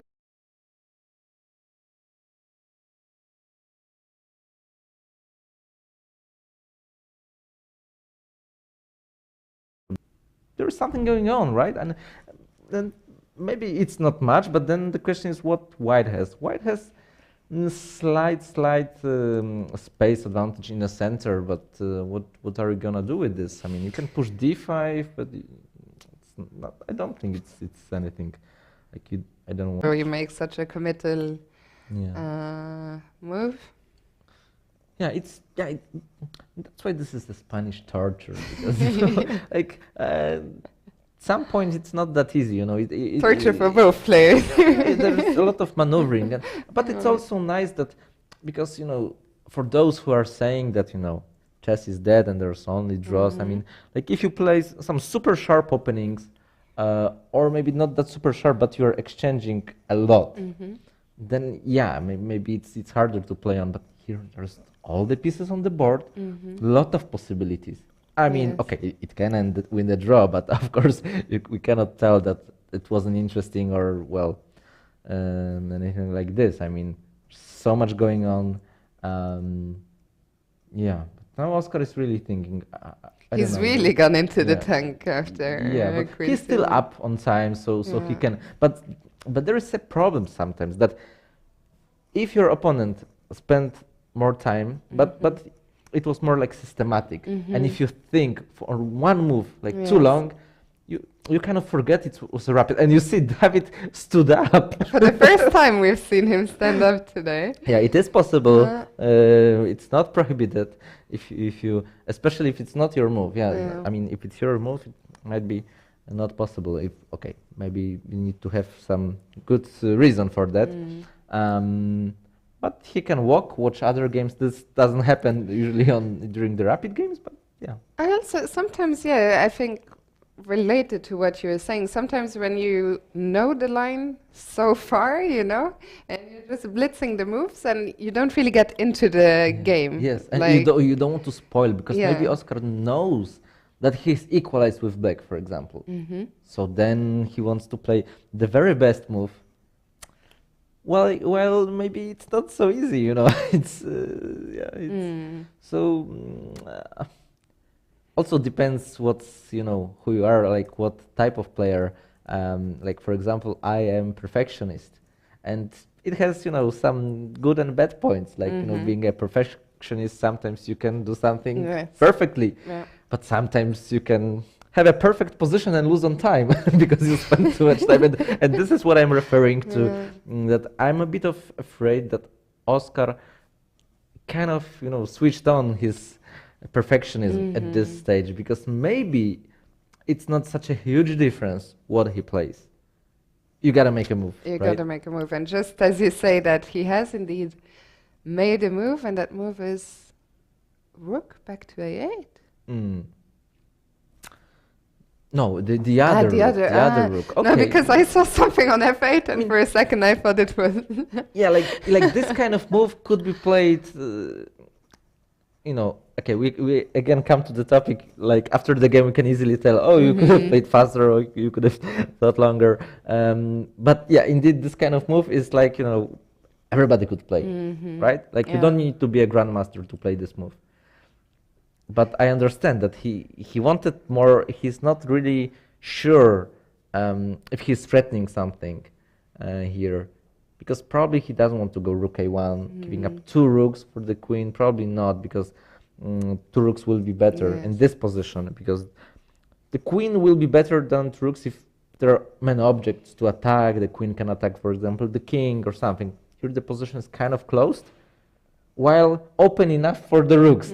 Exactly. One open file, not too many, just one. So rook a1 is not the idea. Maybe rook a3, kind of. I'm not sure if immediately, but maybe in some future. Yeah. Because immediately then some bishop b1, I don't know. Yeah, I was just gonna say you need to be a bit careful that rook, the other rook a1, doesn't get. Yeah. It's not getting trapped because the knights are far away, but still, there's a bit of an issue here, right? And we see how difficult that position is, because Oscar was thinking. Yeah. And being a commentator, we can say, oh, play faster and so on. But you see, David is also thinking. Yeah. And again, it's just, it's hard for me to tell something. I mean, let me ask you something then Okay. about not the position. We see Oscar, we saw him a second ago. Okay. I was just going to say, you know him well. I was wondering if you can read something, into his facial expression, into his body, body language. Okay, it's not that easy because he's not moving, but he seems okay. Now he looks relaxed. He's like, oh, they want to read my body language. Yeah. Let me look confident. yeah. Exactly. A month ago, I was even playing Hand and Brain tournament with him in pair. Right, so I think Hand and Brain actually is such a fun chess player. And for everyone at home who might not know, what is Hand and Brain? It's when 2 players team up, but just one board. One person, as the name indicates, is the brain, the other is the hand. So the person who is the brain just calls out a piece. So pawn, knight, but not which one. And then the hand has to decide which pawn move to make or which knight move to make. So if you haven't tried it, I would recommend you find 3 friends and try it out, because it's great fun. Yeah, it's also nice to have some pairs which have completely mixed, ratings and so on, level of play. Also, it's funny that you mentioned Hand and Brain now, because if I'm not mistaken, there's a Twitch streamer, Davina, who's organizing actually a Hand and Brain tournament today. So you can even check it out on her Twitch channel later, after we're done. It is after we're done, actually. It's tonight. So He's taking his time even more. Yeah. Down to 8 minutes, you see. So he's almost half his time has gone. And all the pieces are on the board. Moves has been made. Only one pair of pawns has been exchanged. You know what, Piotr? Maybe we can check out some other game. I'll let you pick one from the top 5. So we have Andosi against Grandelius, Adams against Spar, Beasley against Rasmus Svane, and Maxime Lagarde against Klenburg. Maybe let's look quickly at board 4. Sure. Yeah. Piotr Piesik is very good in some Blitz or rapid games. Okay, so let's bring the camera also to that board. And okay, what's the first thing we see? For the first time, Rasmus seems to be down on the clock, and if we look At the board, we have some interesting pawn structure going on the queen side also. In the center, maybe we can go back a little bit and see what happened at the start of the game. Like from the very beginning? Yeah. Yeah, we can maybe very quickly. So, Piotr Piesik has been known for playing some, some kind of rats. like, rat opening with some black, with white also kind of ratty, Yeah. But here we get this is actually well-known position. Although I personally I prefer to play b3, not knight d2, but yeah, because after a5 it's nice to have a knight on c3. But anyway, this of course has been played by a lot of players. Although, okay, with each and every move we are, not following the most popular games. This is very, slow game. Well, we can see that pawns are not exchanged. This is a closed game, and we can understand why this is called a closed game because like the position is closed. Okay, once c5 is played, then plans are getting crystallized. So, well, f3, it indicates that maybe we want to drop the bishop to f2, maybe play e4 just to expand there. Black, on the other hand, might want to play b6, but it's not possible because then c6 is too weak. But in general, you want to play either b6 or e5. But playing e5, it's just not easy because first of all, you've got bishop here, the knight is still here. So probably white is a bit faster to push a little bit, right? So, okay, g4 maybe even. Okay, I expected bishop f2 and e4, but maybe this is also strong. I like white's position anyway. And okay, knight d3, nice. You don't want to trade. Hard to play e5. Yeah, this bishop on e6 looks so awkward right now. I don't know, can black... Okay, is f5 completely insane for black? Possible, but then it's maybe harder to... Yeah, f6 is a bit more reasonable. Yeah, now black is trying to get this. I'm not so sure about this g4 move, because I was thinking about e4, and now I don't know what you're gonna do with this g-pawn, while black is going to play e5, and then black is going to be better. So maybe we need to quickly play bishop f2 and e4 anyway, but this loss of one tempo might tell something. Yeah, I'm a bit afraid. g4 was just... Yeah, and also the fact that, he's now thinking... Yeah, means that things hasn't gone the way he expected. Because g4 is such a move, like, if you really want to push h4 or something, that's fine.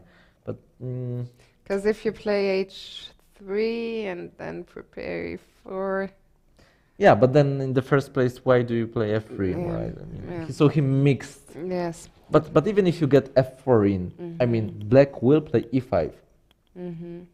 So once the pawn went to c5, you don't want to allow e5, right? So this is... I like to think about chess in terms of pawn structures. And this is my favorite way to look at the positions. And I think it gave me a lot once I started actually doing this, especially after I read a book which was called Chess Structures by Mauricio Flores Rios, Quality Chess in 2015. Very, very good book. Probably a bit underrated. I'm not sure if it's very famous, but yeah, I think there should be more and more books on this topic, because I think Flores, he wrote also one that's much more on endgames, no? I don't know this. No? I think he wrote only one book. Really? Okay, then I'll take it back. Let me see quickly. Yeah, but maybe I don't know something. But then it means that there are even more books by him which are underrated. Yeah, let me see. Yeah. Okay, but you're correct. The first one, yeah, that yeah, I'm yeah. saying The is first one, just- I'm yeah, sure yeah, because yeah. I've read it and it's like one of my top books. So I have to know it. Yeah, maybe you're right. Maybe I'm confusing Mhm. something because Yeah, I yeah, don't see anything. But in the meantime, Piotr Piesik played bishop f2. But Mhm.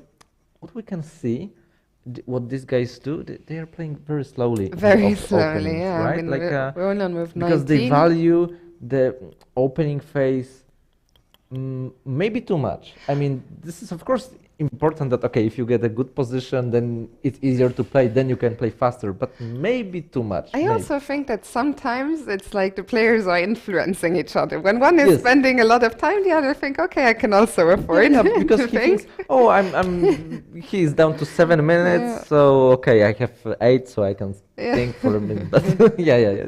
Because I feel think in you're right. general, when someone is Mhm. playing fast, often you just feel like, okay, I also have to, I can't spend so Yeah. long, and here, yeah. And I can tell what I noticed also because I was saying this e4. I wanna Mhm. play because that's e4. We want to fight for the center. However, there's one tactical issue. After DE FE, this guy can take the pawn. Just take the pawn. Probably good for black. Although I'm not so sure because there's some D5 could be a mess. But at least that's Let's something. try and put it on the board. Yeah, but at least somehow. that's something Piotr Piesik has to Yeah. think about. Maybe D5, but Mhm. but at least bishop C4. If we are not trapping this bishop or something, we are not breaking through somehow. Yeah, looks good, yeah? Yeah, this pawn is a pawn, right? I cannot Yeah, it agree doesn't more. look like right? enough. I mean, there Yeah. looks like maybe there is some play So, for yeah, white, yeah, but but- nothing much. Mhm. So with this in mind, if you cannot play e4, then the whole strategy somehow, fails because black is going to play e5. I mean, it's like for black, it's now super clear, right? Mhm. I mean, what else? I mean, and if he does play e5, like he's taking over the initiative, he threatens e4. Yeah, also he can maybe then think about f5 or if he wants to really open this bishop. But maybe with this f5, maybe really he needs to prepare this. But e5, e5, e4, Like, yeah. just autopilot, right? Shouldn't we maybe go back Mhm. to the We top can- board, we can- back to David Navarra? Oh, and there are a lot of things has Oh, happened wow. here.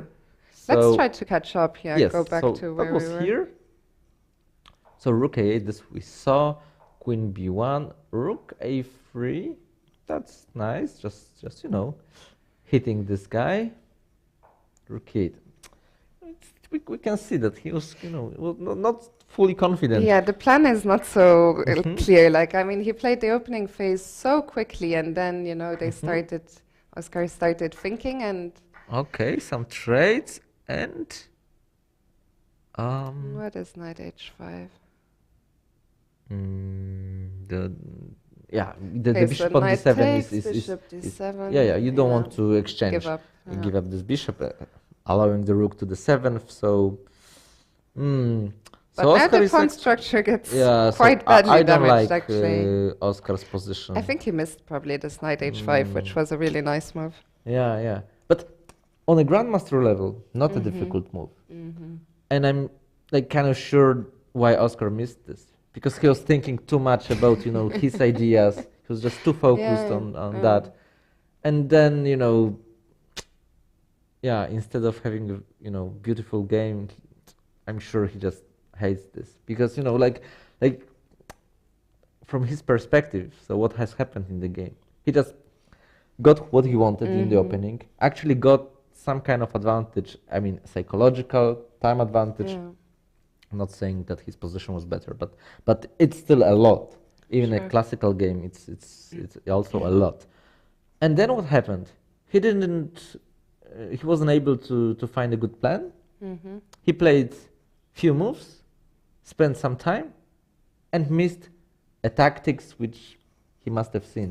But I think it's something, what you're saying is so important for our viewers at home. in chess, you know, you can't just think about your own plans and Yeah. what you want to do. I think it's maybe the best piece of advice you can give anyone is you have to think of your opponent. What do they want to do? And yeah, here after Queen A7. Okay, how do we have to defend? We have to defend F2 first of all. Can I play rook? I was wondering about rook E3, but rook D2, of course, makes a lot of sense. Yeah, so the idea is that bishop H6, rook takes A2, hitting the queen, and you know, there are some exchanges, but after all, white is not only a pawn up, but yeah, still keeping better structure, safer king. Yeah, it's probably just winning, right? I mean, it's so sad because yeah, it's like because surely David was the favorite, but you know, when you're going to play such a player, then you want, I don't know, like let him, like if you lose, like let him show some beauty, like his mastery, right? And even from the body language, you know, we saw him earlier. He looked a lot happier than he does now. Of course, he understands that things have gone seriously wrong, and I think standing up. I'm surprised. I think, you know, my theory is that David is standing up because he has a bit of a cold. Because I feel in general, you know, he's always so uber respectful of everyone. Yeah. It's not the way they want to show you. No, he's not. I don't even need to sit here and think, if right? I someone can is not beat like you. showing off, Yeah. it's David Navarro. No. Yes, but. Okay, maybe, I don't know, should we stay here or... I always feel bad, you know, for watching the suffering. Yeah. Also, for me, it's also like, I can feel like now Oscar is just, what am I doing here? I could have stayed home. You know? Like. I wouldn't be surprised if he resigns soon, actually. Yeah, it is kind of embarrassing, right? Like, you know, like, he has such a big knowledge and so on. Like, he knows more than me, but then, you know, like, life is difficult, right? Chess is hard. Maybe, Piotr, maybe we can go to board 3, where Mickey Adams is playing against Milos Bar. They seem to have an interesting position on the board. Yeah, Milos Bar is also a Polish player who is good at, you know, faster time control, but also improving in the classical format. He's still very young, so yeah, it's sometimes it's hard to tell what his, you know, actual level is, because, you know, he can be 100 points stronger like within some months. Although recently I felt like his ratings stopped rising a little bit. He's still like far from Grandmaster title. He's just international master. And okay, how is he doing against Mickey? I mean, at first sight, I like his position. Yeah, very active. Yeah. I mean, these bishops, maybe they are not threatening anything, but they're covering so many squares. And yeah, especially the light squared bishop is just, you know, beautiful. And this pressure down the G line, well, also we can see that all white's pieces are just on the first 3 ranks. I really want to play H5 soon. I'm trying to think, how can I get H5 in? I mean, can we play it like immediately? No, but the rook is protecting Yeah. this, yes. So immediately, probably not. Okay, talking about white's ideas, we would need to kind of bring maybe try to play Queen F1 to trade queens or something. Although that doesn't make it much easier, but still, at least we can bring this rook and so on. I was also thinking about Queen C3, but that just fails to Bishop B4. Yeah, so with the skew. These bishops are, you know, so threatening. I think we saw some move, or yeah, Black made a move, but we'll catch up very soon with our digital board. Away.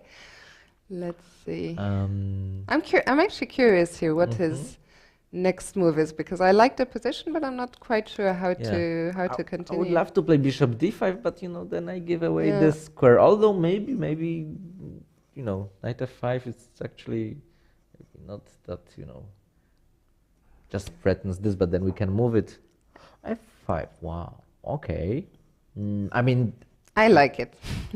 looks nice because even though we are weakening the diagonal here, we still have the bishop covering a lot of squares, and it's a big time threat. I mean, f4, if played now, it wins on the spot. So f4, yeah, Mickey played f4 very quickly, but we also opened up the bishop, and I think actually that Milos has played bishop h4.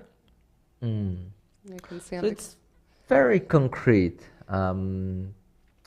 Like from purely positional perspective, what he did was not good. But of course, chess is not about just positional play. I mean, if it works tactically, like if he calculated that he's faster with the light square strategy, like attacking g2, coming with the check and so on, like positional aspects or something that he loses a pawn or something completely doesn't matter. Yeah, because Mickey's move f4, I mean, forever weakened this diagonal. If the black bishop gets to d5, yeah, white will never be able to play f3, which might have been an option otherwise. Mickey did make a move.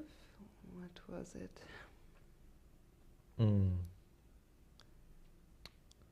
I don't know, but yeah, it's okay. Bishop f2. f2. Yeah, it's but okay. Can he just take on f4 then bishop d4 check? I Is think that he the played idea? bishop d5. Okay, just mounting the pressure. Yeah. Pressure I mean, is bishop mounting. d5 seems completely logical. Yes. I'm really liking his position, actually. Queen c3, Mickey played. Okay, but this is something, you know, we were just talking about how you have to think about what your opponent wants to do, and immediately I get guilty of just getting carried away. Yeah, because it all looked very nice from Black's perspective, but then if you think about this, Yeah. you cannot break through, and White kind of gets some grip on the dark squares. Yeah, suddenly the king on h8. Okay, we need to Yeah, it's. I mean, just go back, but it's a bit we sad, can right? Maybe even take then on e5 somehow. You know, it's just. It's. But you see, now it's much more complicated than in the opening, I guess. Yeah. And how much time do they have? I mean, Mickey has 4 minutes, which is not a lot, but well, look at Black's time. Black has only 1 minute. Yeah, so 1 minute 20 seconds. I even here, wonder but if it's but less probably because less the clock is yeah, stuck. Clock is, yeah, so we would need to maybe see it from the camera. But okay, one way or the other, I mean, we're sure it's not much. I mean, Also, and he's it's still just thinking. difficult to make a move because Yeah. what's he going to do? He's going for the rook. He played rook g7. Yeah, but kind of don't believe this. Don't believe this to work. I mean, if this is what I It's think, not the way forward, I surely. mean, But can White take just with the queen on e5? And well, let's just yes, And that's what he does. Yeah. So it's just a pawn, a healthy pawn. I mean, of course, as long as this bishop is here and there is some pressure here, there is some compensation. But it's h6. No, I don't believe White must be better. yeah, and I think I think it's a mistake I also make in my own games all the time. I get too enthusiastic about my positions when I love to attack, and a lot of the time it's not very sound at all. But we had a Oh, the result board actually on one, board yes. one where Oscar Yes, resigned. lost, and yeah, pretty sad game. Yeah. Yeah, because David didn't need to Show so much. anything special, Yeah. right? Like it was more that Oscar lost than David won. But this is this is chess, and also I remember that someone said, I'm not sure if it was Van Veli, but if you are stronger, then your opponents play weaker. It's so true. Yeah, I mean, the psychological effect is always. Yeah, and one is psychological, the other is that sometimes And we can if you see put actually, a bit sorry, of- the yeah. disappointment there on Oscar's face that you were talking.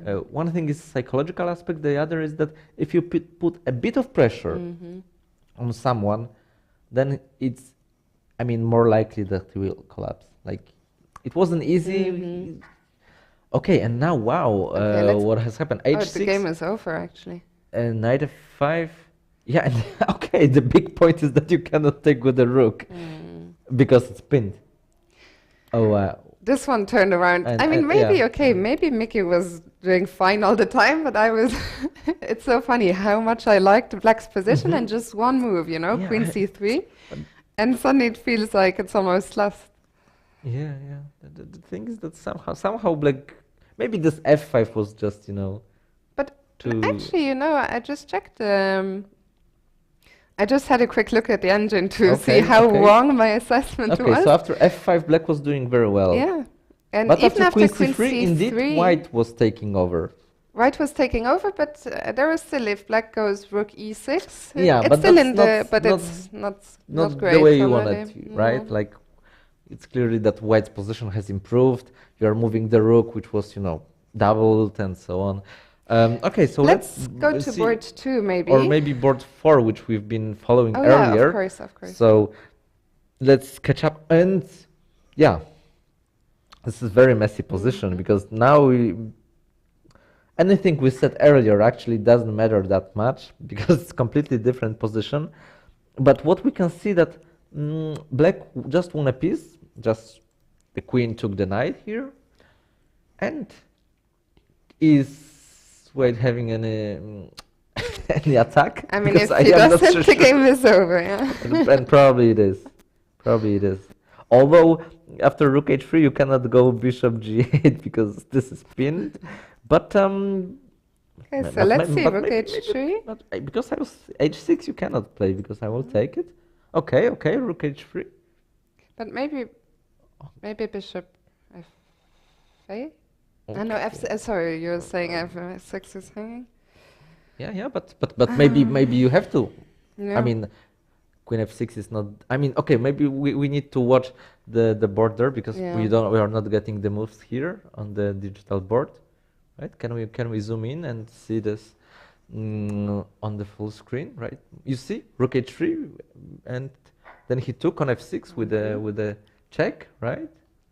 And still the question is, But is he's there still a piece anything? down, He's yeah. still a piece down, But he can play at least some Bishop H6, at Yeah. least gain some exchange, but probably then it's not enough because, well, exchange is not that much in this position. It's more about controlling squares. I mean, also, once again, even the White King on H1 could at some point, you know, things could turn around. That game's not going to be safe either. Well, maybe let's just show one possibility, like you know, there is. I like the way you think. Okay, we didn't. but then. But the idea, you know, the idea is there. Okay, so Black is thinking. Okay, capture. What is going on? I mean, again, let's remind: Black is a piece up, but White is attacking. White is attacking, and he can play some Bishop H6 or something. All right. There's not much time left. Okay. Yeah, Rook H4. You're gonna make a move. I mean, he's covering the central square so that Black's queen is not giving a check. This is very important because this check could be just devastating. I mean, Yeah, I actually, like Rook H4 actually. And where is the queen gonna go? The queen mating, has to probably go back, or can we go to C3? Okay. Okay, then if the bishop moves, the queen has also the light square F3 to give a check to the king. So you have to still be careful. It would not just be a check; it would be a mate after Rook G2. Yes. So what can you play? What to do? 5 seconds. What's this? 3 seconds. Oh, Rook G7. Wow. Okay, bishop. And what? But now what? Both pieces. Queen. Queen G5. Okay, now if it's White to move, he would play F6, but it's Black to move, and is Knight F3 It feels winning? like there should be something. Knight F3 or then Queen H5. I don't know. Like, I mean. So let's see. I mean, Queen H5 is a big threat because there's also Rook on E8 hanging and Pawn on H7. So I'm sure Black is winning here. But there's unfortunately. also But you have to, queen yeah, but you have to make it. So what do you do after queen e1? Maybe bishop g1. Right? Bishop g1. Okay, he went king g2 actually. Also possible. Then queen e2. Then he needs to defend with the bishop, maybe bishop Yeah, f2 bishop or f2, what? but Or. Yeah, if he played bishop g1 Do we immediately, not- then queen f3 would trade queens. Do so we not have knight f3 now, maybe? Because now we take on the the rook h4 with check. with the Yeah. check.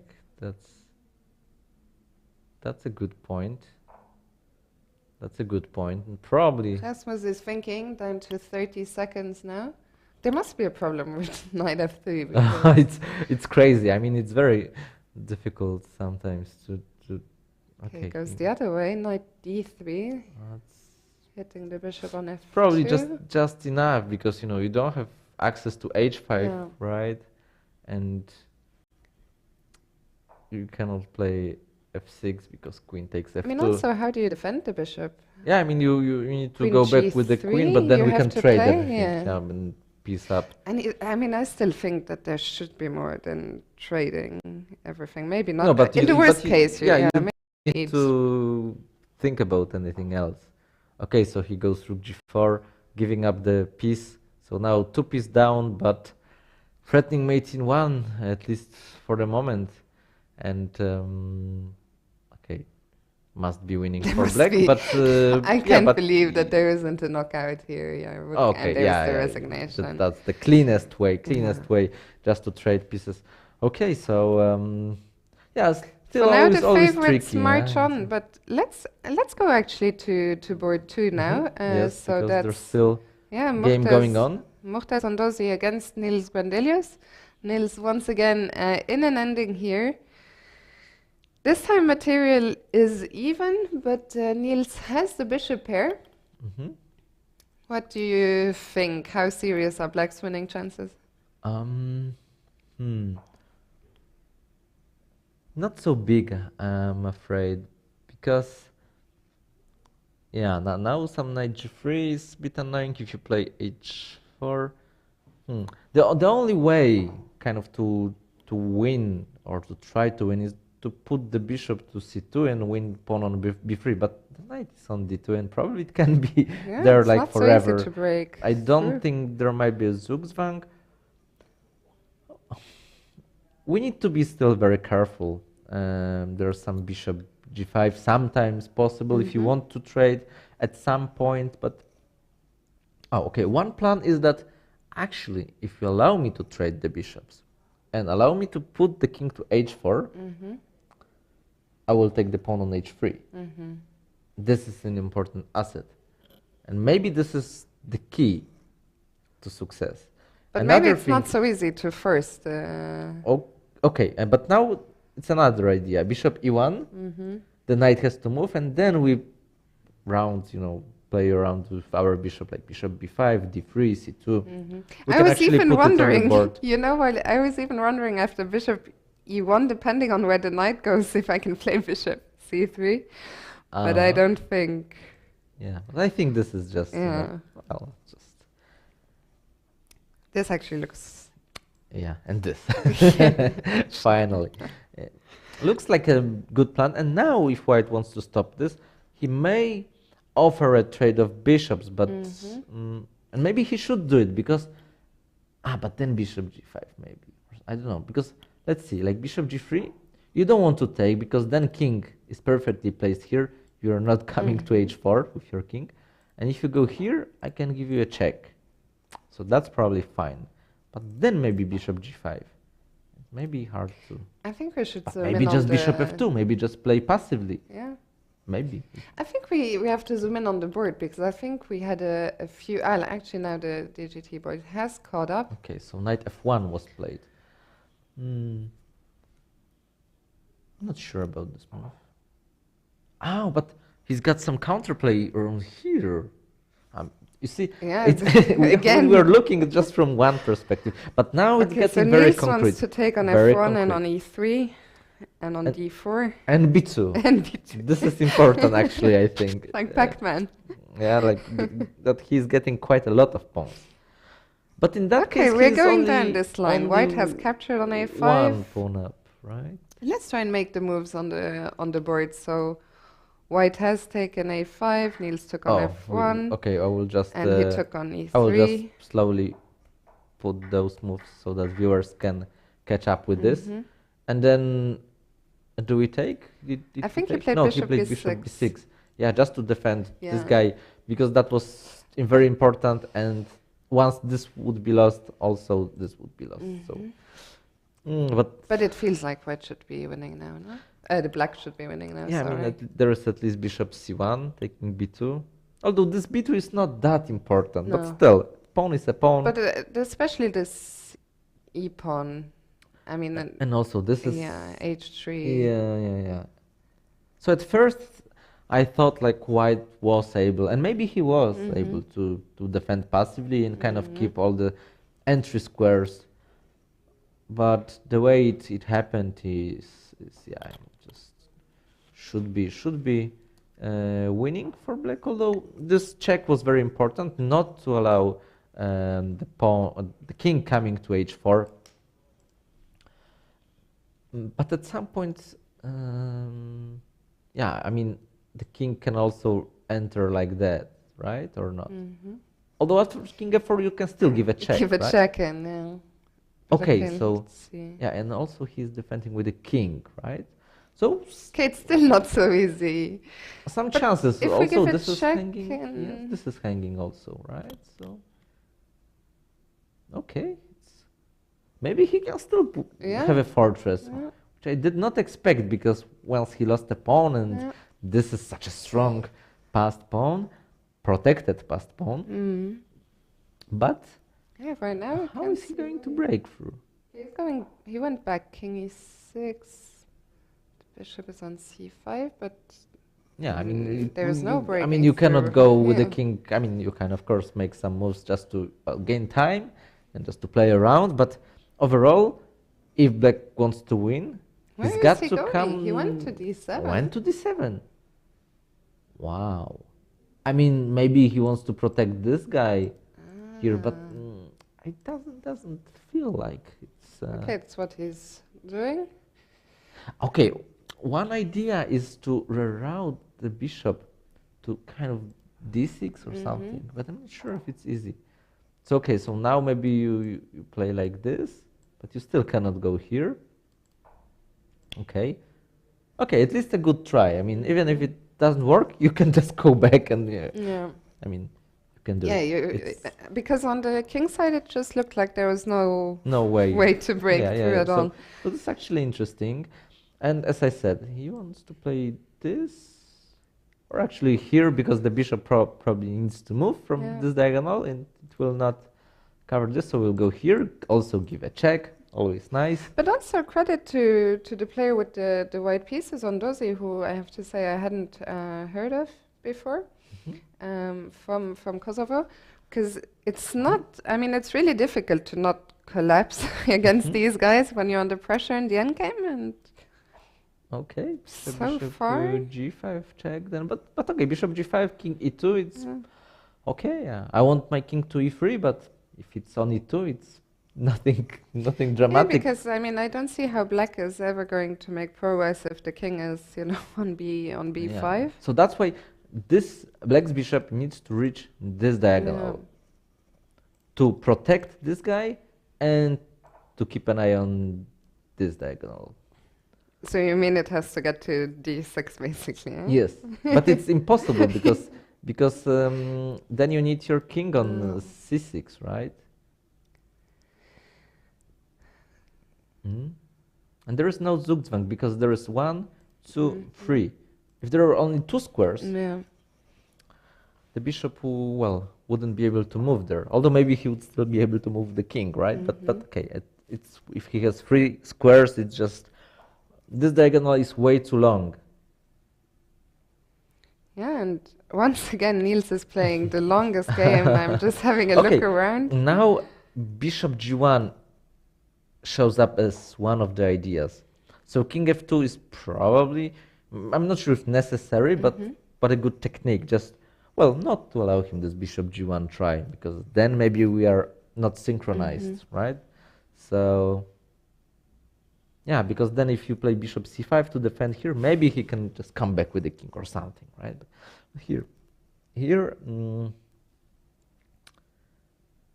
yeah, I mean, also from Niels's body language, you know, like he's super focused and he's trying to find a way, but I think it's very clear that right now he doesn't see a way. And I think at some point it becomes more about just even trying to find a way to keep trying, you know, to try something you haven't tried before. Yeah, this is always a bit sad because he knows he's not only higher rated player, but he's, you know, in a driver's seat here, so he's the one pushing. And if it's a draw, he feels like, I wanted more, I could have gotten more. Especially unlike the Blitz yesterday, where we had 22 games, the Rapid is only 11, and for the, you know, Niels is one of the players who, of course, is fighting for the title of European Rapid champion. And the draw in round 4 is just in general bad for your tiebreak, which if he's playing for the top places will be relevant. I was looking at his opponent that was just looking around, maybe thinking about to ask the arbiter to count the moves. If they play 50 moves without capture. And moving the pawn, well, it should be a draw, but someone needs to count this. Yeah, he's lucky that here that they are playing on a DGT board. Yeah. So at some point he can probably, I guess, claim, to stop the clock and claim, but I have to admit that I'm never too sure of the rules. Does the arbiter have to intervene? Intervene after 75, after 50, no. But after 50, well, the player can. Yeah, but it's very tough actually to have a good feeling for when you made 50 without moves, because you always feel like you made so many already, and then you check you only 25. made 20 or 25. Yes. So again, Black wanted to come with the king over here, but it's just impossible because check came, and yeah, okay. How many moves did they play? Let me see. Probably still not 50. So in this now they are at move now 80 something. 86. Yeah, so surely not even close to 50, but maybe 20 I don't know. When was the last? Did we even see, since we joined, did we even see a pawn move? No, we capture also. Right? Yeah, there is a capture. So the last capture was on b2. So it was the move 64. So we're 22 moves. 22. Yeah, but it feels like, you know, like they've been moving these bishops forever. Like, you know. But that's what I mean, yeah. When you're playing, you feel like, okay, you are looking for the arbiter because you feel you're getting close. And okay, but there's one idea that he can give up the b4 pawn at some point. How? I mean, just to play bishop e1, bishop h4, just allowing to take on b4, and maybe then in I don't know, somehow if he can go to h4, like there may be some pawn race or something. You said b4, I thought you said that white can give up the d4 pawn, no, and then I thought... no. I mean, it's easy, but it's, it's easy to do. But there is no point. But yeah, please explain yourself, Piotr. But you see, he's looking quite... There is... Yes, that's I think so what too. He means. But at the same time, he doesn't look stressed. I'm confident but if that he would be like confident, like, okay, like what are you trying? But I think Niels will. Okay, but playing b5. He's got my idea. No idea. Also need guard down, because this is when you suddenly become too confident that you are holding. That's when things go wrong, and I think he should, you know, there's no point to look around for the arbiter or to look at your opponent like, what are you doing? Okay, just play. He's looking around. Yeah, because things can still absolutely. There is one idea which probably is, I mean, not good. I mean, that you can play bishop here, e3 and bishop d2, but then you can lose the pawn endgame, you know, right? But but it's an idea that somewhere, because then you've got a square maybe e4 or something, but not even there, I guess. It's. What's the time situation? Niels has. Niels has under a minute. Anyway, what is this bishop doing here? I mean, okay, but there's one idea, right? Like that he wants to give a check at some point, then give up this pawn, and then have some entry square on with f4. The king, yeah. But look, you mean to bring the king around again to the king's side? Yeah, but that's again my. I'm not sure if it worked, but at least he's trying, right? Like at least. Okay, and we see the king on the video. We can see that the king. He doesn't need to calculate whether it's a good idea or not. He will just bring the king and then see it, and we are also going to do the same. It's right? Of course, like he's playing all those moves fast to build up some time again on the clock, and as you're saying, when he gets to that situation, then have the time to calculate. Yes, yes. So. Okay, so white played bishop d6, and now. So now he can give a check. But the point is that even if white allows me to go king f4 and then gives a check, I mean, still cannot go there. That's a bit of an issue.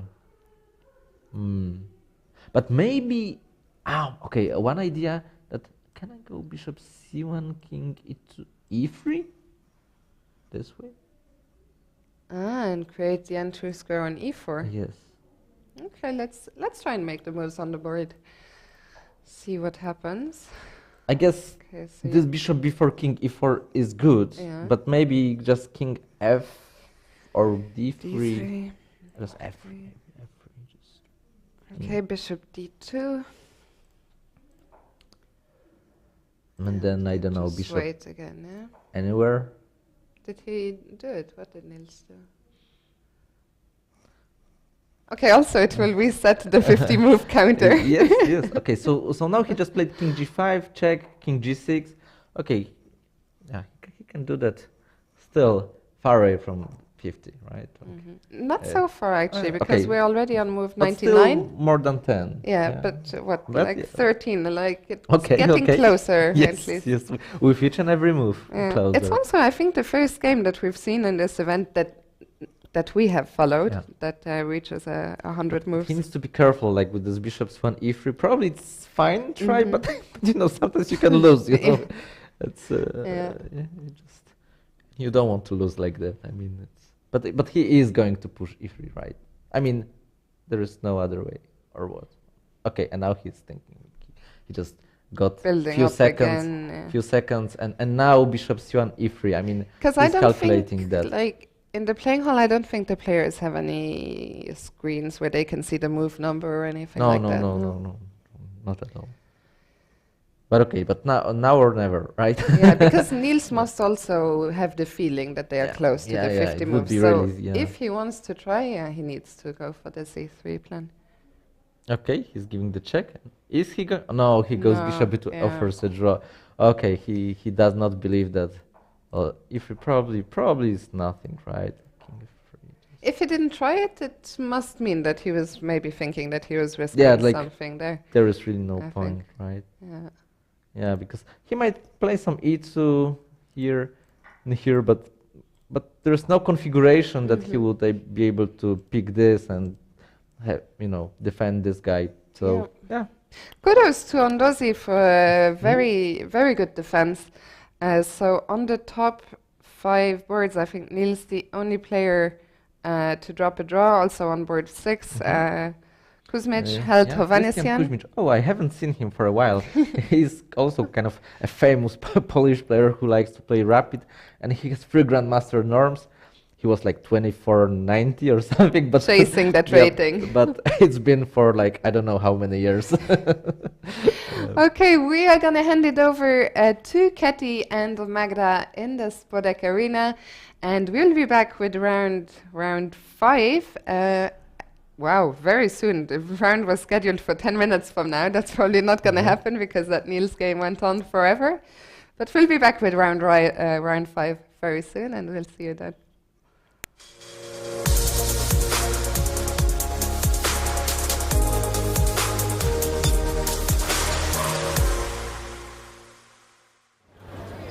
Thank you very much, Fiona and Piotr, and welcome everyone back at the spot deck. We are now in the middle of the playing venue. Last games are still in progress, and I have a guest here, and I would like to introduce Klara Vidmar from Slovenia. Hello. Hello, hello. Please tell us a little bit about yourself, how you started to play chess, and what was your motivation to come at this tournament to play? Hi, I'm Klara. I'm studying physics and I also work for Slovenian Chess Federation. I started playing chess when I was around 10 years old. I saw it on the internet and I thought it was such a nice game, so I started playing. And I came here because I always wanted to visit Poland, and it's better to travel on a tournament than without it. Right. Are you here with your friends? Are there many players from your country? Yes, actually there is 25 of us. I believe we are the third biggest delegation here. So yeah, a lot of my friends are here. That's amazing. So tell us now how your tournament is going today. Not so well, but not really bad, like kinda in the middle, we will see. Right, still we have tomorrow another part of the tournament to go. But yesterday we had the Blitz games, we had 22 chess games. So how did it go for you, and what do you think about this format that you have to play with one opponent with both colors? Do you find it fair to play with both colors? So yesterday I played quite badly, but I have mixed opinions about it because yes, I think that is the most fair to play with white and black, but I think psychologically it's quite bad because if you lose the first game, you will play the next one quite badly because just psychology. So I have mixed feelings about this. Right, right. And what do you think about the fact that here at this event we have so many well-known chess players like Michael Adams and Pierre Kramnik, for instance, Alexander Kostyuk, and so on and so on. How does it feel to play aside of these very, very well-known chess players? It feels great, like to see them play, to see them games, and yes, like play on the same tournament as them. Yeah, that's really great. Right. And to talk about a little bit about your experience to work in the federation of your country, what is your occupation out there? What do you daily do, and if that leaves you some room for professional chess tournaments for you and the chess trainings? I'm actually rating officer there, but also I help with other projects, and I think that because I work there, I have more time and more options to play chess on tournaments. Because it's just easier, like I work with chess every day, so why not play it then? Right, right. And besides the chess, I always wonder what are the hobbies or something that chess players are liking to do when they have their free time. What is in your case? What do you like to do when you just feel free to? I have quite basic hobbies. I like hang out with friends, read, watch movies, nothing special. I mean, I don't have like so much time because I'm a student and also working and a chess player, but in my free time I'm doing just like basic hobbies. Right, right. You mentioned about the movies and so on. What's your personal opinion about Queen's Gambit? Do you think that it was a big boom for chess? Have you had any cases that you saw someone in your country who started to play chess because of this series? Yeah, I actually have, and every time I tell someone that I'm playing chess on a tournament, they're like, "Oh, what about Queen's Gambit? Did you watch it?" I think it was quite a big boom. Right. Statistics would agree with that. I mean, they sold so many more chessboards and everything because of this series, and I think it was a brilliant series, really. I watched it in one night, like whole 8 or I don't know how many episodes there are. It was really interesting.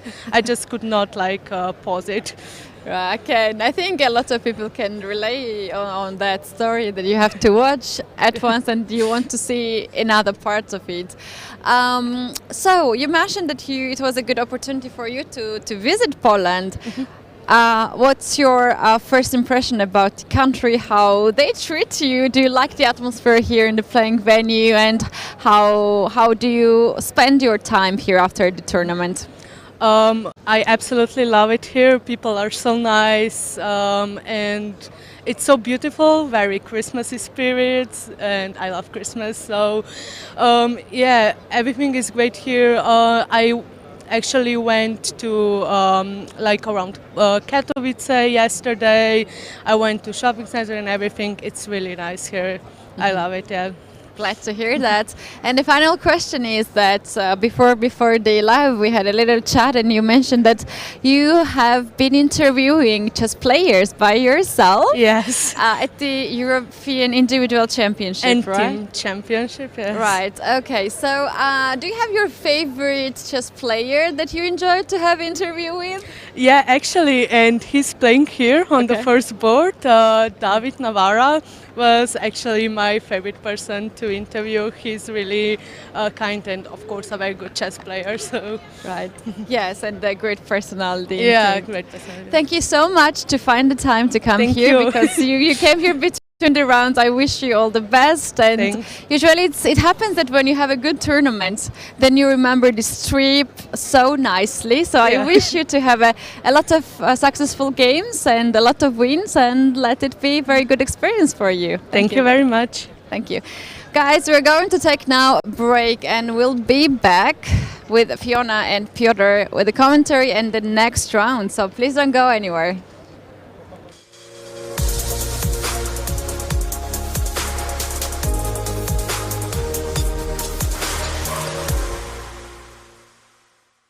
I'm joined by Grandmaster Niels Glenderus from Sweden. Hello, Niels. Hello, hello. How are you? How have you been doing so far? Not so great, I have to admit. Yeah, I played a lot of matches 1-1, so I was hoping for a bit more.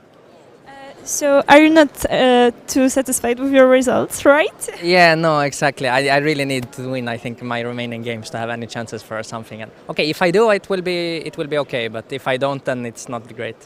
Okay, so we're keeping our fingers crossed for that. How do you like the venue, the organization here? I like it very much, actually. I mean, it's actually quite impressive with so many players to have like the rounds coming on time, and I mean everybody finding their seats quickly, and everything is very smooth. So I'm quite impressed.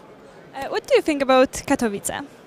Well, to be honest, I haven't had that much time to see a lot because I've only been here for one day. But yeah, so far it seems pretty nice. Lots of snow. Have you ever been in Poland, or is it your first time here? No, I've been a couple of times. I'm playing in the Polish Extraliga as well with Wrocław, so I've been a couple of times. It's always nice. So we have quite a connection between Poland, right? Yeah, exactly. I mean, like from the 6 players in my team, 5 are here playing. So, and the final one is not European. That's why he's not playing. So that's nice at least. Always happy to be back. What's your plans for the next tournament? In Kazakhstan there will be World Rapid and Blitz Championships. Are you gonna play there? I'm not actually. No, it's a bit too far away for me. So I much prefer to play in Poland. How about this event? Do you prefer Blitz or Rapid part? Personally, I think I'm getting a bit older and a bit slower, so I'm actually preferring Rapid nowadays. I mean, Blitz is also great fun. I like both, but I think for my own personal chances, Rapid is the better one. So, have you got more expectations about Rapid tournament? Yeah, at least now after this this start. Okay, I see. So we are keeping our fingers crossed for that, and of course we wish you all the best. Thank you very much. Thank you so much.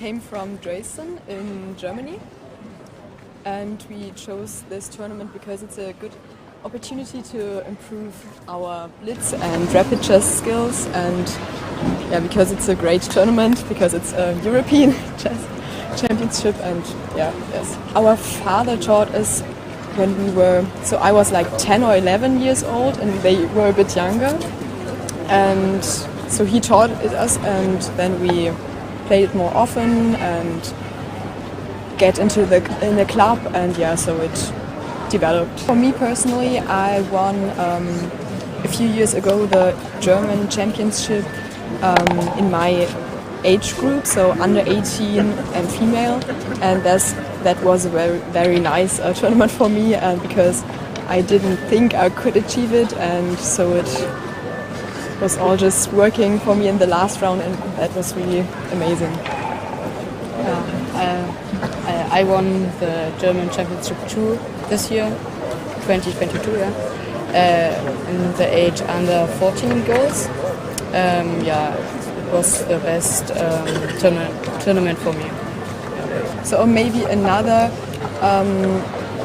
grade, so it wasn't really a result, but when we, my sisters and me, we played in Meierhofen this year, a club chess championship, and we met all the good players, like for example, even Magnus Carlsen was there, and that was really nice to see them, yeah, the world class or the world champion playing chess, so yeah, that was really nice and cool. Yeah, we were in Berlin and we by a chess Grand and there we saw Nakamura and Wetzler, and that was also very fun. And he said that, I don't know in which year it was, but like this year? Or was this year? This or last year, he was 5th place at the German championship in his age group, and so he plays where the boys play, and that's much harder, so he was, I think, lucky and happy with his place, yeah. My guest is Anastasia Sorokina. You are a chairwoman of Commission for Women's Chess at FIDE. You were also the chief arbiter during the last candidates in Madrid. What are your commission's goals? Hello, I'm very happy. First of all, I'm very happy to be here in Katowice today with you. And if you talk about the goals for the Women Commission, our main idea is to make more girls all around the world play chess, love chess, and stay in chess. Of course, also we have to think about professional players, how to develop more and more prize funds, tournaments, level of the tournaments. So actually, it's a lot of work to do for the next 4 years, and I look forward to have a first meeting 5th of January with all my colleagues, and during Rilton Cup in Sweden. And this meeting will be online, but still we already will share our ideas and to prepare the vision of the women chess for the next year. What is your idea to determine and to encourage little girls and women to play chess?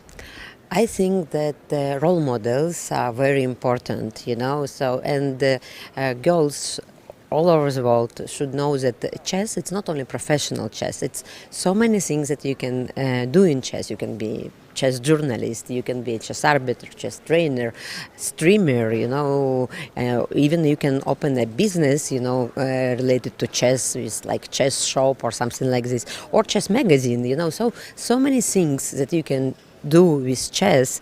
And of course, for little girls it's very important to get a new friends, via online or offline tournaments. You can meet new people, so it's a huge world, and my idea is that girls understand how big it is, and there is no age limit as well, so it's not only for the little girls but for everyone who one day discover for themselves chess.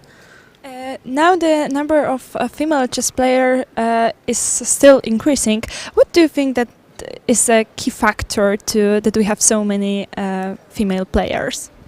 That's a good question. I mean, I would not say that women players increase or men numbers is not increasing. So I just think that it's interest for chess everywhere is just increasing. Of course, we have some factors like Queen's Gambit make a good advertisement for chess, and some famous picture with soccer players as well. Such a things always make chess more and more popular.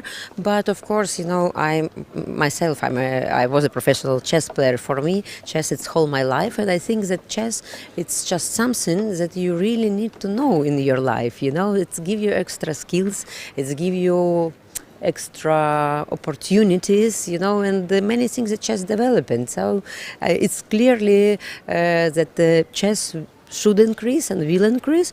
Of course, we have to think about format, because some people think about classical chess, but such an event like Rapid and Blitz, it's always attract more and more spectators, more and more people, because even if you are not playing chess, but you can understand a little bit when it's fast what's going on. And also in Rapid and especially Blitz, everyone could make a mistake. So it means your chances to win a tournament also increasing.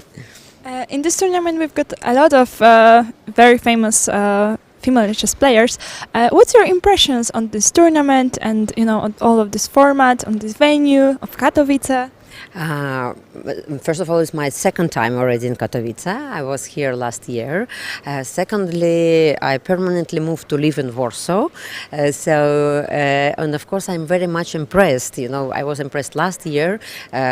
Here in Katowice and also in Warsaw during Rapid and Blitz World Championship, and I'm very proud that in Poland, chess has such a big support. This is very important, because even if you're enthusiastic, like organizer, as a Polish Chess Federation, as any chess clubs, if you don't have support from the government, it will be very, very difficult. So it's great, it's really great, and the fact that you have so many strong players, the fact that you have so many kids playing here, because I know in September it was a huge tournament here for kids as well. So I think those factors, it's just very important that you have initiative people, but at the same time support, and of course the playing hall is amazing and interest to the tournament it's amazing, and I'm happy that the Women Commission will be part of this event. Today we will host 8 little girls from Poland. They will play on the stage where all our stars is playing, so they will play for the first and second place. So today will be the qualification tournament and tomorrow it will be the final. So we are very proud and happy to be here as a part of this great event. We are super glad that we can be a part of this tremendous idea. Thank you so much for this conversation and best of luck. Thank you so much.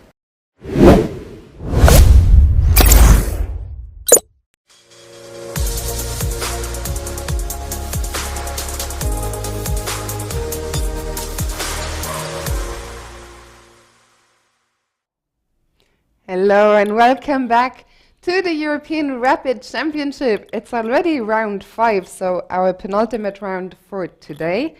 We still have a bunch of players on 4 points. Actually, I wanted to check how many, but a lot. No, actually, okay, 29. Okay, but it's a lot. It's getting less and less. And look at the camera, we see a familiar face on board 1 and a familiar matchup. I mean, these two, so of course I'm talking about Alonso Rosell. If you were not here yesterday for the Blitz, he was actually fighting for the very top places. He was playing in the last round on board 2, but before that he had played Navarro in a very exciting match. And okay, he's back on top board. So yeah, let's see this game. And the game has already started, and we see the Slav defense. So we can bring the our 2D board. So d4, d5, c4, c6. Well, also very, very classical opening. And here knight c3, e6, and here the move which is certainly not the most popular. I mean, the most popular is bishop g5, but it allows, wow, some crazy complications in both Moscow or both Finnic variation. There's also e3 going for the Meran, but queen d3. The idea is that you wanna push e4, so black takes, and okay, the other idea was that to be able to recapture, which is not ideal because you would like to capture with the bishop, and the queen is already hit by b5, queen goes to d3 and bishop b7. Well, black won some time, but okay, nothing is for free. Now white gets nice center. The queen looks a little bit odd on d3, but having said that, I mean, yeah, we can still like develop the bishop to e2, bishop f4, g5. I mean, just looks a bit weird, but actually it's fine, right? Okay, so and b4 and knight a4, queen a5, hitting this knight, but personally I'm not so sure. I mean, it's super concrete because now probably b3 and c5 hitting this I pawn, guess right? it's all Yeah. still theory. If we look at some of the games, we see Vishy Anand, for example, Yes, has played this. not that many games, not but that yes. many, yeah, but Knight d7 and then maybe Judith c5. Polgar as well, to pick another name. Yeah, like Korchnoi, Polgar is very... Oh yeah, Korchnoi, I was just looking at the black player. Actually, Viktor Korchnoi is my favorite player of all time. Really? Yeah, it's... It's an interesting choice. You don't hear so many people who pick Korchnoi. But he's like maybe the strongest player who has never become a world champion. And I also admire the fact that he was such a strong player at the age of 80. And even It's 80 incredible. is something. He won as black against Fabiano Caruana in, at Gibraltar. In Gibraltar, when he yeah, was very 80 something. famous I mean, game. like, Yeah. But yeah, it's just amazing. And so looking at the position concretely, yeah, c5, as I said, is in the air. Bishop looking at e4. Yeah, probably this knight d7 is stronger to prepare c5 because there is no queen b5 check. And also just knight is developed and might also recapture on c5 something and so on and so on. So what do we play here? After c5, I would love to have d5, but I don't have any piece, you know, to support this idea. And yeah, if you play bishop e2, is too slow. If you play e5, well, you give up this square. So it seems that, yeah, Alonso He's thinking. not so sure about the position, right? Like they played this quite kind of fast till this point, and now he's, is it good or have I missed something, messed or up something, was it in my notes, or I just, you know, made some other move and this. I mean, sometimes it's just so incredible. I think it's so incredible the amount of theory you need to know these days to compete, you know, at such a high level. And it happens even to the best. I mean, I remember this one game, I think recently, I can't remember which event, maybe it's someone in the chat, or maybe it was Mamedyarov. I think one of these online tournaments, but of the serious ones. And he just played one move very fast and was just immediately lost out of the opening. So, yeah, it's just, not only do you have to know so much, but you have to know it so accurately, because any mistake in some lines can just cost you the game immediately. I saw a nice compilation. Someone just, you know, compiled some interviews where a lot of different top players were saying, I forgot the line, I didn't remember what to play, and so like almost They every are just player human said it after all. here and there. So that was very funny. Yeah, I should look that up. I haven't seen that.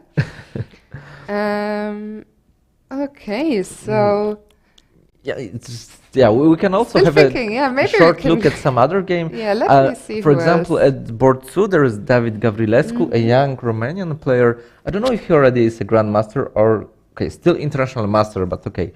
If he is not going to become a grandmaster, that would be very strange. Shocking. Yeah, but okay. Before we go there, just briefly, I would say that Bishop e3 has been played on that board, and this is actually the move which was the most popular. But okay, now on board 2, we have it on the camera. So, as I said, David Gavrilescu against Michael Adams, and maybe let's see it from the very first move. Wow, they actually are. I think they are playing. Actually, sorry. Okay. I saw one very excited. I wonder. Okay, no, let's start with this one, and then after I will jump. Okay, but I think they are playing my recommendation. I think Really? in the Scotch. I prepared a course with Grandmaster Łukasz Jarmuła for black from Berlin to Rio, and against the Scotch. I think we are. Yes, I think we're recommending the Queen E4 because, as you can see, much more popular. Although here maybe it's catching up, but in this, I think many people are just taking on the 6. But I think it's good to take only for 94 CD. So it seems that we are giving quite some tempi.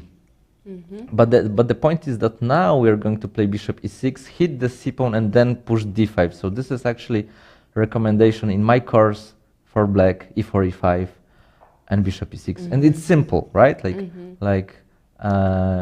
Yeah. From here we didn't have much games. Can black also get ambitious in those lines, or is it mostly aligned to equalize?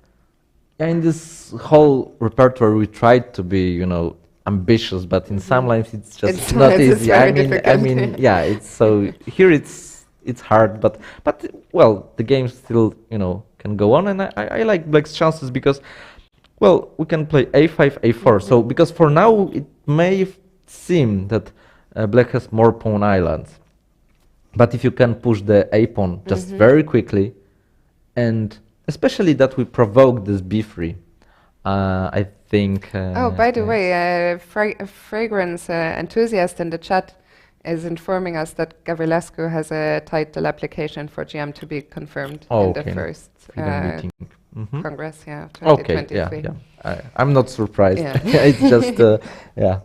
So thank you for letting us know, fragrance enthusiast. Okay, Bishop B4 check, Bishop D2. That's also fine. We can. But do we really want to take? Okay, he took. He does take. And then probably we'll play A5, A4. So.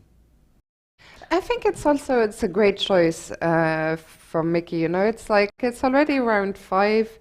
It's quite a long day, 6 rounds of rapid, and for Mickey, is not risking so much here. Yeah. As black, probably in the worst case, he will make a draw, unless, of course, something, terrible happens. Yes. And even a draw with black will not be such a bad result for him here. And maybe he can try a little something, Yeah, I think for white is the same. Like, he doesn't also want to take too much risk. Castle long. I was thinking about this plan A5, A4, but castle long. Also interesting because, well, the king is with those pawns, so they are not that weak. I mean, if the king is just together with them. And A5, A4 at some point can be played even if we trade or rooks or something. I mean, it's like all fine, I believe. I'm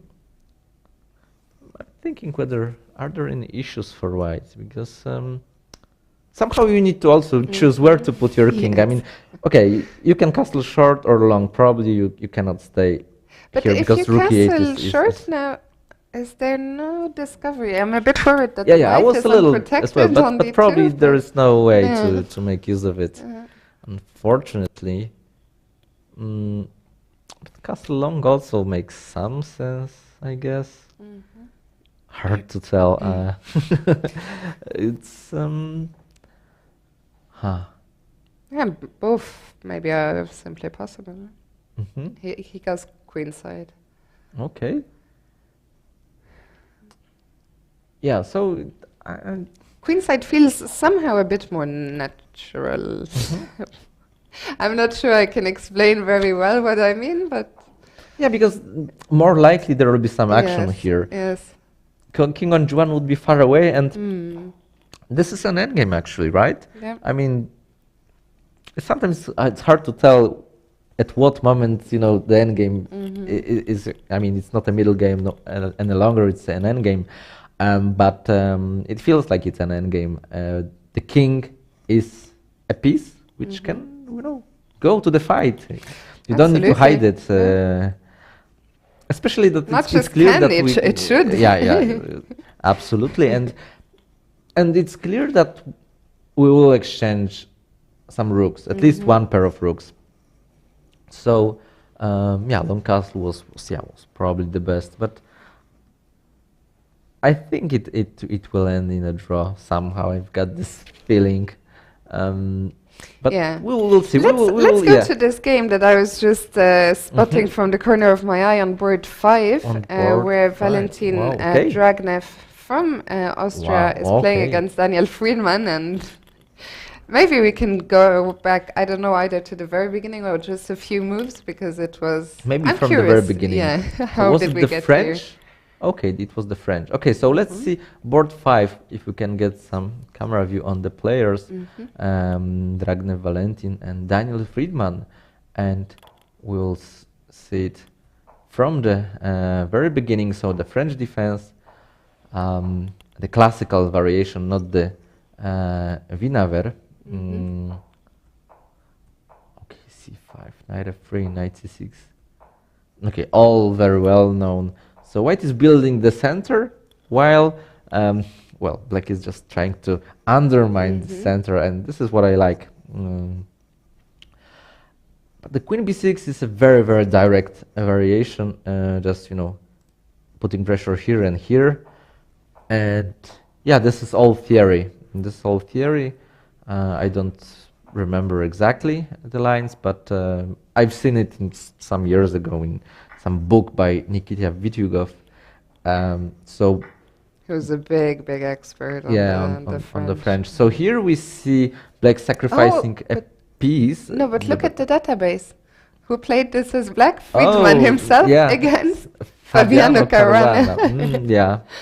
So he must have analyzed this game, I'm sure. So some more exchanges, and the pawns are moving forward. And we're still follow. No, so where did we deviate? Just one move ago. Yeah, so here he deviated himself. Yeah, so here he's improving. I guess he played b4. He just castled first, but maybe we can get back to that game or not. Maybe it was a bit slightly more precise to start this way. But one way or the other, it's clear, I mean, what both sides are trying to achieve. I mean, black is just trying to make use of his great pawns. But at some point, you know, they are stopped. They will not queen so easily. I mean, the pawns needs support. The pawns needs to, you know, have support of the rooks and the knights somehow. And white needs to kind of try to stop it, and at the same time try to generate some play on the other wing. Maybe look at this pawn on e6 somehow, maybe take on f6, maybe sometimes prepare f5, just blast open the position. And we have a c3 on the board. Yeah, so the bishops can get exchanged. Yeah, white doesn't have that much firepower to actually do much on the king side. So maybe it's actually more important to kind of block black's pawns, play it more positionally, rather than anything else. Maybe even at some point, if needed, maybe he can sacrifice the knight. I mean, probably that's not the best move here, but but if it becomes necessary, maybe it's just. But I'm not sure objectively what's the valuation. But one thing is clear, that white has lost much more time. Yeah, if we have already a 5-minute difference, I think it's probably a position that Friedman just knows better if he also has some first-hand experience in it. And I guess this can turn, actually, you know, in the beginning, because I just saw it from a distance and I thought, oh, it looks so exciting. But I think it will actually now turn into a long, more positional battle, even if, you know, there's this material imbalance. So maybe we can go back to the top board, to Alonso and Navarra. Yes. Okay, so let's maybe get to move 11, bishop e3. So this was the last move we saw, which was actually probably the best. And bishop e7. I was thinking, why not c5? But maybe then he just wanted to take and then have some queen b5. Hard to tell, but That's probably it. Like d6 queen b5. Yeah? So Makes bishop e7 sense, yeah. first, then castle, and only then plays c5. But then he's in time to play knight d2. I like this move because first of all, giving some support to this e4, which was a bit vulnerable. And preparing to jump. Yeah. Okay, rook c1 first, just well to stop c5 even more if possible. Here, and I guess bishop e2 with the tempo. Although then queen g6 hits both these guys. Yeah. Well, it's not. But maybe bishop f3. Yeah, maybe, but then maybe c5. I don't know. It's very concrete. And you see, Alonso is down to 6 minutes, right? Oh wow, I hadn't paid attention to that. And David has 11. I mean, it's. And David is looking very relaxed and quite confident. He did everything right. Yeah. I mean, he just castled, brought the rook to c8, and well, I mean, it's clear he wants to play c5. He just didn't rush with this. And once c5 comes, he might even take over the initiative if white is not fully ready. And yeah, this is why sometimes I prefer to play one f4 or some red opening, just because if I take too much center early on, then what will I do with it? then I have to only defend this, right? Makes sense. Yeah. I'm not objective here, but there is some point in this. Yeah. But you see, like, he's really thinking, and David stood up again. He needs to speed up a little bit now because it's getting quite. I mean, his position is probably fine, but yeah, sometimes it doesn't matter if your position is fine if you're not sure, exactly what plan you want to go for and how to complete just the development. Yeah, but if he believes that bishop e2 is not right, what else? Maybe e5. But then okay, first of all knight d5, but then c5 comes anyway. This is the point. Like if we can play e5 and somehow block c5, then this d5 square is not like the end of the world. But no, you're not gonna stop c5. I don't see a way to stop it, and maybe knight c4 wasn't good. Because knight on d2 it looked so natural. actually was defending e4, and the rook on c1 was looking at c5 square, and knight c4 could be played later. Like c5 maybe then. Yeah, and look at Alonso, like he doesn't like his position. No. It's but it's so bad because then even if he finds something down to 4 or if minutes it's just now. equal position or something, but then he's down so much on the clock. I mean, it's not an equal fight, right? No, it's of course it's easy for us to say this, but the truth is that you cannot spend that much time. Maybe we can again quickly go back to Mickey because Alonso doesn't seem ready to make a move, so we're gonna go to board 2. Yeah, it feels like black is slightly for choice, I would say, because this rook e6 swing to f6, I mean, so you see even such a seemingly simple position, which looks drawish.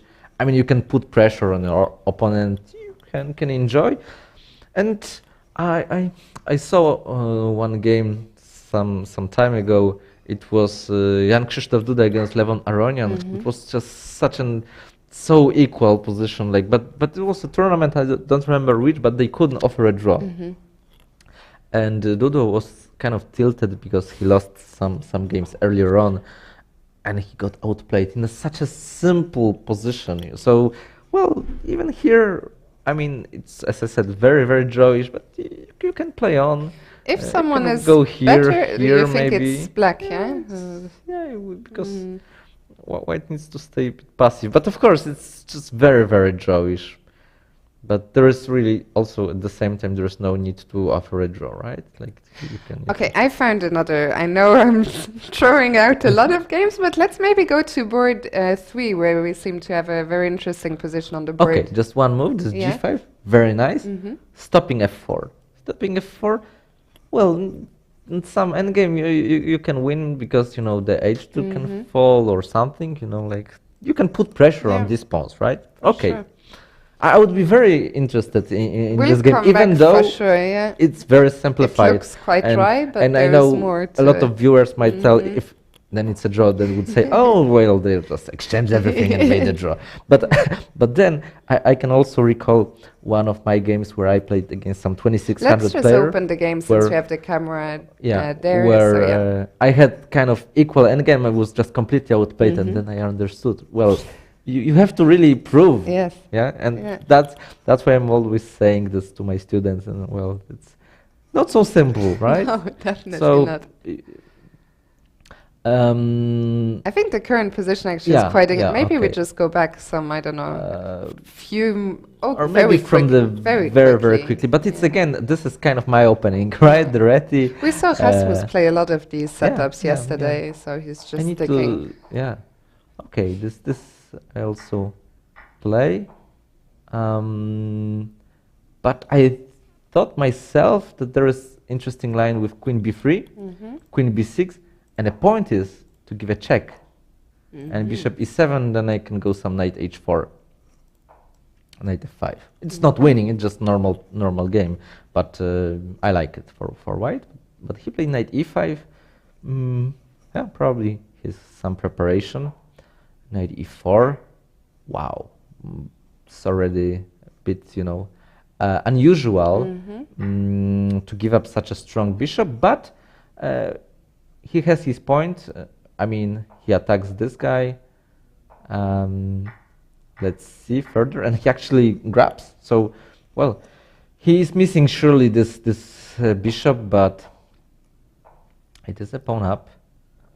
Now things get But very. yes, yeah. black is trying to prove compensation. Okay. And he didn't want to go h4 because then some g5 G5 is maybe. coming very fast. So he yeah. thought, okay, you can have my pawn, but now what? dc. But then the endgame is not good for white, and it's slightly worse. So d5 looked nice, but just black didn't have to, react especially to it. He just grabbed the pawn. d6, not really going anywhere. The bishop will drop back, and so I'm not so sure. I think black is fine. So, and if I throw in a check? d6, yes, and Queen g6. But then king f8, right? Mhm. It's of course. And if I then take on c6, okay, it might be. Okay, actually, this might be strong. Yeah, because this is protected. Yeah. Okay, I missed Rasmus this. didn't go for it. Because I was looking that there was some bishop f5, Yeah, tapping yeah. the queen, but it's very direct. But he did not, right? Yeah, he didn't go for it, so maybe don't know, okay. eh? Either there was a problem with it, or he saw something stronger, because I think Queen g6 was quite a. It was not a hard move to spot. No, Right? but this is maybe it's because you see, but because maybe the he point wants is to take on b7, or no. No. But the No, point is no. no. But you cannot take on d3 Yeah, of because course, this yeah, is yeah, hanging. yeah. You can, but Yeah. but then you're pawn down. Yeah, this is probably what I missed because Yeah. I must admit that I just did not see this check. But he took on d3. Okay, maybe he had to because bc, queen g6. This is what I missed because I thought the endgame is just good. This is what I said initially, but now I have to apologize and go back. Yes, so queen d3, then I guess rook takes d3, and then this is hanging. So you probably go all the way back. I think he did that. Oh, he went. Yeah, is that what he Although, played? no, there was nothing on c8 as far as I can tell. I think he went to e6, if I'm not mistaken. But I could easily be mistaken. Okay, we'll find out very soon. Or maybe f5 or something, but f5 now. There's no, nothing on he f5. played bishop. I think but e6. bishop e6. Yeah? Okay, so he believes that after cb, rook b8, he will regain the pawn with the rook while keeping the bishop active here. Compensation for sure. Is it enough? I don't know, but thinking about h4. But maybe. also, can I not as white? Okay, Knight so what did you say? If I take on b7 rook b8. and knight d5. I can just take rook b7.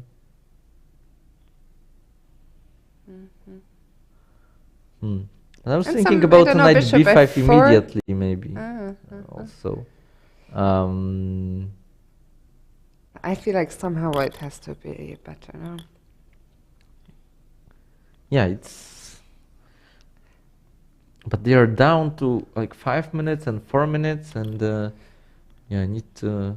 But with white probably... Yeah, but he's choosing between cb and knight b5. Like knight b5 looks nice, trying to exploit this. Yeah. Also important to note that I think black can never castle right now because rook e3 I think picks up a piece, yeah? Yeah, but it doesn't he matter. can Yeah, just go he h4 doesn't want to and if he castle wants anyway. to, yeah, have a king here. That's. But even if he castles, he could go king king f7. f7, of Yeah, course, but you're he correct, likes yeah. his rook on h8, Yeah, I'm yeah. sure.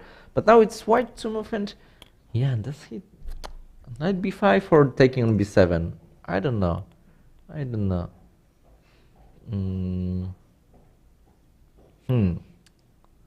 What to do? What to do? It's not so clear cut. Yeah, Rasmus doesn't look as happy as I seem to be with his position, let's say. It was funny, you know, I had lunch with, as I said earlier, with Rasmus and with Niels and Ellen. And Ellen somehow jokingly asked me if I, you know, said on the broadcast that Niels was my favorite, but it was a joke. And I said to her, actually, I said it yesterday. I said that I have two favorite players in this tournament, and that it's Niels and Navarra. But Rasmus was, I said, sorry, Rasmus. And Ellen was laughing, and she said, today you have to tell that also you add Rasmus to the list. Okay. Okay. Now it's I have 3 players. Also better for my chances, you know, to pick one of the winners. That's for sure. Okay, so he He started has this knight captured on b5, b7. but started with the knight he b5, started, king yeah, f7. yeah, Now yeah. he took on b7, but yeah, but then just rook b8, and yeah, this is the problem. We have seen this. And I'm sure he just wanted to have something more. He just was looking, yeah, for other options, but. Now there is some bishop c4 in the air, maybe, although there's some knight d6. I don't know, like... But white is... Well, white must be a bit better at least. I mean, he can go knight d6 check. Yeah, keep an extra pawn. So... okay, he played knight d4. Okay, that's fine, maybe. As well, he just wants to grab this guy. I'm actually still curious if there was, like, okay, after the game I'll check about his queen g6, because this line with keeping the queens on maybe gave a bit more. Okay, maybe also, I don't know. Maybe this is good enough, or maybe he underestimated something here. Okay, maybe let's go back switch to some other games. Yep. I don't know exactly which, because we've been following this So time. many. I'm So sorry. many. So maybe quickly board 2. Sure. Okay, this looks like just a draw, because Yeah. they simplified a lot. So I felt like black could be putting pressure. Also, it will make our job easier if they can make a draw, so we can, you know, tick off one of the games at least. Yes. Although it could be funny, like if, for example, he could put the rook to f3 with the pawn on g4 or something, but that's probably not gonna happen. Yeah. But okay, so the first board, yeah. So here we can even maybe look what happened after this queen h5. So he finally decided to play f3. Yeah, I haven't mentioned this move, but yeah, that's the move which should pop up into our minds, because we were so desperate to defend e4. f3 is the move which does the job. Maybe sometimes g4, because actually this bishop covers some dark squares. You're getting so me excited. I love this. Ah. As soon as we can attack, I'm like, my ears, like a dog when he hears walk or something. I'm Yeah. like, if you say G4, F4, immediately. Okay. It's like, So c5 came in, but now after c5, yeah, he didn't go for g4, unfortunately. But probably knight g4 was kind of strong, although I'm not so sure. Yeah, it looks. But he just played bishop e2, d8, It's castle. not too late yet. Or now it's now maybe too late. Yeah, and cd, queen d4, and bishop takes e4. Oh. Wow. So Do you the think thing is, you cannot take with the pawn because this guy is hanging here. I mean, you can, but probably this exchange is just favors black. Do you think he could have missed this, or this was a part of his plan? I think he could have missed Yeah. this because the overall this exchange is. Yeah, it's is what you were saying earlier. The position looks so safe with this f3, e4 that it's Yeah. easy to just forget that the bishop on e2 is undefended. Yeah, and black enjoys Yeah. nice position. This knight on d5 cannot be chased away Yeah. by any pawn because there is a guy missing. And we can just see optically that it's getting worse and worse. And bishop h4, wow. The queen has to move, I don't know where, because this guy is under attack. So He resigns. It's over. resigned. Wow, wow. So because okay, queen g4, take here. He took here, but at the end, he lost 2 pieces, 1-1. So he's just a piece down. And David is explaining him very quickly. No, you could have played this, and okay. It's nice also, Yes, very nice to see. So David Navarra, and also on board 4, actually board 4 is almost the only game that I didn't send you to out of the top boards, but that one is over as well. Maxime Lagarde beat Daniel Verney as black. And also on board 8, Sargsyan, who was one of the 3 joint winners of yesterday. So those 3 are already on a perfect 5 out of 5. And let's go back, maybe check in with this Dragnev Friedman game on board 5. Yeah, the pawns are looking more and more, threatening. There is an endgame, yeah. So, and the knights, the knights are a bit miscoordinated. Knight on f7 looks like an attacking unit, but unsupported. This is actually just, bit of hanging. So the knight will need to go back. If we could put the other knight to e7, but or maybe who knows? I don't know. We need to watch out. But at least we can play maybe some knight f6. I don't know. It's we need with black. Probably we want to prepare some a4 b3 or just try to attack somehow. Because we cannot just stay passive, be blocked, and so on. Which color would you prefer to play? I like black's chances, but it's again, I'm just repeating myself just by saying that chess is very concrete and so on. But especially some of the positions are just much more concrete because whether you manage to, catch some pawns to or get a block new queen or something. not. Yeah. Just one tempo is like chess. It's a tragedy of one tempo. Yeah. I don't know if Fischer told this or somebody told. Maybe Fischer. Let's see if our chat can confirm or But I can relate to that quote. And rook e6 is on the board. I probably like this move because we are just hitting this knight, making it also harder for the other knight to maybe cover some squares. The rook was not needed on the a file. It's nice. If we could trade all the rooks, then black is winning, right? Yeah. So maybe at some point you can double and maybe just go to the second or the first rank. Wow. This game is going to become very difficult to play. Dragnev is already down to a minute and a half. Okay, Friedman still has some 340, but once they get down, to 20 seconds, something like this, it will be very difficult to make safe moves and good moves. Yes. Yeah, very tricky. So let's very see, what did he play? Rook? I think he played Knight f5. your move, Rook. So E8. yeah, so black made a move, but yeah, maybe this. I yeah. think it was. Okay, let's make it. Put Yeah. it on the board, and this is a threat. Mhm. And these knights are a bit loose. I mean, especially the knight on f7. And it's Yeah. if we trade just one pair of rooks, it's already like a4, b3. It's just very dangerous. I mean, And Dragon, if he dropped, I think his knight. 7 to d6 or Or to d4? No, knight is still on f5.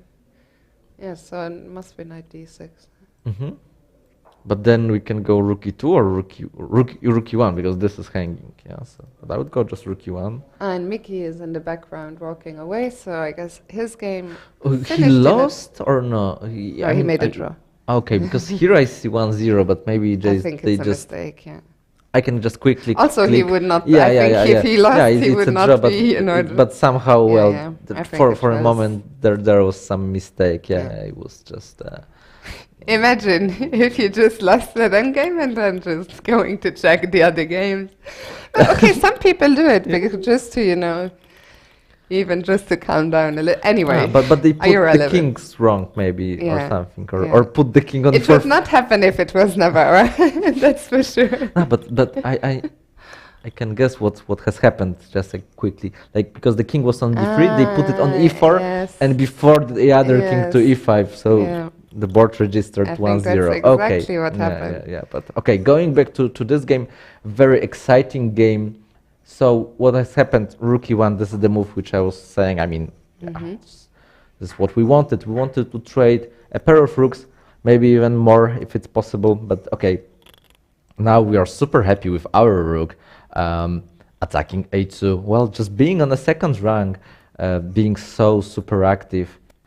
Wow, king f1. Well, can we just take the pawn on a2? I mean, well, I would be happy to take this guy. Yeah, why not? I mean, yeah. So Unless there's a concrete problem, but yeah, maybe some rook e1. But no, but at least we have some knight f6. Our king is actually not in danger. It may seem that there are like 3 pieces attacking it. Yeah, so this is on the board. So this is a big threat. But knight f6?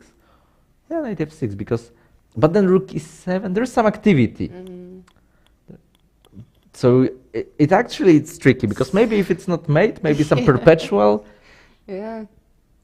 or something. Yeah, I because don't know, suddenly, like, I mean, okay, I was so happy by taking that pawn on a2, but suddenly the rook is very far removed yes, from the so king. Here or here, very tricky.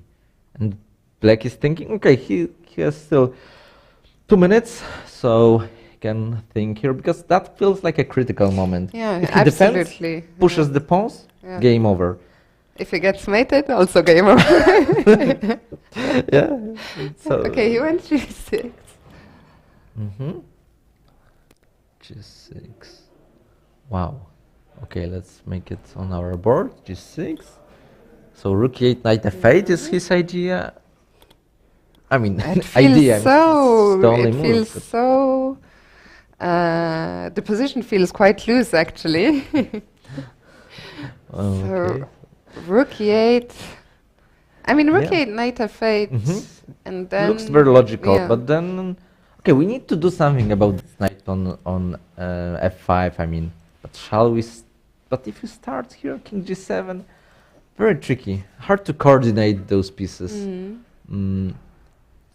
It also makes sense, I think, for Valentin to think first, because you don't want to show your hand. Like, he's probably trying to, you know, calculate it. And But he doesn't doing have this- much time, right? But he didn't. In the end, He gave a check, yes, on h6 and played knight g4. But my gut feeling is that it doesn't work. I think. I mean, those pawns are so close now. Yeah, I feel like now black is winning. Yeah, but I think the king is, now that the king is safe, it feels, okay, it's not, you know, 100% safe yet, but at least I'm not so worried about getting although actually mated soon. white is threatening kind of mate or something. Looks rook e7. Like if you go king f8, I have at least rook f7, king g8. Okay, I don't have access to f6, but then maybe I can take on d7 and threaten knight knight f6. h6, Knight h6 king is not h8. enough. There is nothing. Yeah? But I would just take the knight on d7. Yeah, so yeah. so actually it's a big threat. So you should be kind of very careful here. Oh, it's it's so complicated, right? It really it's is. just I don't know, like. Okay, he's going c2. He Oh. went c2. Okay, because then if the rook takes rook on d7, we've got c1, not just checkmate. And as you said, checkmate also ends the game. Okay. Although once I wrote on my blog about a game of my friend who gave a checkmate but did not win the game. But we haven't even found a perpetual. Sorry, I was. My friend once gave a checkmate but didn't win the game because because it turned out he was playing the wrong person. That's hilarious. Yes, so actually, checkmate ends the game. It's not fully. Almost always, but not always. Okay, and h4 was played. Wow, was. But what is h4? I don't know actually. What is it all about? But maybe he just didn't see anything else because he didn't want to make. I mean, move the rook. Yeah, because rook e7, king f8. Actually, you But then let's say b3 or some rook b2 or. No, something. Friedman played h5 Okay. as a response. Okay, also good because we were just forcing the issues. Wow, and indeed, rook e7, king back to f8. Yes. But it looks like black is just winning now, no? Okay, let's see. No, but it's just it's a draw. Oh yeah. Okay. Oh my god, it's been a long day already. Yeah. How did he make that? No, but he can go king g8. Yeah, it's still not the end. And he has gone king g8. Because rook e8, he can try knight f8. It's okay. And now, yeah, knight h6 I don't like, probably. Okay, but he played knight h6. Then king h8 was forced. Now we can give bunch of checks, but I don't think there is a perpetual. You gotta give the check with this knight or Yeah, no? so But with if the other this, he went, but then king g7 and what else? Then if you move the knight, I will take your knight. I'm unless knight g5. Okay, knight g5. That's Okay, that's but then king f8. Yeah, that's also played. And then rook f7, king e8. I'm just running away and. Yeah, he Okay, goes well, back, this but this just cannot be good. I mean, like what the knight is doing on h6. So very difficult. Okay, then Maybe just simply b3 or b3, something. yeah. Yeah, the knight is completely misplaced here. Or even maybe rook b2. Yeah. Okay. Yeah, both moves seems to be winning. Maybe rook b2 is just more like a classy move. Yeah, just you just want to trade it as fast as Yeah, possible. Just yeah. No counterplay. Very interesting. What? Knight c5. Yeah, Okay, knight is coming to well, d3. Yeah. well, if it works, it works, Yeah. right? Also I was covers just so surprised, I e6. think, to Yeah. see him grab the knight, but yeah. But also covering Also, e6 that's just true, in actually. case of something. Okay, king g1. No, but the king will run away, like, to Yeah. the other side Yeah, easily. But at least now, the thing is that I can hide my king to h2. Like, you cannot go rook b2, rook. I mean, okay, although rook b2, rook b1 should win anyway because you don't have that much, And we have a result. It looks like the kings are in the middle. Yeah, but it's on board 3 against So Rasmus Svan Svan and and Schebenek. Schebenek, right? It's Ended probably in a a draw. draw. Yeah, it looks like and they put the king correctly here. We have it. Okay, so back to board number 5. Let's see that. Daniel Friedman as black. Going for a full point, but he's he's down so much on time. Okay, finally playing b3. Well, I mean, he is winning, but I can imagine that he's just worried. I think he's you just double checking. But I mean, also he yeah, has yeah. so I mean, much it must be time just because completely he winning, spent but- so many but- moves and White wasn't able to do anything. But some, you see, I have some idea, like knight h7 maybe. I don't know. Like, can it be?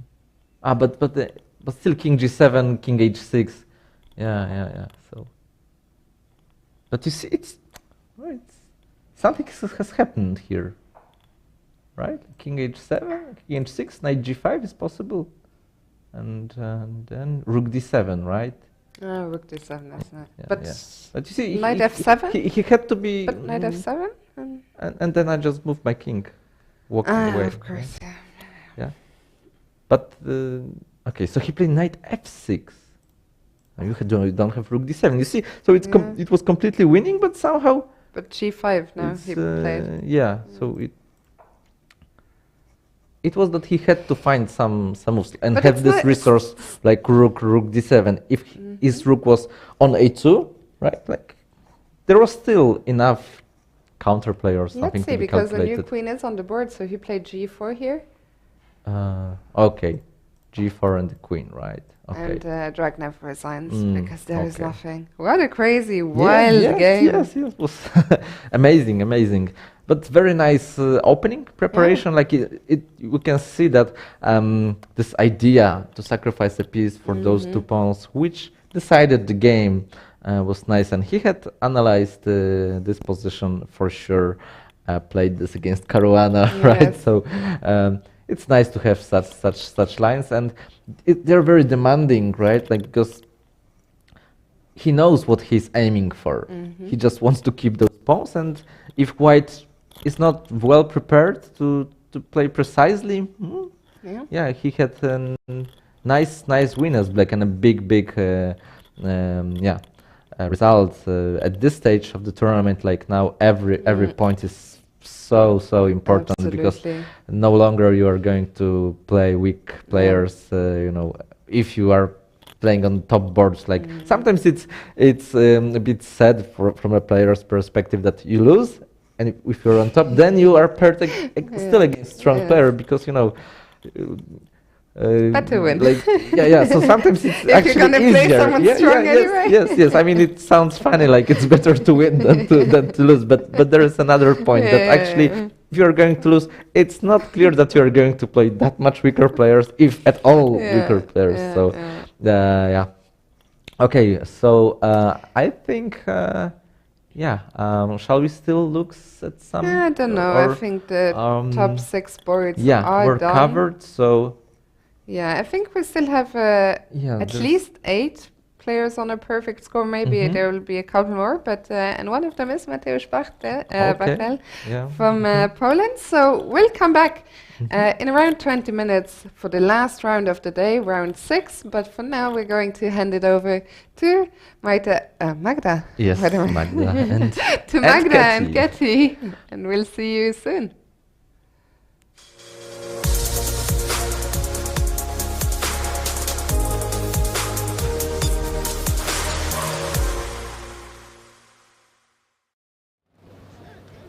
Hello and welcome once again from our studio in the playing venue. We are in Spodek and you just witnessed another round. But now it's time for an interview and I have a very interesting guest and I would like to introduce Eric Gupi Bopole, the president of World Chess Federation. Thank you so much for your time, and I know that you have a lot of very interesting things to tell us. So first of all, please tell us a little bit more about the culture of chess and the tournaments in your country, and let's say, is there any tournament that you also going to plan for the next year? Oh, thank you very much. So, look, first of all, I appreciate the moment you gave to me to talk about the chess in Quebec, basically. Yes. As you introduced me so well, I'm the Quebec chess president, the president of the Federation of Chess in Quebec. And for the last few years, we worked pretty well to improve the chess in Quebec. Basically, I'm involved in the federation for the last 7 years, and 2 years ago, I took ahead of the presidency as the president retired. Right? And we have very good news for the last few years, like in Francophonie. I think Quebec has is actually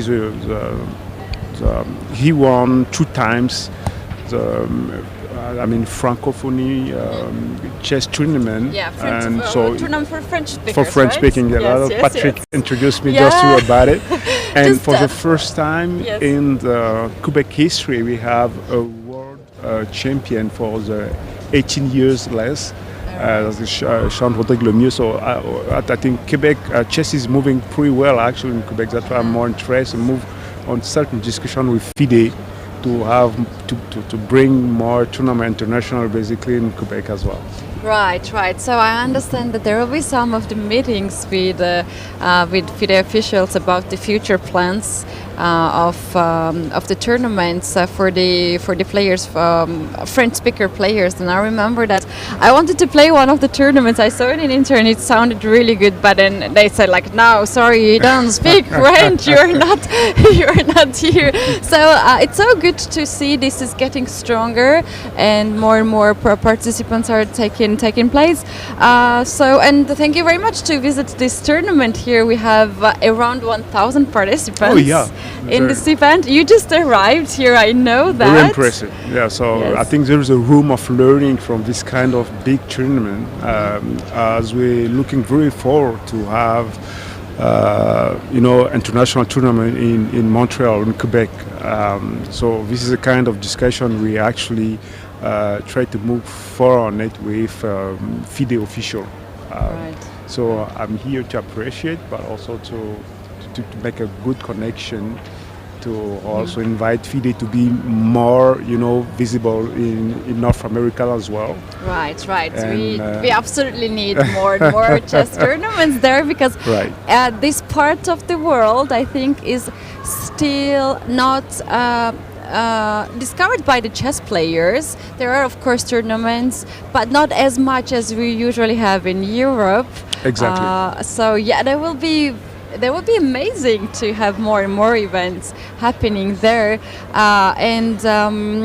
What can you tell us about chess among the young generation, among the kids? Is there popular? Are there many interesting, many parents getting interested into chess so they can bring kids into chess? Yeah, absolutely. I think 10 years ago or 12, so there's a bunch of youth players that start to be more and more interested and taking chess seriously in Quebec.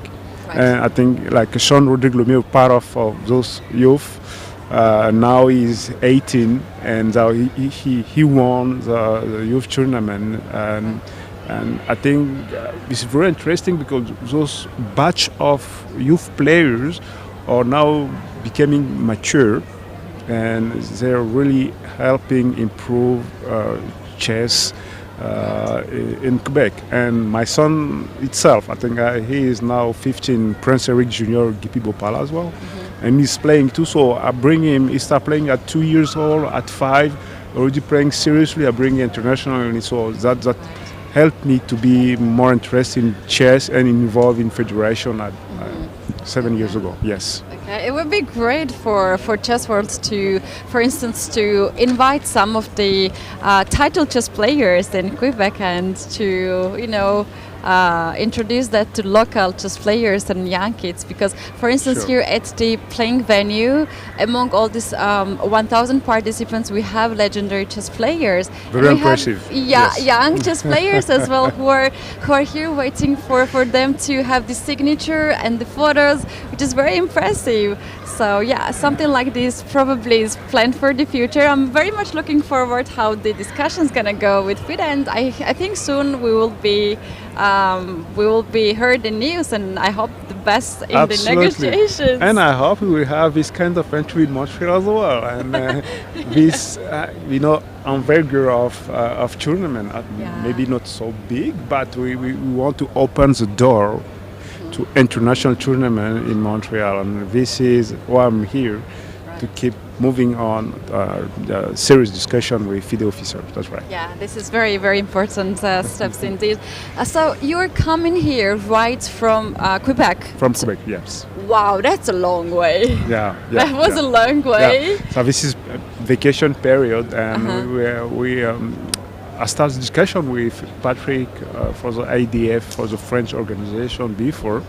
And this is a nice time to do so, because I think we start Christmas vacation, and after this tournament I will go to Las Vegas for, I think, the World Open in Las Vegas as well. So keep making connection and learning from big tournament, because we want the chess to be really serious, take seriously in Quebec, and look for real improvement. That's right. Right, that's amazing. So I guess the snow that we have here in Poland is not surprising for you, as we have heard that Canada is a bit cold. Yeah, country. I feel like in Montreal.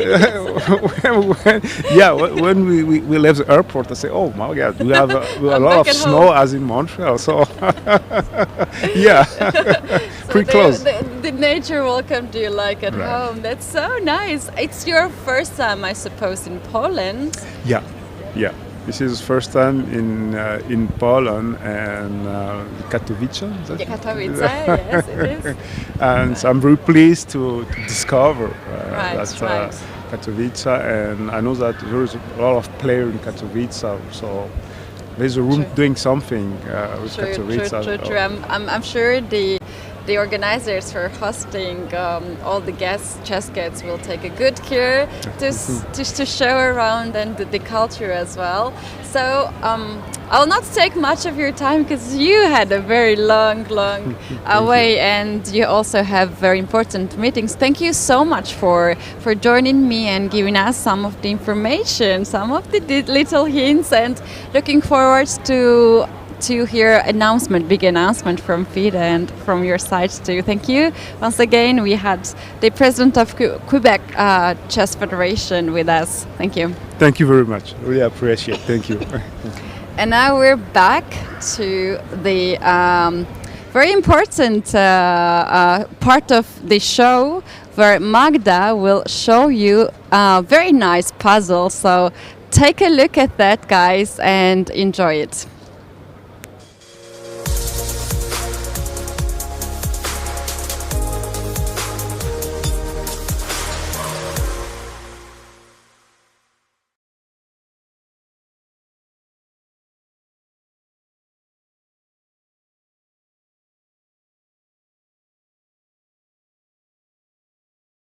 I am coming from Monaco.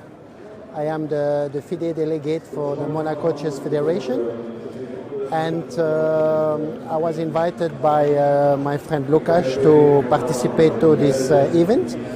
I am also FIDE official. I am member of the advisory board of FIDE and president of Francophone Chess Association in FIDE too. So I enjoy very much this event.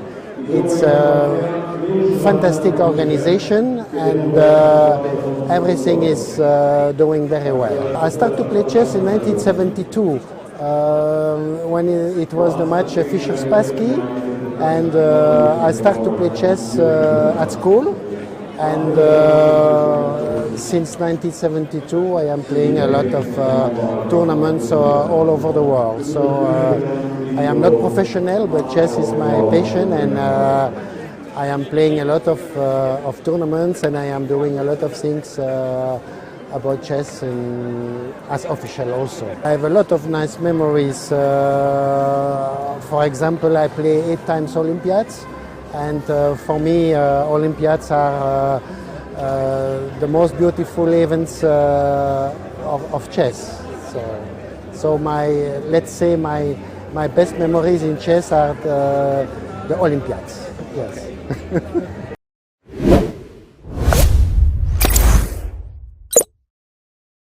Moim gościem jest pan Waldemar Bojarun, wiceprezydent miasta Katowice. Witam pana bardzo serdecznie. Witam serdecznie. Co dla Katowic znaczy, że są one gospodarzem tak wielkiego wydarzenia jak Mistrzostwa Europy w szachach? To wielki zaszczyt, ale to nie tylko sam zaszczyt w pełnym tego słowa znaczeniu, ale przede wszystkim prestiż dla miasta, które staje się w ten sposób gospodarzem europejskiej jakby federacji szachowej, bo tych wydarzeń o charakterze europejskim, a nawet ogólnoświatowym w Katowicach jest coraz więcej. Szachy bowiem jako królewska dyscyplina są absolutnie wyjątkowe. Budują wyobraźnię młodego człowieka, umiejętność strategicznego myślenia i to jest to wszystko, na co miasto Katowice od dawna stawia. Stąd też tak często i tak bardzo licznie młodzi ludzie z Katowic zasilają właśnie wszelkiego typu zawody, czy tak jak w tym wypadku mistrzostwa od tych samych podstaw, czyli od najmłodszych, zasiadają przy szachownicy po to, żeby walczyć o najwyższe trofea. Jak właśnie taki turniej wpływa na popularyzację miasta Katowice? Myślę, że to jest znakomita promocja w ogóle szachów, ale także Katowic. Katowice chcą kojarzyć się ze sportem. Od lat stawiamy na te wielkie wydarzenia i tutaj w katowickim Spodku odbywają się te największe światowe, europejskie wydarzenia. Niedawno gościliśmy tutaj najlepsze drużyny w piłce siatkowej, w Mistrzostwach Świata.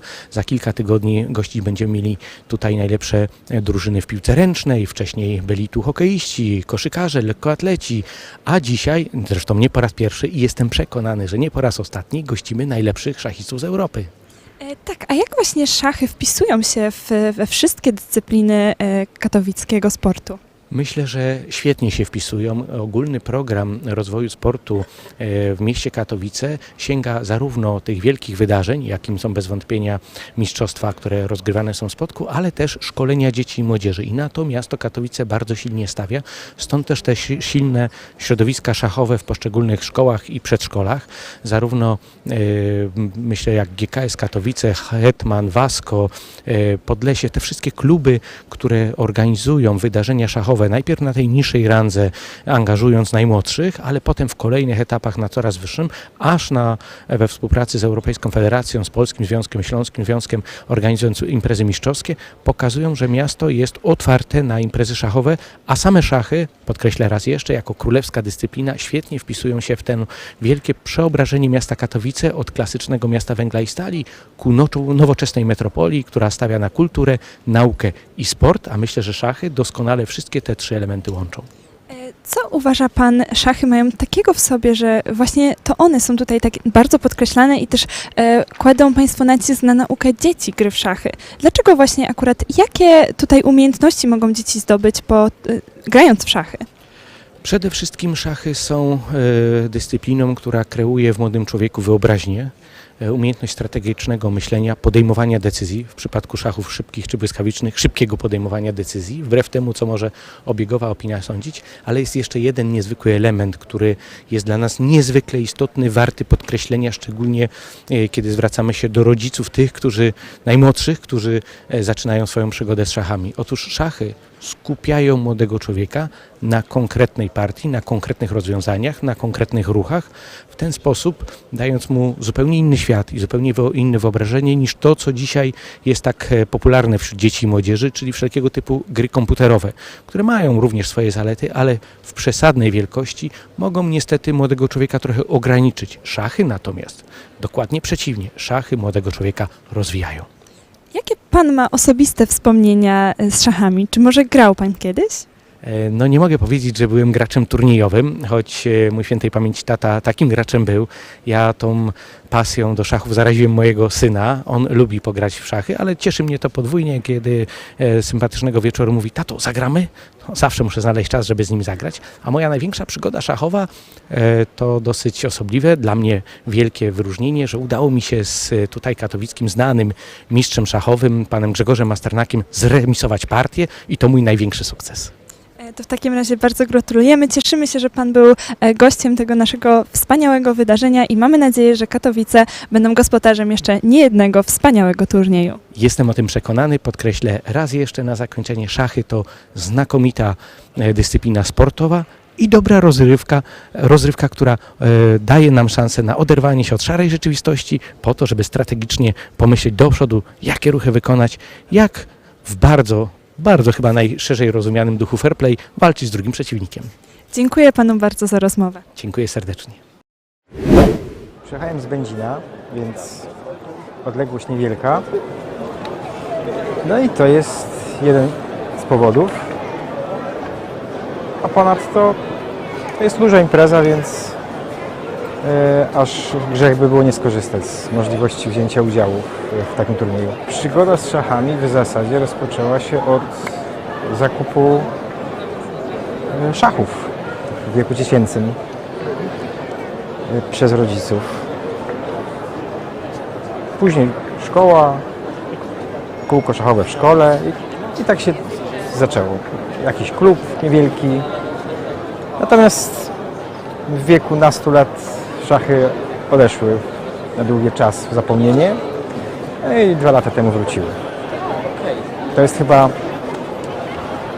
taka trochę choroba, że jak już się człowiek zarazi porządnie w dzieciństwie, to prędzej czy później wróci. No, przygodą w zasadzie jest każdy turniej, tak chyba można powiedzieć, bo jest to taka zwarta w czasie i przestrzeni, trwająca na ogół kilka dni. No i to po prostu wciąga.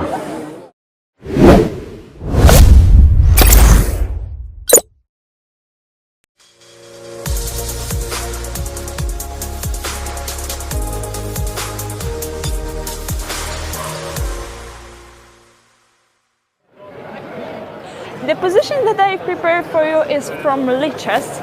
Now black is winning, but it's not so easy to spot the winning idea. Let's start to take this b1 square from the black king. So let's start with this check on c2. And now the only move that black can play is king to b8. And now we are taking under control this b1 square with check on a2. And now black has to go back on the a1 square, and now we can spot the winning idea of this puzzle. Now we want to take this diagonal and use it in order to give a stalemate, but don't worry, we will not give a stalemate, we will just try to cover it by our king. But let's find out how to do that. So we are going back on the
let's go back to our puzzle. So we started with knight to c2 in order to take under control this b1 square.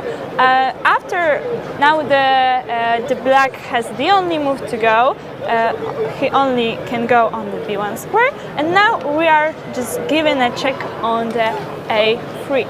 And now there's the only move, king to a1, and now we would like to use this long diagonal in order to give a checkmate. So we are going back to our bishop to h6, and now we will find out why. Now black has the only move to go with the knight, because knight can go anywhere and the pawn is also trapped. So now black knight has to go somewhere. So for instance, let's say here, and now we are giving this check on the g7. And now black has to go back on the b2 square, and now there is a very crucial idea to spot it to win this game. Very important move, king to f6. Why we are playing this? Because now there's no way of stalemate, and the white king is covering this long diagonal. And now after knight to d3, we can go on the f5 square, again with a check on the king. So black has to go on a b2 not to be checkmated, and now we are again cover this long diagonal, and now there's also no way of checkmate. And now black has to go somewhere. So let's for example now go on the a4 square, and now we are moving forward to the e4 square. Now there is another check, and black has to defeat it with knight to b2, and we are marching on the c2 square. But we have to be very careful not to give a stalemate. So we are going on the d4 square. Now still bishop is covered with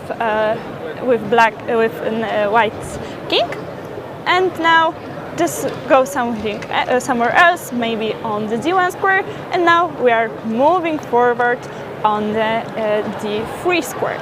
So now black of course have to go on the b2, but now we have to be very careful because we want to go on the c2 square, but we cannot do it now because there will be a stalemate. So now again, very important move in this position, we have to go on the c3, because now the bishop is still covered with white king. And now black has to go somewhere with the knight. Let's go for this time on the a3, and now we can just be happy and go on the c2 square. Now there is a check, the only move is or onto c2 on the b2, and we are going back for instance on the b2 square, and in this beautiful checkmate and this position. And now there is a very beautiful checkmate with using the knight, the bishop and the king. I hope you guys enjoyed, so let's skip and go to find some results after the round number 5. So David Navarra defeated Alonso Russell Arval, who actually we've been doing so well in our yesterday tournament in a Blitz event. And David Navarra is 5 out of 5. The same Maxime Lagarde, Daniel Friedman, and Santos Latasa Hamin. And also Sergesian, let's see if someone else, Mateusz Bartel from Poland, and Alexis Dimitris. So we don't have the pairings yet, but I hope there is gonna be soon. I can now hear the announcement that the pairings will be in a minute. So we are looking forward to the last game. I'm sure there's gonna be so much emotions and so much fire on the board. So stay with us and follow today's last round.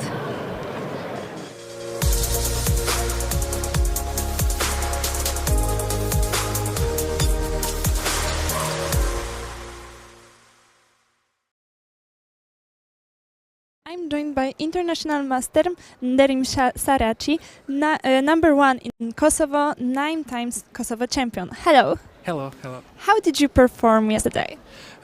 Till round 16, I had very good tournament because from 16 rounds I had 12 points and a half. But after that, in last 6 rounds, I made only 1.5 point, and everything changed it only in 6 rounds. Because still in that moment, I was in position between 10 till 20. But after that, everything changed it, and I ended in 80. Are you satisfied with your games? Okay, yes, but I'm not that happy with my result in the end. But okay, my play was good, but not what I expected from the tournament. How about your expectations in this rapid part of tournament? Okay, from 3 rounds I had 2.5, but I hope I will play better after the lunch. Till now it was good, but not that great because I made a draw with one player weaker than me. But okay, we will see in next rounds. What are your impressions on this tournament, on the venue of Poland? Have you ever been in Poland, or is it your first time here? No, for me it's the 3rd time in Poland and 2nd time in Katowice. I was in first time, I think it was 2016. It was European same tournament, European Blitz and Rapid Chess Championship, and this time is 2nd time in Katowice. But last year I was in Warsaw to play World Rapid and Blitz Chess Championship, and I like Poland, I like people and city, and everything is great for me, and I hope I will be back again. Yeah, we hope about that too, of course. What about your next tournament? What are your plans for next tournaments? For this year I will play again in World Rapid and Blitz Chess Championship in Kazakhstan, Almaty. And for next year, I hope I will play some closer tournament because I need only one norm to get my GM title, and in Kosovo we doesn't have yet any GM. That's why I want to take this norm and to be first in Kosovo. Yeah, we're keeping our fingers crossed for your title. How about your expectations for tournament in Kazakhstan? I don't know. They are the best players in the world, but just I want to play good, and what will happen is not that important because I will face the best player in the world. That's why I want to play good, and result is not that important. Who would you like to face the most in Kazakhstan? I know the starting list will be filled with so many incredible players. So who is your dream opponent? Let's say that. Okay, everyone will say Carlsen, but for me I want to play against Nakamura. I played with him many times in chess.com, in those online chess sites, but I want to play live with him because I respect him very much and I want to play against him. Okay, so good luck and have a good time here, and of course let's say it again, we are keeping our fingers crossed for your title and for your best performance in Kazakhstan. Yeah, thanks a lot. Thanks. Thank you so much.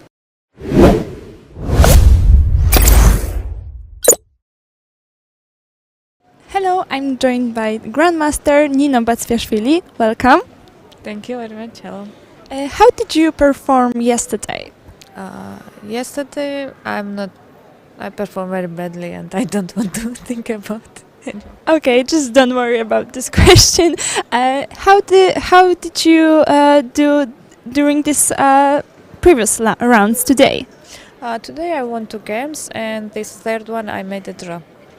Okay, are you satisfied with your results so far? It's okay, I think.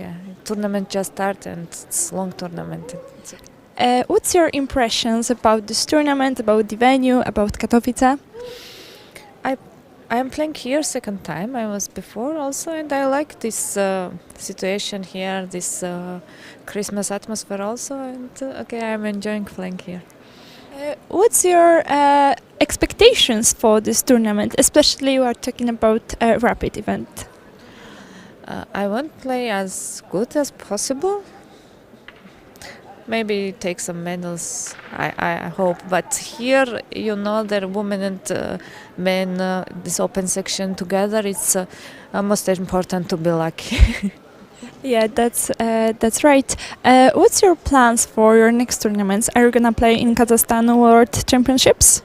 Yeah, of course, I will go after this to Kazakhstan to play this World Championship.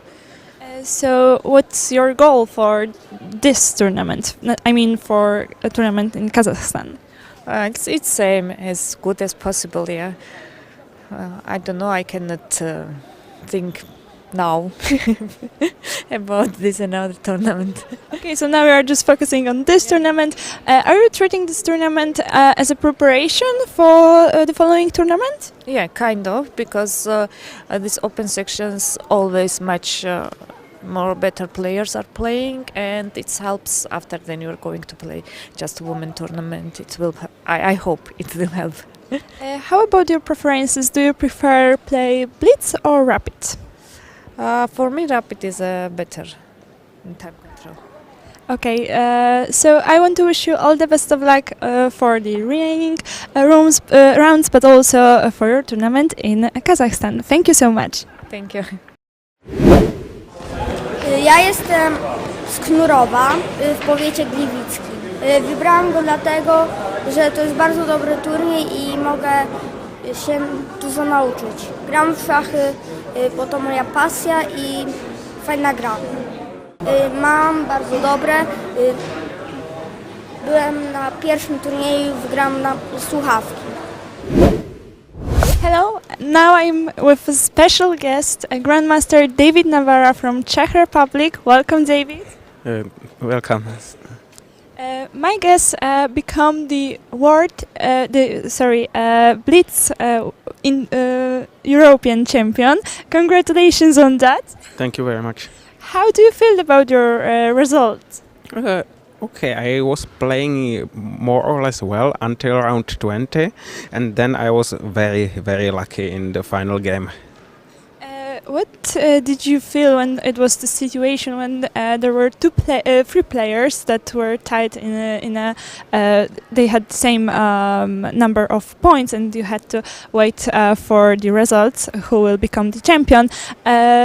Have you been stressed a little bit about that?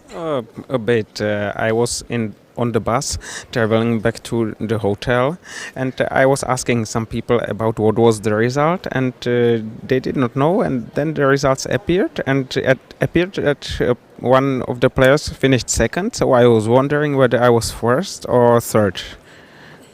Okay, did you celebrate yesterday your achievement? Not so much actually, because it was already getting rather late, and I was also tired.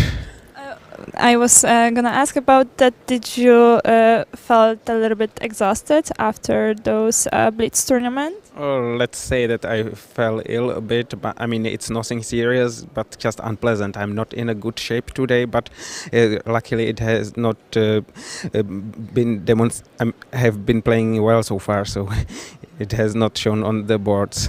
Yes, you are now 5 out of 5, so big results so far.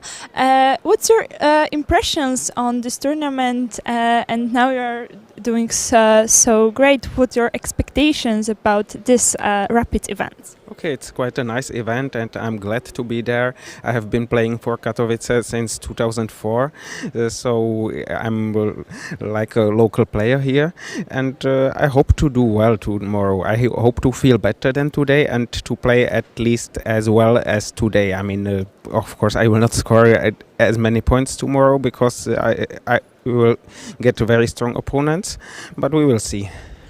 You've mentioned that you've been here a lot of times.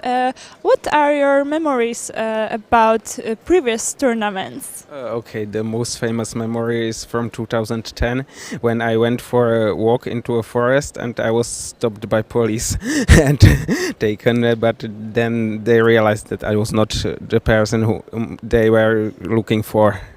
Oh wow, that's a really unusual experience, right? Yes, I don't have many such experiences, maybe two in my life, but okay, this particular was only one, and hopefully it will not repeat anymore. Yeah, I understand. What do you prefer, Rapid or Blitz tournament? I prefer Blitz when I'm in form, and Rapid when I'm not in form.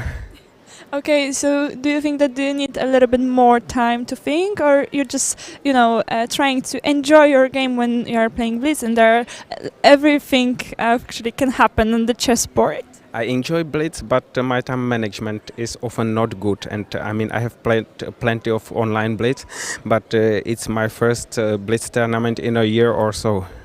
Yeah, the popularity of the online chess is still increasing. How do you feel about that? Do you like playing online, or do you still, prefer over-the-board chess? Until 2020, I almost had not played online, and then I started basically out of necessity, and I continued because it's a bit addictive. So I'm playing a lot of online chess nowadays, but I prefer over-the-board chess because you see the opponents, and it's somehow better in social aspects, also in other aspects, because it's easier to check fair play and so on. And Yeah, that's very important to check on the fair play rules and anything like that. What's your plan for the next tournaments? Are you gonna play in Kazakhstan during the World Championships? no, I'm not. I mean, I'm not strong enough to finish very well there, and I want to take rest, relax between Christmas and the New Year. And okay, Kazakhstan is rather far. I mean, chess is booming there. It's great, but it's not easy to get there from most of the European countries. Yeah, okay, so we are keeping our fingers crossed for your results, Hills, and best of luck. And I believe that I'm gonna see on the best results here. I will try hard, but we will see. Thank you. Thank you so much.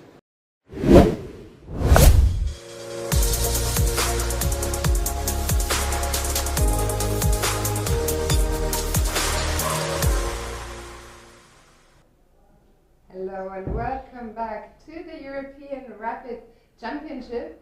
It is round 6 already, Piotr, which means the last round of today, also the halfway mark for the tournament.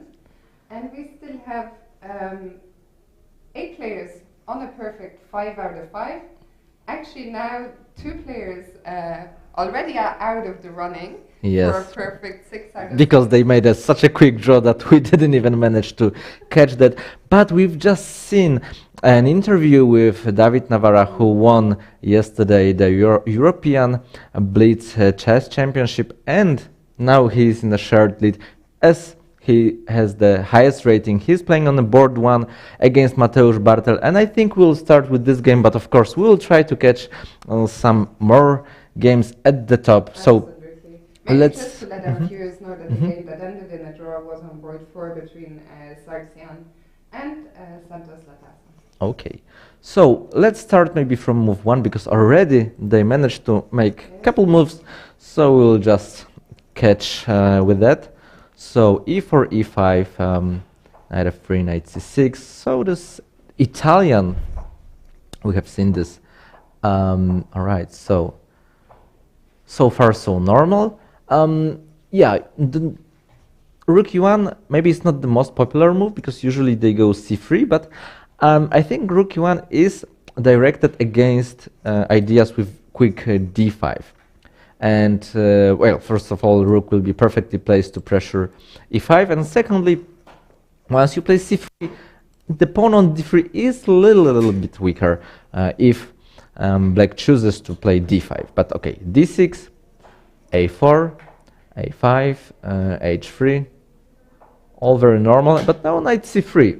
And this is an invitation which black accepts to take on c4, d takes c4, doubling white's pawns, which, well, usually it's not ideal, but at the same time, when we have a lot of pieces and there's so much going on well, we just can't talk about, you know, pawn endgames. Probably it's more about controlling some squares.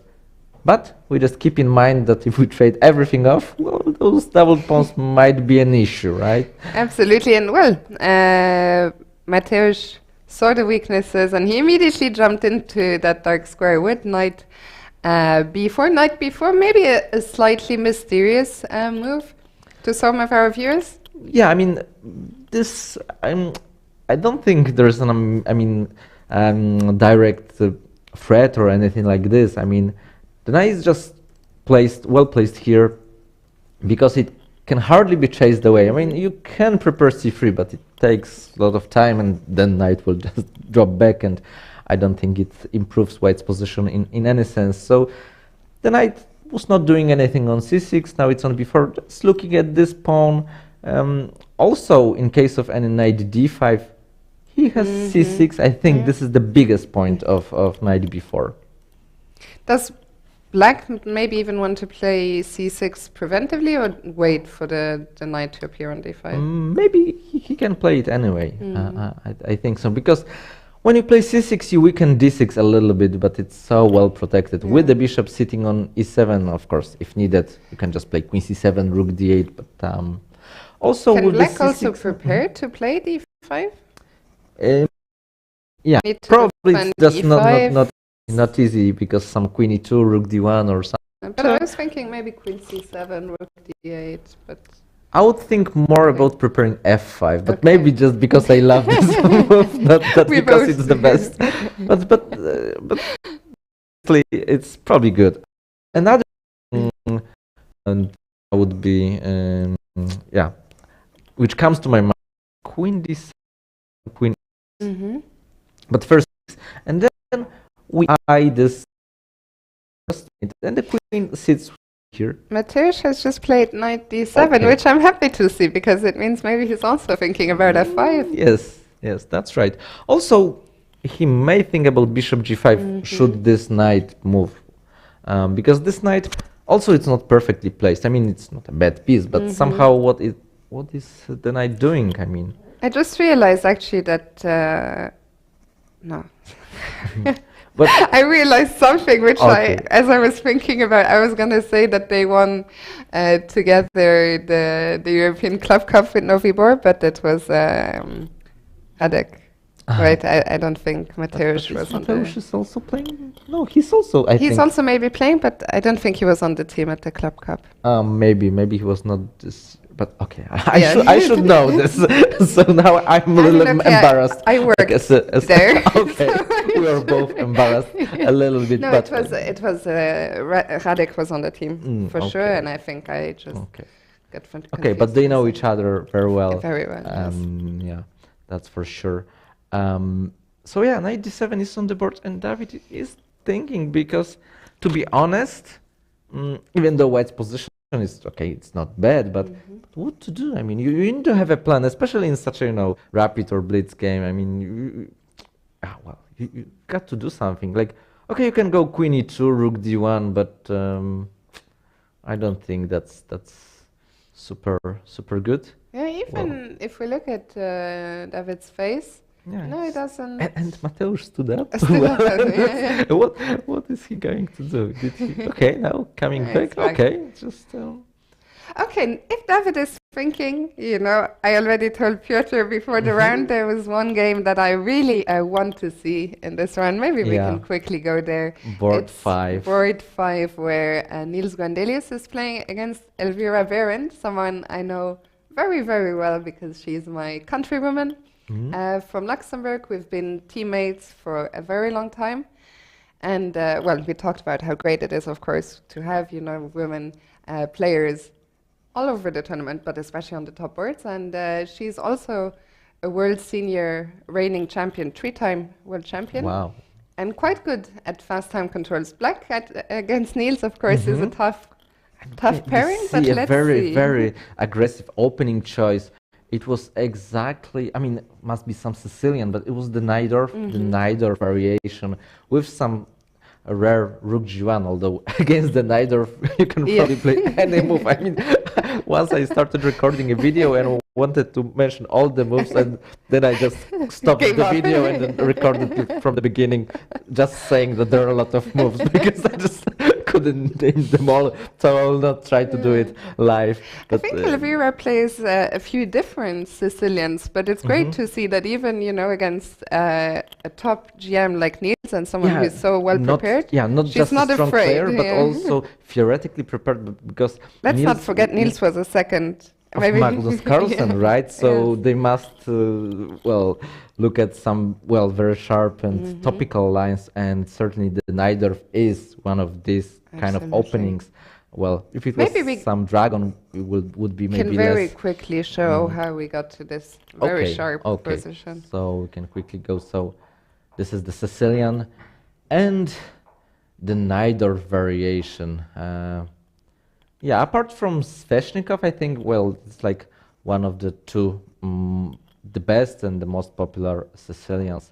And then, e5. Well, this rook g1, maybe we should mention that the idea is clear. I mean, you just want to go g4. We love this. And bishop e6, g4. And here it is, h4, just attacking. But I think black is fine. Because at the same time, black is not castling short. I mean, black is having some fun. With the king in the middle, it's quite safe. But to be honest, I have hard times to understand these kind of positions because they're really complicated, and I don't play neither with either side. Yeah, but I guess both players actually knew the Najdorf is one of the lines in chess where we have the most theory and where it's the most important to remember all those long lines, in detail. Okay, now we get this position where white has just recaptured on f4. It's a difficult position, say right? something. Yeah, because I can just tell that the D pawn is from a positional point of view not a great pawn, but at the same time it's so well defended. Black has two bishops, especially the dark squared bishop just keeps everything under control. But this is a crazy position, and maybe that's the reason I didn't invest my time myself to learn these kind of openings, because if I learn the Carlsbad, for example, I can use this knowledge in many different openings. This with the Najdorf, it's a bit different. And okay, let's not forget I'm also a lazy person, so I just admit this. But I also don't is think not it's for lazy people. That's for sure. So, but knight a4, I like the move because then knight on b6 was not doing much. I mean, we would love maybe to play b5, or at least that's my feeling, because you want to attack somehow, and while playing b5 we are not making that many weaknesses. I mean, when you play b5 you're weakening c6, but it's not an issue here.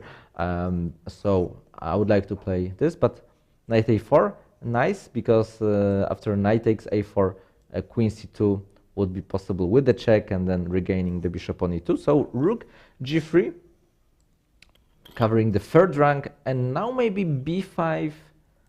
I don't know. It's just a move I would like to play. I mean, but in some other structures, as I said, I like talking about structures.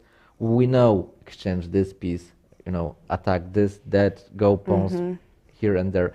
But in the Najdorf, such a big mixture of some normal classical positional aspects with so many dynamic issues that it's very difficult for me, for example, to evaluate who is better and why. I mean, both sides have some trumps, right? And both sides have some weaknesses, white's pawn structure, in some endgame, let's say if you trade queens. These pawns are also not ideal. Okay, rook h3, it's a very direct move. There might be some issues on the h file. But on the other hand, there are also some issues on c3. On the c file. And maybe if some, not here, but imagine that white's rook will end up on h8 Mhm. at some point, you can always go bishop f8. Like probably black's king is relatively safe. Also, maybe it can go to d7 once Mhm. we trade some pieces, and it seems like we are going to trade one pair of rooks at least. What I believe, like if we trade more and more pieces, black is better. This is my what I understand. So white relies more on those dynamic features, on the very direct attack. But Let's see. So Niels took on h3. yeah, he took it. Okay, then the bishop takes. It's, then he can play, for example, Maybe, rook d3 rook with the d3, tempo. yeah. But at the same time, what is White's plan? I don't know. Yeah, very difficult. Yeah, I think he played your move rook d3, and Elvira went back To e6, to right? a6, I think. Yeah. Okay. So was black move already made? She right? made Or- it, yeah. I'm okay, just not okay. 100% that Okay, it was so e6, let's but I think assume so. It's the this most is- logical Yes, we will square. catch up with this Yeah. board, but I just made Yeah. those moves, assuming that's the best, and that's what happened. Yeah, I mean, okay, I can tell that I like black's chances. Okay, very good. It's a tough game for me to watch, because I already mentioned that Niels is, my favorite to win the tournament, but now he's playing against, a long-time friend and teammate of mine. So, okay, maybe a peaceful outcome would be would be the best, would right? be nice. Okay. Yeah. Okay, shall we go back? Do you want to Yeah, go to the top board, or you want to check Yeah, out? maybe briefly, let's Yeah. see if anything has happened in this game. And it seems that Mateusz is building his time advantage. Okay, maybe let's see the moves they made from here, like knight d7, queen e2. I actually mentioned both these moves, like queen e2, rook d1, they're possible to play, but I'm not like fully convinced. Okay, knight h2, I don't think he's going to prepare f4 because e4 would be isolated. But yeah, he was trying to reroute this knight to f1. Maybe later like this. I don't know. But then what's the bishop is doing on e3? Maybe it will drop back to c1. Okay, this is kind of a position that maybe both sides are just A lot of waiting. maneuvering. Yeah. Talking about f5, sometimes we would love to play g6 and f5. And just recapture with the pawn. But there is a direct issue that there is some bishop h6. So maybe black can start with f6. It's not that's weird, because we can also play some queen f7. Yeah, also, it's not a Yeah, position where either side is in a rush. It's not Yeah. like, the opponent is Yeah. suddenly going to punish you with some something very fast. So, yeah, Mateusz taking his time here. But now also, David is gone again. is off the board. This is quite funny. I haven't seen so many rapid games where, well, players are not at the board all the time. Maybe a quick look at some more games, just to have an idea what's going on, like on board 2.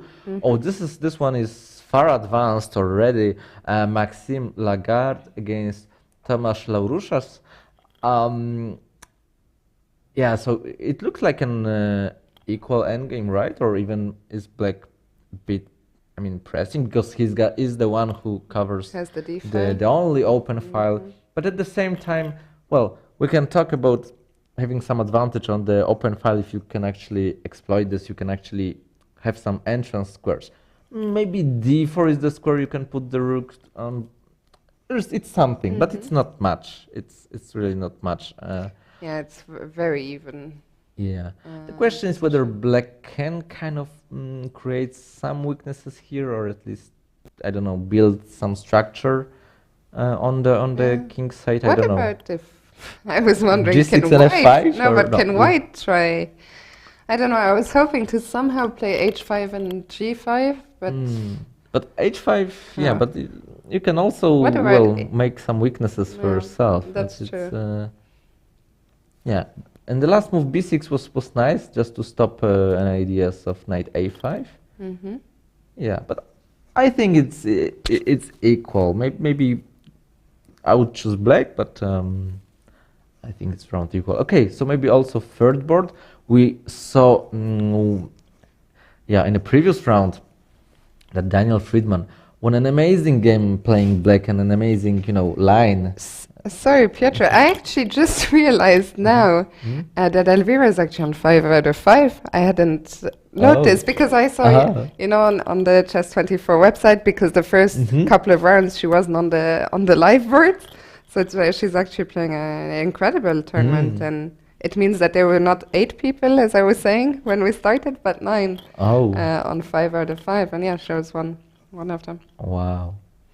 Okay, sorry to interrupt, but I was shocked when I just noticed. That's very interesting. And here, yeah, black is gaining a lot of space, and with the 2 bishops, well, and open king, white's king. I mean, we love to push the f pawn, but I don't know if it was the best idea. The f5 pawn seems like attacking, but black is so well solid, covered here. Can we somehow sacrifice on a6? Doesn't look like it. I mean, that's the first move I looked at. But it just, we need more pieces. Let's just bring the camera also to board 3. Just for some time. Daniel Friedman. But it's now a difficult decision, right? For white. I mean, difficult. I mean, knight d2 probably has to be played, but he just didn't want to make this move. That's why it took some time, but he had to move it. Okay, knight bd2, and then the question is how black is going to open this. He doesn't want to play probably d4, or at least.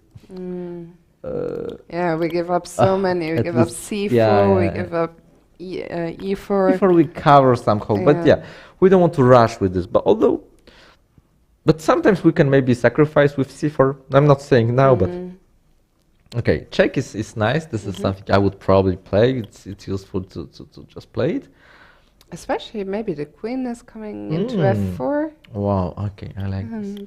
So it looks not so good for Daniel. Yeah, it's yeah, because queen on f4 also hits g4. Well, that's looking great for. I have to say that Alexakis is a player that I don't really know much about at all. But him and Elvira are the only 2 non-GMs out of all the leaders. I'm sure he's another player who will probably be a GM very soon.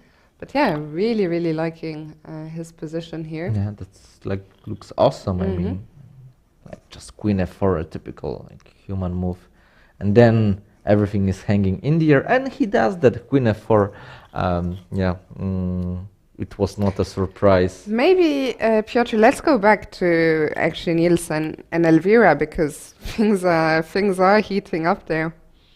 So let's just maybe return to this position, and he found a probably nice move. I was also thinking about this just before we left this game, bishop g4, because if you allow me to take on e6, the structure changes a little bit, right? And if you take on g4, I get great access to d5. So, and the bishop on e2 was not doing anything. So bishop g4 is like a very, very logical move. But then knight c3, rook c3. Okay. Wow. Okay, it's so difficult to say what were the best moves. I mean, because the thing is, I was saying that the endgames are good for black, but at the same time, okay, first of all, white did not trade the rooks, and secondly, it's knight against the bishop, and the bishop, is it good or bad? I mean, in this position, it doesn't look so great right now. If we can press g5, maybe it's again a strategy of one tempo, because imagine, okay, the rook on c5, then you take on g5, cover f7 with the queen. Yeah, makes all the difference. Now with such a move like bishop f8, looks a bit passive. And e5, yeah, blasting open the position and kind of winning. I mean, kind of. I'm just taking the pawn, winning the pawn, and Yeah, it's rook e3 in the air, rook e7. It Well,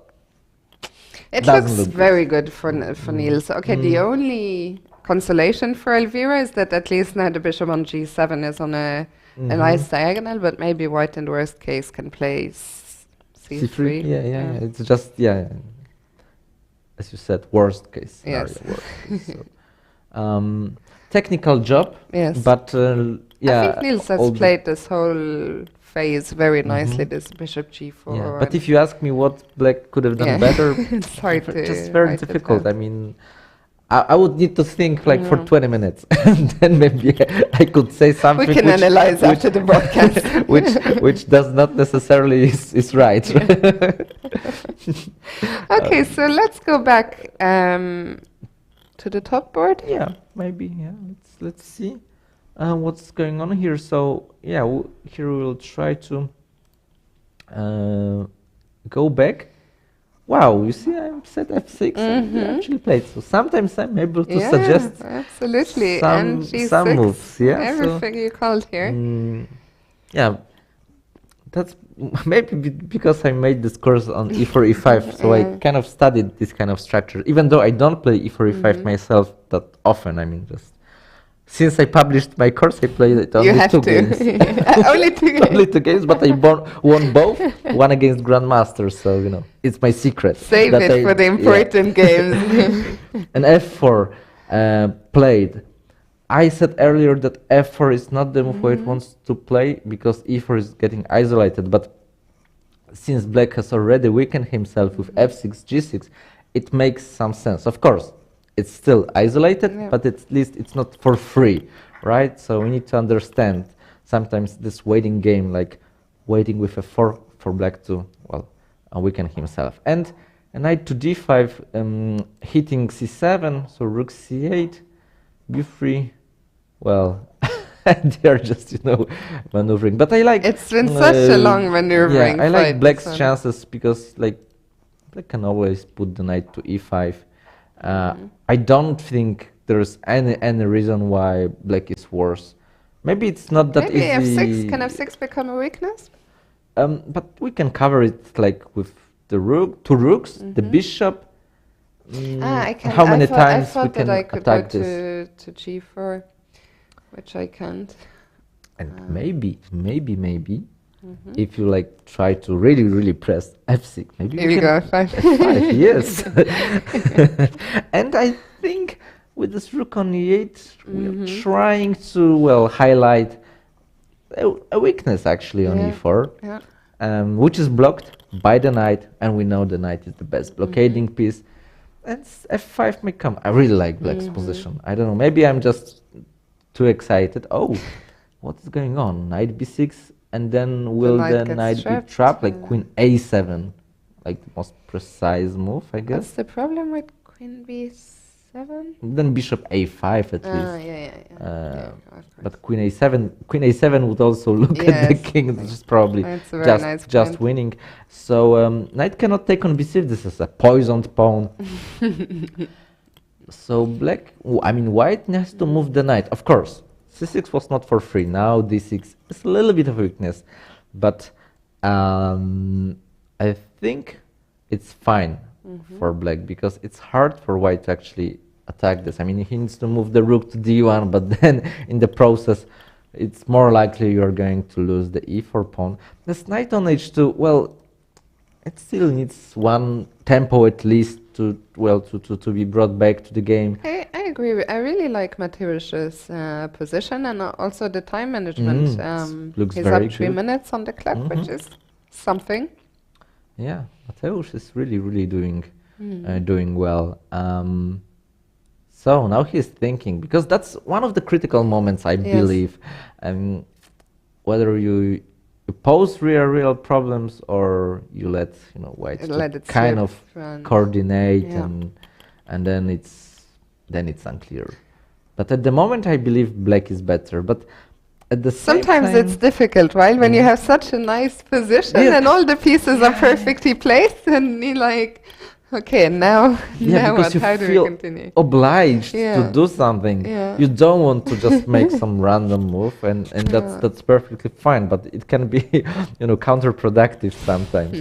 But maybe, but I don't know, because rook e7, knight f7. I was thinking, but then some knight g4 may come. You just. In order to attack e4, you need to move the knight, but you don't want to move the knight because it's so beautiful. But there are some moves on the board. I think we'll probably get them on our board just within some seconds. At least that's what I hope. And we have rook e7. So this is a move I mentioned, but I said knight f7, sometimes knight g4. Although then rook e4 attacking the queen, but of course now white has a move to kind of prepare, like maybe queen somewhere, knight f7, knight g4. Okay, We there have are a some couple more of moves. moves already. Knight. I think the knight came to d3. Wow, okay, yeah. this I did not And knight expect. f7 and knight takes c5, I think. Is what Okay, that's interesting. I mean, this pawn on f6 is getting weaker once black moved rook to e7, but as far as I understand, it's a trade-off. I mean, so the moves came very quickly, so I will just, let's see, knight f7, knight takes c5, and d takes c5.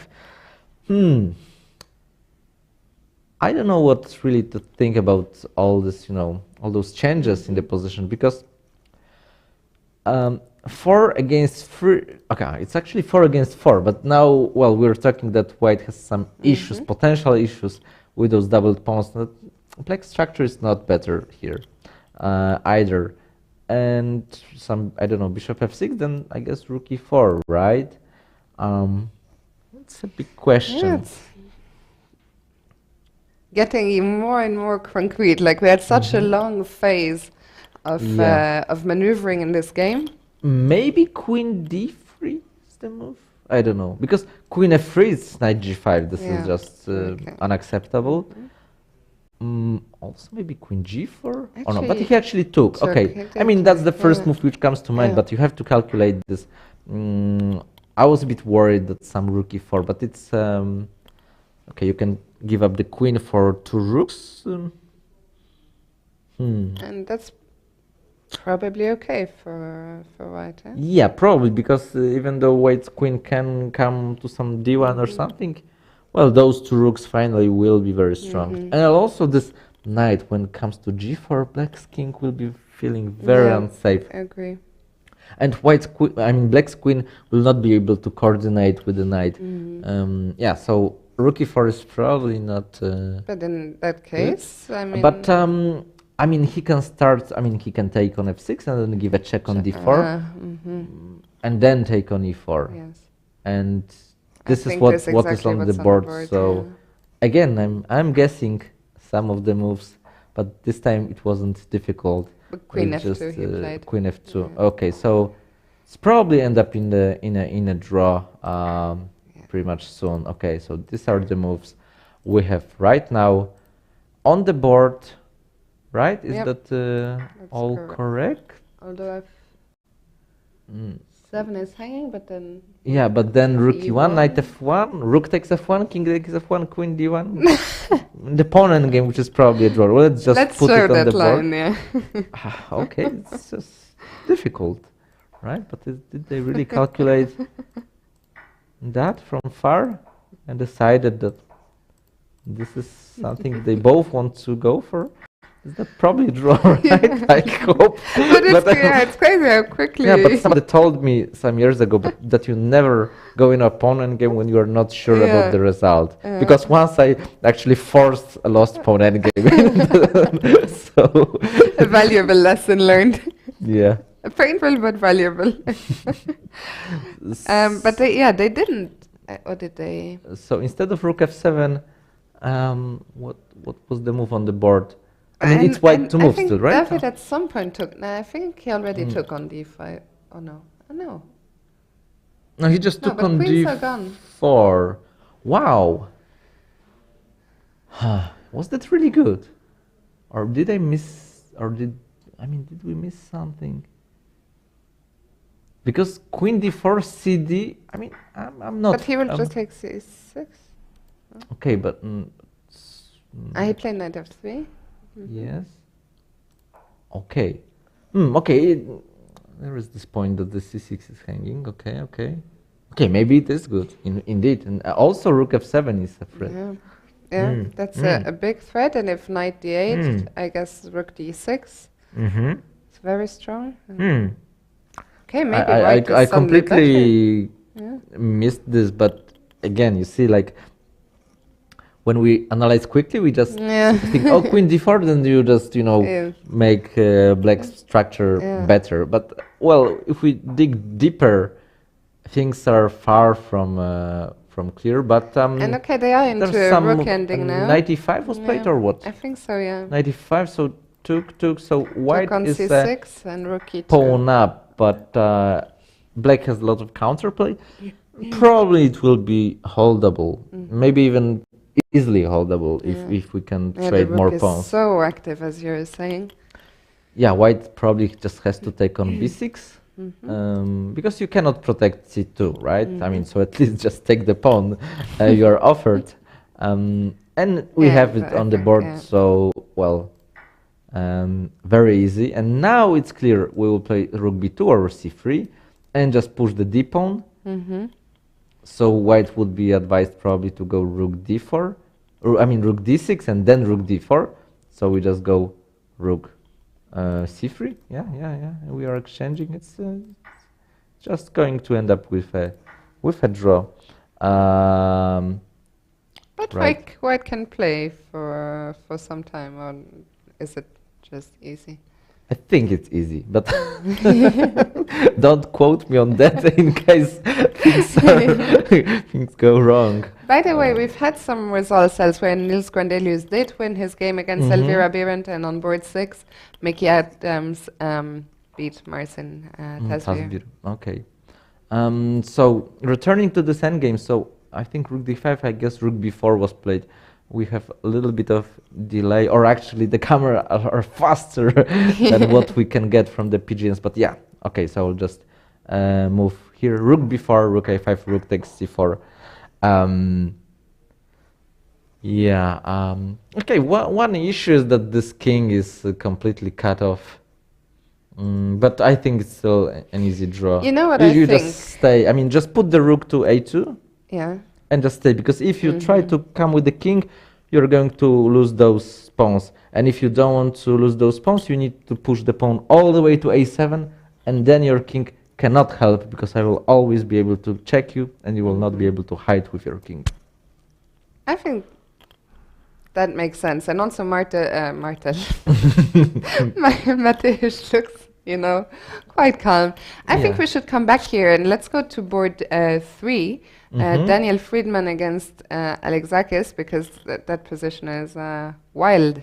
Yeah, because it was wild before, but we felt like black was winning, but now I have a question. Where is black's queen? I mean, the queen which came to f4, like kind of winning, but it's just gone. Yeah, and I mean, where is black's attack? Actually, you can't even give a check. I mean, it's just. Is it just lost? Probably, right? I mean, because what's exactly? Let's count. Is the queen for a rook and some pawns? Okay, rook and 3 pawns. No, but I also have. You have a bishop. A knight.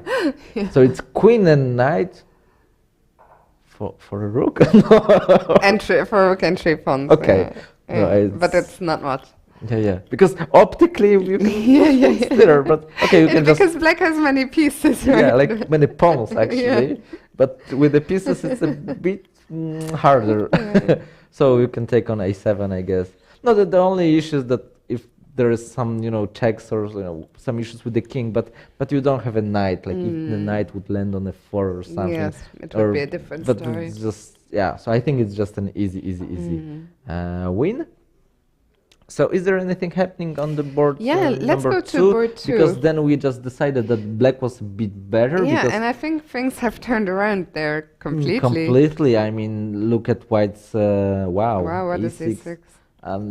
Then after fe, I don't know, like king e5. But the idea is okay. Let's put it on the board. there's no rook d7 because that's check. Very Well, nice. black Not is just check, actually. and Checkmate. But check would be enough to say that this line is not good for black. But yeah, checkmate is even stronger. It's actually a very cute checkmate. Yes, yes. So e6 looks like a very, very strong move, and yeah, like black is completely tied down. I don't know what exactly happened, but yeah, okay, there are some moves on the board. Let's see if we can get this Camera, camera view. view. Yeah, yeah, we need to see it better. Maybe we can even try to follow Yeah. it with the camera, because it's very hard for us to. A lot of stuff came off the board, actually. Yeah. Can we go a little bit closer? Okay, okay. F5 was played. Okay, we have some. F5, GF, knight Okay. F6. Oops. And okay, some moves came in, but they were actually this moves because the position is the same. But okay, so they agreed on a draw. Okay, so because he was Oh. tied down, but yeah, is that a draw or what? Yeah, it was. It's a draw. Yeah, it's just they just. They're having a very animated yeah. discussion. Yes. I love how expressive Larusha yeah. is. Yes, yes. Okay, so let's go back to board one, probably. Yeah, and we have a very, very typical position. It's I believe it is a book draw, but would be strange if if I'm wrong. But well, the main point is that yeah, if you push the pawn on a7, which I mentioned, you need your king all the way to b6. Yes. The b6 or b7 are only squares where you can keep in touch with the pawn and move the rook. But before I allow to move the rook, I'm just giving checks. Checks, checks, checks, checks. We'll probably see it. It's very instructive for any of you who haven't studied this endgame. It's just good to know. It's because you cannot calculate it easily during the game. You just have to know it, and I guess Mateusz just knew it from far. But there is one try that maybe White could, I mean, try to sacrifice the g pawn. Yeah, Well, just, that's what he's doing. Yeah, He's because just then there are some pawn races. It could be. By the way, just to let our viewers know, since a lot of results are coming in, we had a big upset on board 9, where Bogdan Deák lost as white against international master Jungmin Seo from Sweden. So yeah, well played to him. Here it's a trick. You cannot take on g3, right? Because then I go a7, rook a3, and rook h8. And if you take on a7, then yeah, this is a skewer, or how is it called exactly? Yeah. Okay, in Poland we have few names, and A some few of the names I have never heard. Then I watched some video for beginners, and what is this? I mean, You can do the chess.com lesson on all tactics you need to know by me. So I will teach you all the names in English.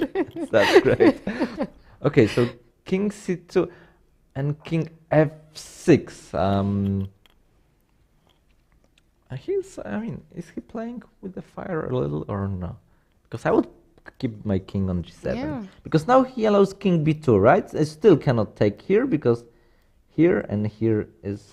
Yeah. I mean, it's one of these endings Yeah, so where, king I mean, I b2, was rook with you. I a5, also thought that it's king a b3. draw, but Okay, I but always he's think going I for would not want to for an active defend. defense. Yeah. Maybe the passive defense was not enough, or maybe this is easier actually. Maybe this is easier. Yeah, maybe it is. Maybe it is, because if you go king g4, well, if you get those pawns, you can give your rook for the pawn. Yes. Yeah. So, okay. The I question. mean, if I was, 1 second ago, I was saying if I was black, I would still be very worried. But now suddenly, if I'm white, I would start to think, okay, better make a draw. Does he look worried? Does he look worried too? He's just Actually, now I would start to feel worried as white. I would start to think, okay, how do Let's I just just force make a a draw. draw? Yeah. No, but whenever the king goes to g4, we can go And rook we had g8. a result on board 3 where Daniel Friedman has Won beaten his game, yeah. Alexakis. Yeah, yeah, but he's kind of, I can imagine he's saying, oh, it was terrible position, but I was lucky, you know, but yeah, this is the way it is. I Yeah. mean, well, we can talk about luck in chess, but it's not like being, well, the luck doesn't come from nowhere, I would say. Like, it's usually deserved, like you put pressure or something. There is not much, you know, of a random thing in chess, like, you know, Absolutely, yeah. if in another sport that like there is no jury, you know, talking like if you played nicely or not, there is no wind blowing, you know, through the pieces. So yeah, if you play good moves, I mean, it's just. And what's the time situation actually? Okay, just under 2 minutes now for Mateusz. Yeah, I mean, so is he thinking about this king g4 to play or not to play? So what happens after if king g4, rook g8 and just take? Okay, let's put it on the board so everybody can see what we are talking about. And yeah, this must be an easy draw, right? Like we just go with the king. My only idea is, can I somehow bring the rook to a4? Yeah, not easy. No. But even okay, let's say rook d6 or something. But and then if you but you can start here. Let's say here, here, and here. Yeah, then we probably cannot take. Yeah, the pawn would be faster, right? But we can try to give up our rook, like give a check. Okay, rook before rook a1, so king, let's say here, then we just go here, and it should be a draw, right? Like, easy draw. This pawn is far advanced, and then like shouldering, this is called. Yeah. Okay, so what do we have in the game? So in the game, king g4, rook d8 was played. Oh, this is kind of tricky, right? Or because what? Because it was tricky because king g3 then rook d4. Yeah. You are not in time to create a pass story. Yeah. Okay, but after rook d8 he gave just a check. King c6 here. Check. Okay. And king. Okay, if you go king b5, what is that?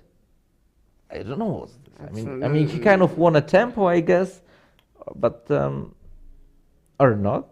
I got confused myself a little bit because, but king g3. I mean, it looks very scary for black suddenly again. And he did play king b5, by the way. Okay. So this is the position on the board. Position, a very important game on board number 1. Last very game important for today. moment here. I think Mateusz needs to.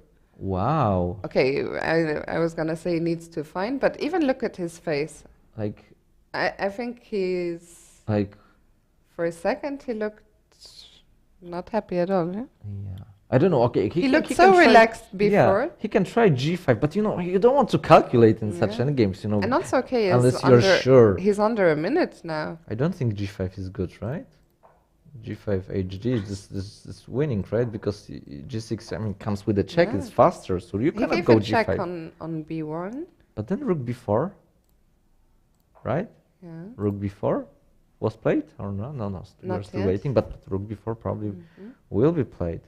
And then will he try to again defend from behind? No, he played okay, king f5. It's also nice because after rook a1 you go rook a4. It's even easier. Yeah.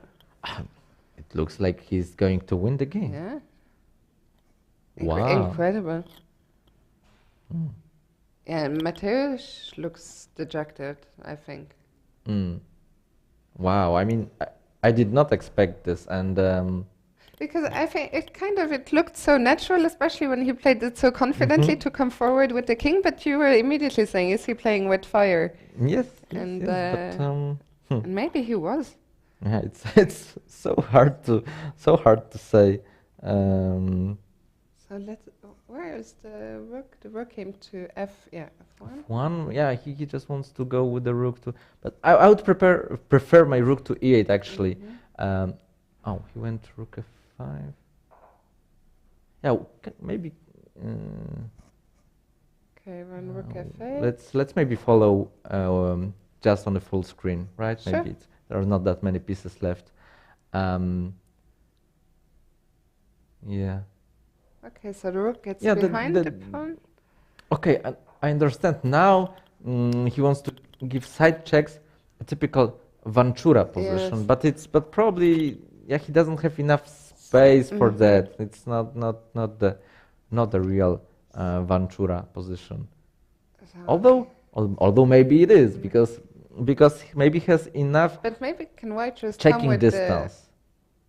Okay, what is this? Rook b4, threatening rook b8. Yeah, but this is a idea of the Vanchura position. That's for And sure. we have the two cameras. This is a nice. The idea is that he wants, to give away the rook when white's rook will no longer be able to protect Is it not just h4. over now? Because rook b6, then oh, maybe it is because but What rook am I missing? but rook b6, rook behind on the again. first rank. Yeah. If you take on g6, I take on h4. The key is to be able to take on h4. Yes. And then be in time to give the rook for the pawn. Yeah, it's actually still incredibly unclear. Yeah, it's I mean, unclear whether it's winning or not. yeah. Again, rook b8, rook from behind.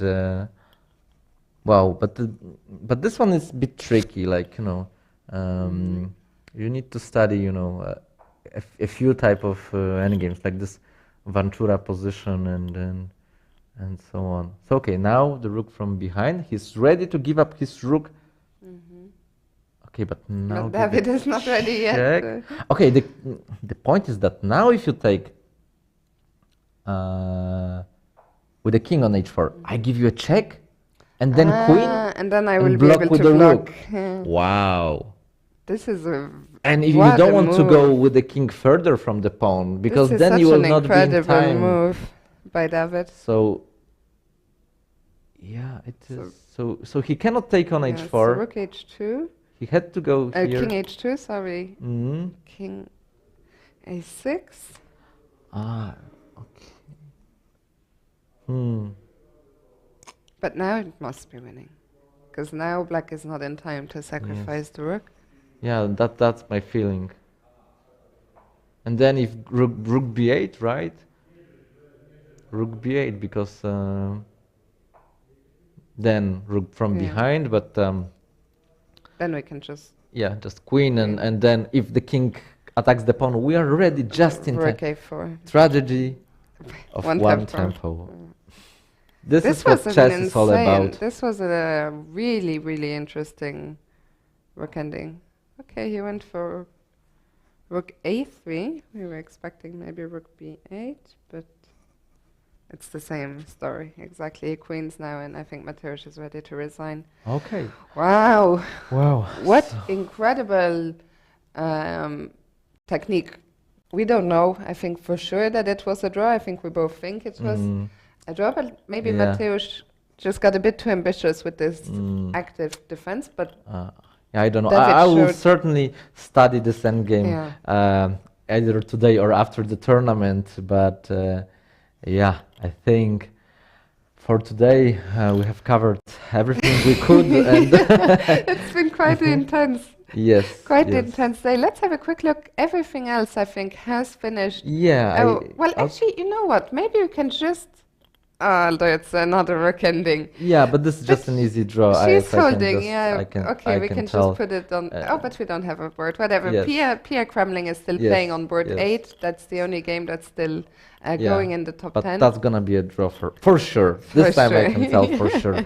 And it will be a great result for Pia to hold Hofannisian.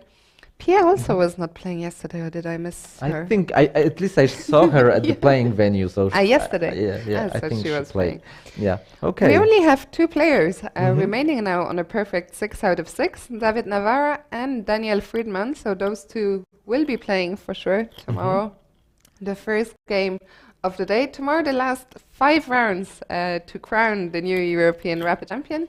We will start at the same time as today, 9:30 a.m. Central European time. I think we are going to sign off for today. Yeah, but also we will finish at the Spodek with Magda and Katie.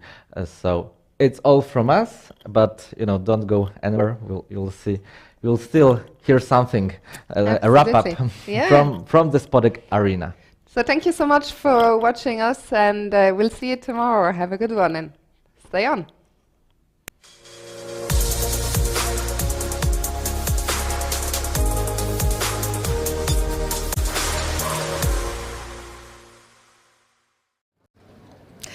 Welcome back in Spodek. Thank you very much, Fiona and Piotr, for the commentary today. It was a really long day for players and also for our commentators. Me and Magda here are gonna wrap up the first day of Rapid Tournament. There is still 1 game in progress. This is Pia Kramnik and Shant Havanesian playing the European game. Probably it can be a draw in a normal games, but now as they have low seconds on the clock, maybe we're gonna have a decisive result. But we can just summarize the day and talk about the leaders. Yes, but as far as we know, David Navarra has won his game, so now he's 6 out of 6. I don't know how about the second and the third board. Could you tell me? It's very interesting that for now it's not really updated the results, but on this top board we see some of the players that was leading yesterday in the Blitz event. Yes, so for instance, David Navarro, who won the Blitz competition today, he was playing on the first board, and we also have Sergisian Shant, who took the top 3 places today. He was still playing on the top board, so all this information will be upgraded later on today, as here we have a lot of games happening. It takes a bit of time to just make sure that everything is checked and 100% correct. That's obviously the job of the arbiter. So guys, if you want to check out the games, make sure that you find it on any platform, any chess platform in internet. And for the pairings and for the standings, you can visit chessmanager.com and you can find the tournament and get more and more information about it. Yes, I've just updated the Chess Manager website, and now I've got some results from the first 6 boards. So David Navarra, as I mentioned before, won his game against Mateusz Bartel, Polish grandmaster. On the second board, it was a draw, and on the third board, Daniel Friedman has won his game, so now we've got 2 players that actually are on a perfect score, 6 out of 6. Yeah, that's right. So more games to go tomorrow. It will be the second part of the event, and tomorrow, in the end of the day, we're gonna know the champion of European Rapid in open section, in women's section as well, and that's something that you don't want to miss. So we invite you tomorrow at 9:30. That's right. This is going to be on YouTube channel of European Chess TV as well as the Twitch channel, and I think it will be also transmitted on Fiona's channel. So guys, we're looking forward to see you tomorrow, and it is final goodbye from us today. Yes, thank you so much for watching us, and we are still looking forward for tomorrow's game, and we cannot miss it, right? No, we can't. Bye bye. Thank you so much.